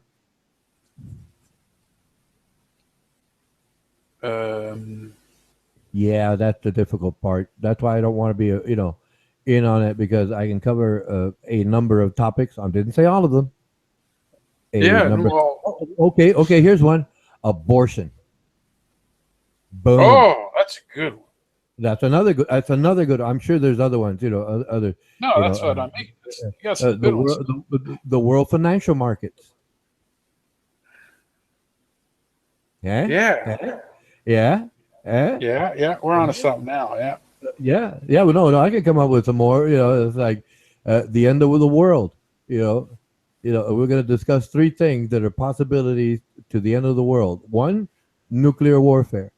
2, the breakdown in the global currency, right? And 3 would be natural disaster.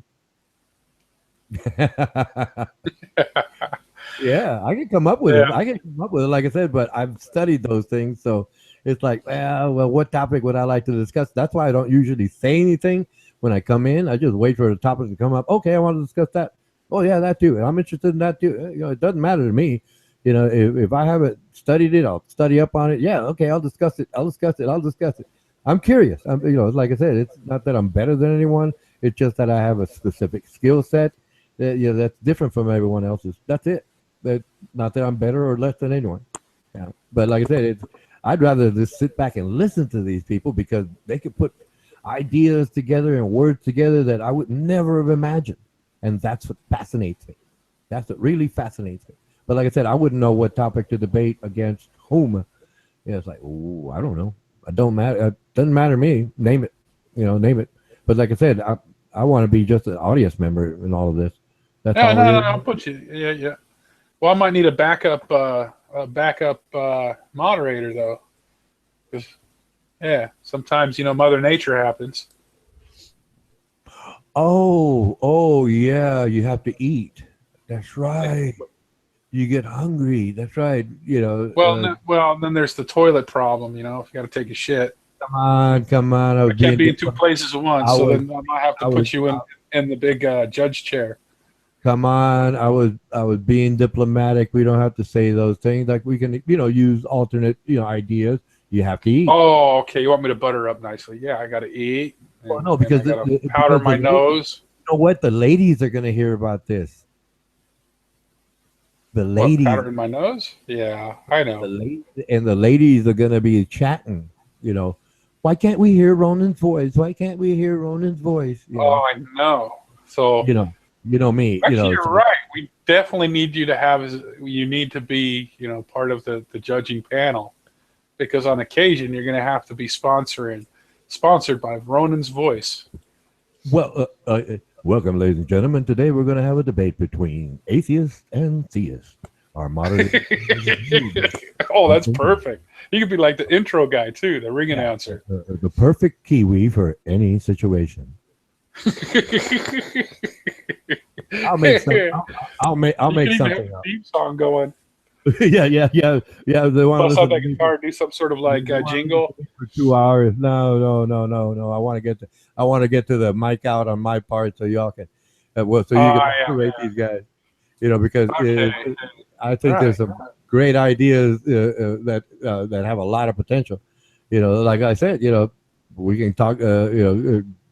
Global warfare, the currency, natural disaster, predictions on natural disasters, predictions on the currency, predictions, Hey, on is that war. is that Aussie guy, the hot dog dude? Is he an atheist? Rupert Cow? Yes. Yeah. Yes. See, that could be another one of Lyserge's teammates. No, that's what I'm trying to figure out. Is who the Oh, another third atheist. Flamingo Boot. Oh yeah, he's pretty good too. He's pretty good. Flamingo Boot's pretty good. He's very polite, though, Flamingo. Yeah, they never give him a chance to speak, but he's very good. Yeah. See, there you go. We got the opposing team. We got the opposing Lyserge, Rupert Cow, and Flamingo Boot. We can nominate. Well, obviously we have to discuss it with them, and if they nominate someone that they think is better than they are, which I doubt, because we're brainstorming here. I think that would be an excellent team to oppose. Yeah, because Lyserge has his views and some logics,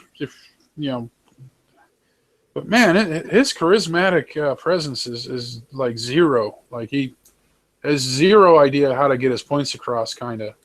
Oh yeah, and that's where he could present things and then rely on his.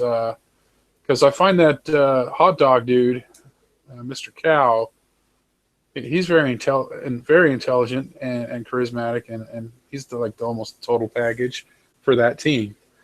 Yes. And Flamingo's very polite, but has very good points at times. Oh yes, but they, like I said, they never let him talk. Everybody. Exactly. When he gets talking, he's got very good points to make. Oh yeah, when he says something, you have to. I really want him. Yeah, I'll put it this way: we have potential, for both sides. Now it's like I guess the next step is to contact them and well, indirectly or directly, and see what they think, and then we could get something together. It might happen instantaneously, and it usually does, just because everybody's interested, and we can go from there. Because obviously we can imagine other debates later. We can get all those crazy days in here. Adam and Richard Garnash and the Pancho Pete. That's one team, and then I'd like to debate them all at once. Just myself, I'd take them all on by myself. But because I'd have fun. I'd have the fun. problem with Adam and them is there is no mediator or moderator with them. They're in control. Yeah, but no, we just say That's what makes okay. it miserable. It's like I would love to, include them in shows, and No, actually, no, not really. no. To be honest, actually, I like Poncho a lot. He's great fun. Oh yeah. But I know that at the end of the day, he's one of. But see, imagine him. Imagine Pancho, Adam, and that guy King Richard, right? All of them on one team, and you say, "Okay, what's your presentation?" And all three of them start talking at once. Yeah. That would be funny. That would be so funny. Yeah, but that's lunacy on my part. No, but it's funny though. I have to admit. It is. Those guys, man. It'd be hilarious. God, you could almost debate who's got the biggest ego. That would be a topic for sure. Oh, we got a lot of them. Adam versus Poncho Pete versus fucking whoever else. Yeah. Your topic today will be who's got the biggest ego? Who's the biggest celebrity? And ready, get set, go. Get the fuck out of the Dodge and let them have at it. Right. And then because there is no moderating them guys, man. Yeah. Then there'll be mute wars for 10 minutes and nothing will be said or heard, should I say? Yeah. Oh, definitely. Shit, they go on for hours though. Yeah. It was like 4 hours, and I'm like coming back. Oh no, it's still going. Go back out. Come back. Yeah. Oh damn, he's still going. Yeah, everybody go Christmas shopping. When you get back, they'll be here, 5 hours talking the same thing, in circles. But hey, nobody wasted any time. Oh, actually, that'd be an awesome show, man. Who's got the biggest ego? Like you try to get all the they're self-appointed celebrity fucking status ego guys. Yeah. You slap them in the ring and let them go. Yeah. Armando Vargas presents, right? That could be the name of the video. Yeah, that's right. Armando Because Vargas he's presents. good with all them guys. They'll jump in a show and wreck it. Yeah, you can And assemble. it's like, well, why don't you use that? Why don't you get these guys against each other? Like, obviously, we're minnows, I guess. If you think we're minnows and we're boring, and you got to call upon Adam to destroy the show up and make ratings for you, well, Yeah. why not put those guys in the same ring and have them duke it out? People want to see that. Well, no, I just thought right now that after the debate, Armando can send Adam a link and he can come in and snipe it. Snipe the whole thing. Yeah. No, no, because then the video won't be shown. You know, it'll just be blank. So, nah. Now we'll work something out for that. Yeah, that's remote for now, and if anything, I don't want to look at it. Yeah, I really don't want to look at it. You know, but like I said, some people here have heard it. Obviously, they'll contact. Like, I'm not saying Flat Earth debates, but Hank Hill, he's also very bright about the Bible. Hank Hill, that's another gentleman. Oh, yeah. Hank Hill, that gentleman right there. So long as you just tell him, hey, look, this is not about Flat Earth. It's a straight Bible, and you're on this team. Would you like to join? And I think he would enjoy that opportunity. But like I said, it's just like I'll try to think of other people. Right now, I'm just enjoying chatting with you, so it's hard for me to like sit back and brainstorm. But if anything, like Hank Hill is another person. You know, it's got Hank Hill would be awesome on a Oh yeah, he's knowledgeable at that kind of shit. Yeah, very knowledgeable. He's very knowledgeable. You know, very knowledgeable man. Yeah, and what he needs is somebody assertive. Like I noticed, he is very timid at times. Yes, he tries to be polite. So he's great because he's got that knowledge and he's polite and nice and friendly and right. And then you get him an aggressive guy like Grizz tends to be a little aggressive when he wants to be. He'll just fire it out. You're wrong, and this is the verse that you need to read. And did it. But you know what? And then you have Tudor who's the same way, and that'd be a good team. Yeah, but see, since it's going to be moderated, each individual has the opportunity to speak. No one can interrupt them. That's right. Plus, like, you just touched on something there. Actually, that's a point. I keep forgetting that. Yes, let's say, for example, Tudor's speaking, okay, and then Hank thinks of something, but obviously he can't come in because it's Tudor's window to speak. Hank can post something in the side chat. Yeah, true. Right. That's good. Right. Yeah. That's allowed. It could be. We can call it notes, and people can see the notes. Hank would type something out, tell him about this and tell him about that. And while Tudor's obviously speaking, he can glance over and look at the notes and use that, as part of his tool set. And the same thing for Lysearch, right? It's like Flamingo Boot thinks of something, he'll type it in there, right? And then Lysearch he can utilize that information. And that would obviously have both sides active. Even though they're passive. You wouldn't have this one guy sitting around wishing he could butt in because he thinks he's got a better way to prove his point. Right. So that happens to me a lot. I'll be sitting back, gritting my teeth, going, "Oh, he's giving you the opening. Oh, he's giving you the opening. Oh." Right. So the idea would be we could tell them, okay, no links. You just, if you're going to quote something, you quote it, but no links because everybody has to go look at it. That takes away from the debate. Just write out the statement, type out the statement, short, quick, succinct, bingo, and then, the person speaking could utilize it while they're making a presentation and or waiting after the counter argument, okay, to respond to that. Well, however you set it up, the old back and forth, how many rounds did it go? 3 rounds per whatever issue or point.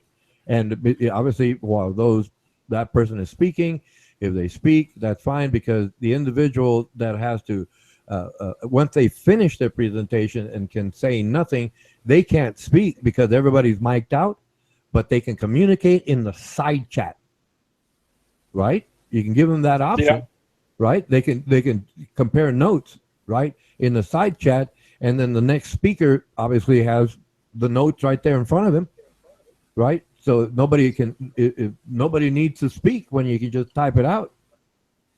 Yeah, that'd be awesome, actually. Well, no, I'm just trying to figure out, the parameters here and all the tools and variables and what we can use, in terms of, like I say, if somebody's making a presentation, the other side is so-called silent, and they could be writing notes to the next person who will be presenting, because each one of them has to take a turn, right? It doesn't matter which one goes first, second, or third. I'm just using 3 per team. It doesn't matter who goes first, second, or third, except that all of them have to speak for X number of minutes, whatever you decide. Let's say 3 minutes, okay?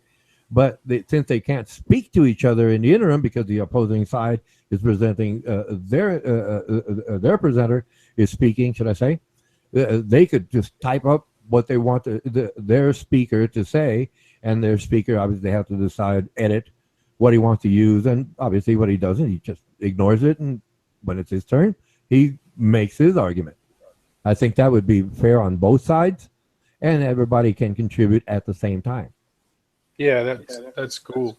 Okay. No, we're just setting up the rules and parameters now, and that's all we're really doing. I'm thinking, okay, and then obviously, like I said, everybody else, is going to be there, and Armando Vargas can sit there, and if he wants to type something in, that's fine. And if we have a full panel, that's 10, right? We're counting at least 7. 7 that'll be so-called active, which would be you, and both teams 7, and then there's 3 neutral people like myself, in case you need to take a break, go have yourself a nice steak dinner or something like that, hug the wife, pat the dog if you have a pet, some other things, I don't know, do the hair, check the makeup, I call it go shine my shoes. But anyway. Yeah, no, sounds good, like a good idea, man. Well, yeah, like I said, I'm trying to use all resources here, utilize all resources, and I might think of something else, I don't know, but as things go, yeah, I think that would work quite well, and both teams obviously can be active in text, and obviously passive in presentation, except for the one or the other side that's making the presentation in their time window. Yeah, sounds awesome. I think we got the ball rolling. We just got to find out the details and get people. No, this is basically pre-production work. That's all we're doing. Just getting the brainstorming here.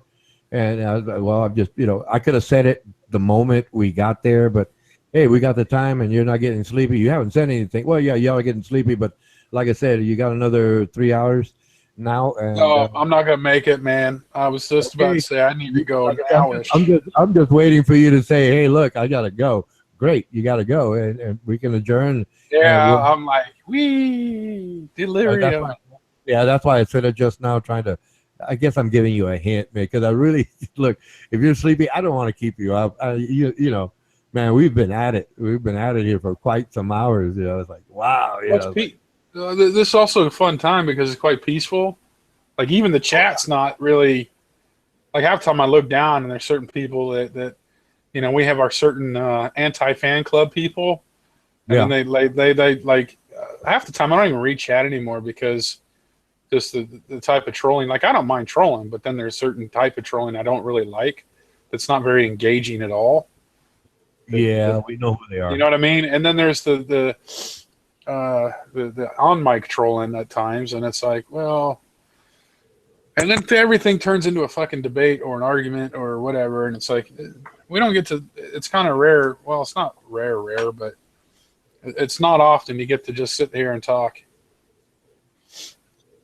Yeah, that's right. Flesh out ideas and brainstorm and. Oh yeah. So, like, the more people in here too, I do like to try to keep the other panelists involved. Like, sometimes I'll go on. Well, sometimes I'll lose control and I'll start trying to own the mic by accident, or we all have our excitements that trigger us to ramble on. And but I love the drama. I do try to look down and go, oh well, let's try to find a way to chime in Ronan. Okay, Ronan, and then usually have a delayed thing running across the house. Clicking the unmute button after you've put the diaper away. I don't know. Yeah. And then yeah. no, it's And I usually got the guitar. and I got a new battery in my digital stopwatch. Time. But Oh, right here, right here. And you tell me how long it is, and I got it right here. And I'll be silent. nice. I'm serious. I'm serious. I got a stopwatch, and it's running here. It's 10 seconds, right? You know, and you know when it's coming up, you know that they need to finish because they don't know. They don't know how long it's going to be. If you tell them, I don't know. Like I said, when you tell me what it's going to be, let's say, okay, you have 2 minutes opening statement. You know, each one of Oh you, yeah, I see what you're saying. right? You And could then be like the buzzer guy. yeah, I could be the buzzer. I just time. That way, the Or- girls still get to hear your voice. well, no, I can say 10 seconds, and then 10 seconds time. Right, and then you interrupt. Okay, that's it. That's all you can say. And if they want to keep rapping, no, that's all you can say. But then you have the power to mute them. Ah, true. I forgot about that. Yeah. Well, like I said, you're the moderator. You're the Yeah. moderator. You will have this power. You know, and like I said, all I'm doing is being a timekeeper. I can do that. See, in other words, that's where we can work. You know, in conjunction, right? We just work together, right? It's like okay, you have your opening statement, and then I could say, and you say time, boom, I hit it, and then if you have a 10-second warning, you can tell them, or 5 second, however, whatever is comfortable, whatever you think of. I think 10 seconds is a pretty good window, and then you say, well, you'll be alerted at 10 seconds, and then you'll be then time. And when I hear, then what you say, when I hear time, you will be on mute. Bingo. That's it. There's no, like, like on TV, right? Okay, we have to go to commercial, and that politician keeps talking. But I really want to make the point that well, we have to go to commercial break, but I just really want to finish. Can I finish? No, you can't. Commercial break. That's awesome. Right. Well, no, Yeah. it's a TV, right? Because I've seen it on TV all the time. But like I said, here it's going to be more disciplined because you're going to say, I'm going to say 10 seconds, and then you're going to be you move your cursor up there, and I say time, boom, that's it. You're muted. You're muted. That's it. Sit down. Yeah, So yeah. That'd be cool. that'd be cool. I mean, That would be cool. I have to admit. we have a way of controlling everything because it's a debate. It's a structure. We have to structure. These people say, well, we're debating this. No. You're arguing or discussing. You're not debating. Debating is formal. No. There are time restrictions here, and there's specific topics that you need to cover. That's it. You can't go outside of these parameters, period. And it'll work. It'll work. It'll work. Oh, yeah. It'll work splendidly. All right, Well, man. are you yawning yet? Oh, I've been yawning apes now. I know, but you keep fighting it, Uncle May. That's what amazes me about you. It's like, and I heard you yawning. Oh, I really, and then you start. But I'm on mute, right? But I'm laughing back here. I'm laughing. I'm on mute, but I'm laughing. It's like, oh man, this guy loves it. He loves it. Yeah. Oh yeah, it's most impressive. Most impressive. I know, man. Okay, You're the mantis. are you ready to adjourn? I am very ready to adjourn now. Okay, go ahead, say Mike out, and I'm going to hit my little Xy up here, and we're gone. All right. Mike out. Mike out.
Hey,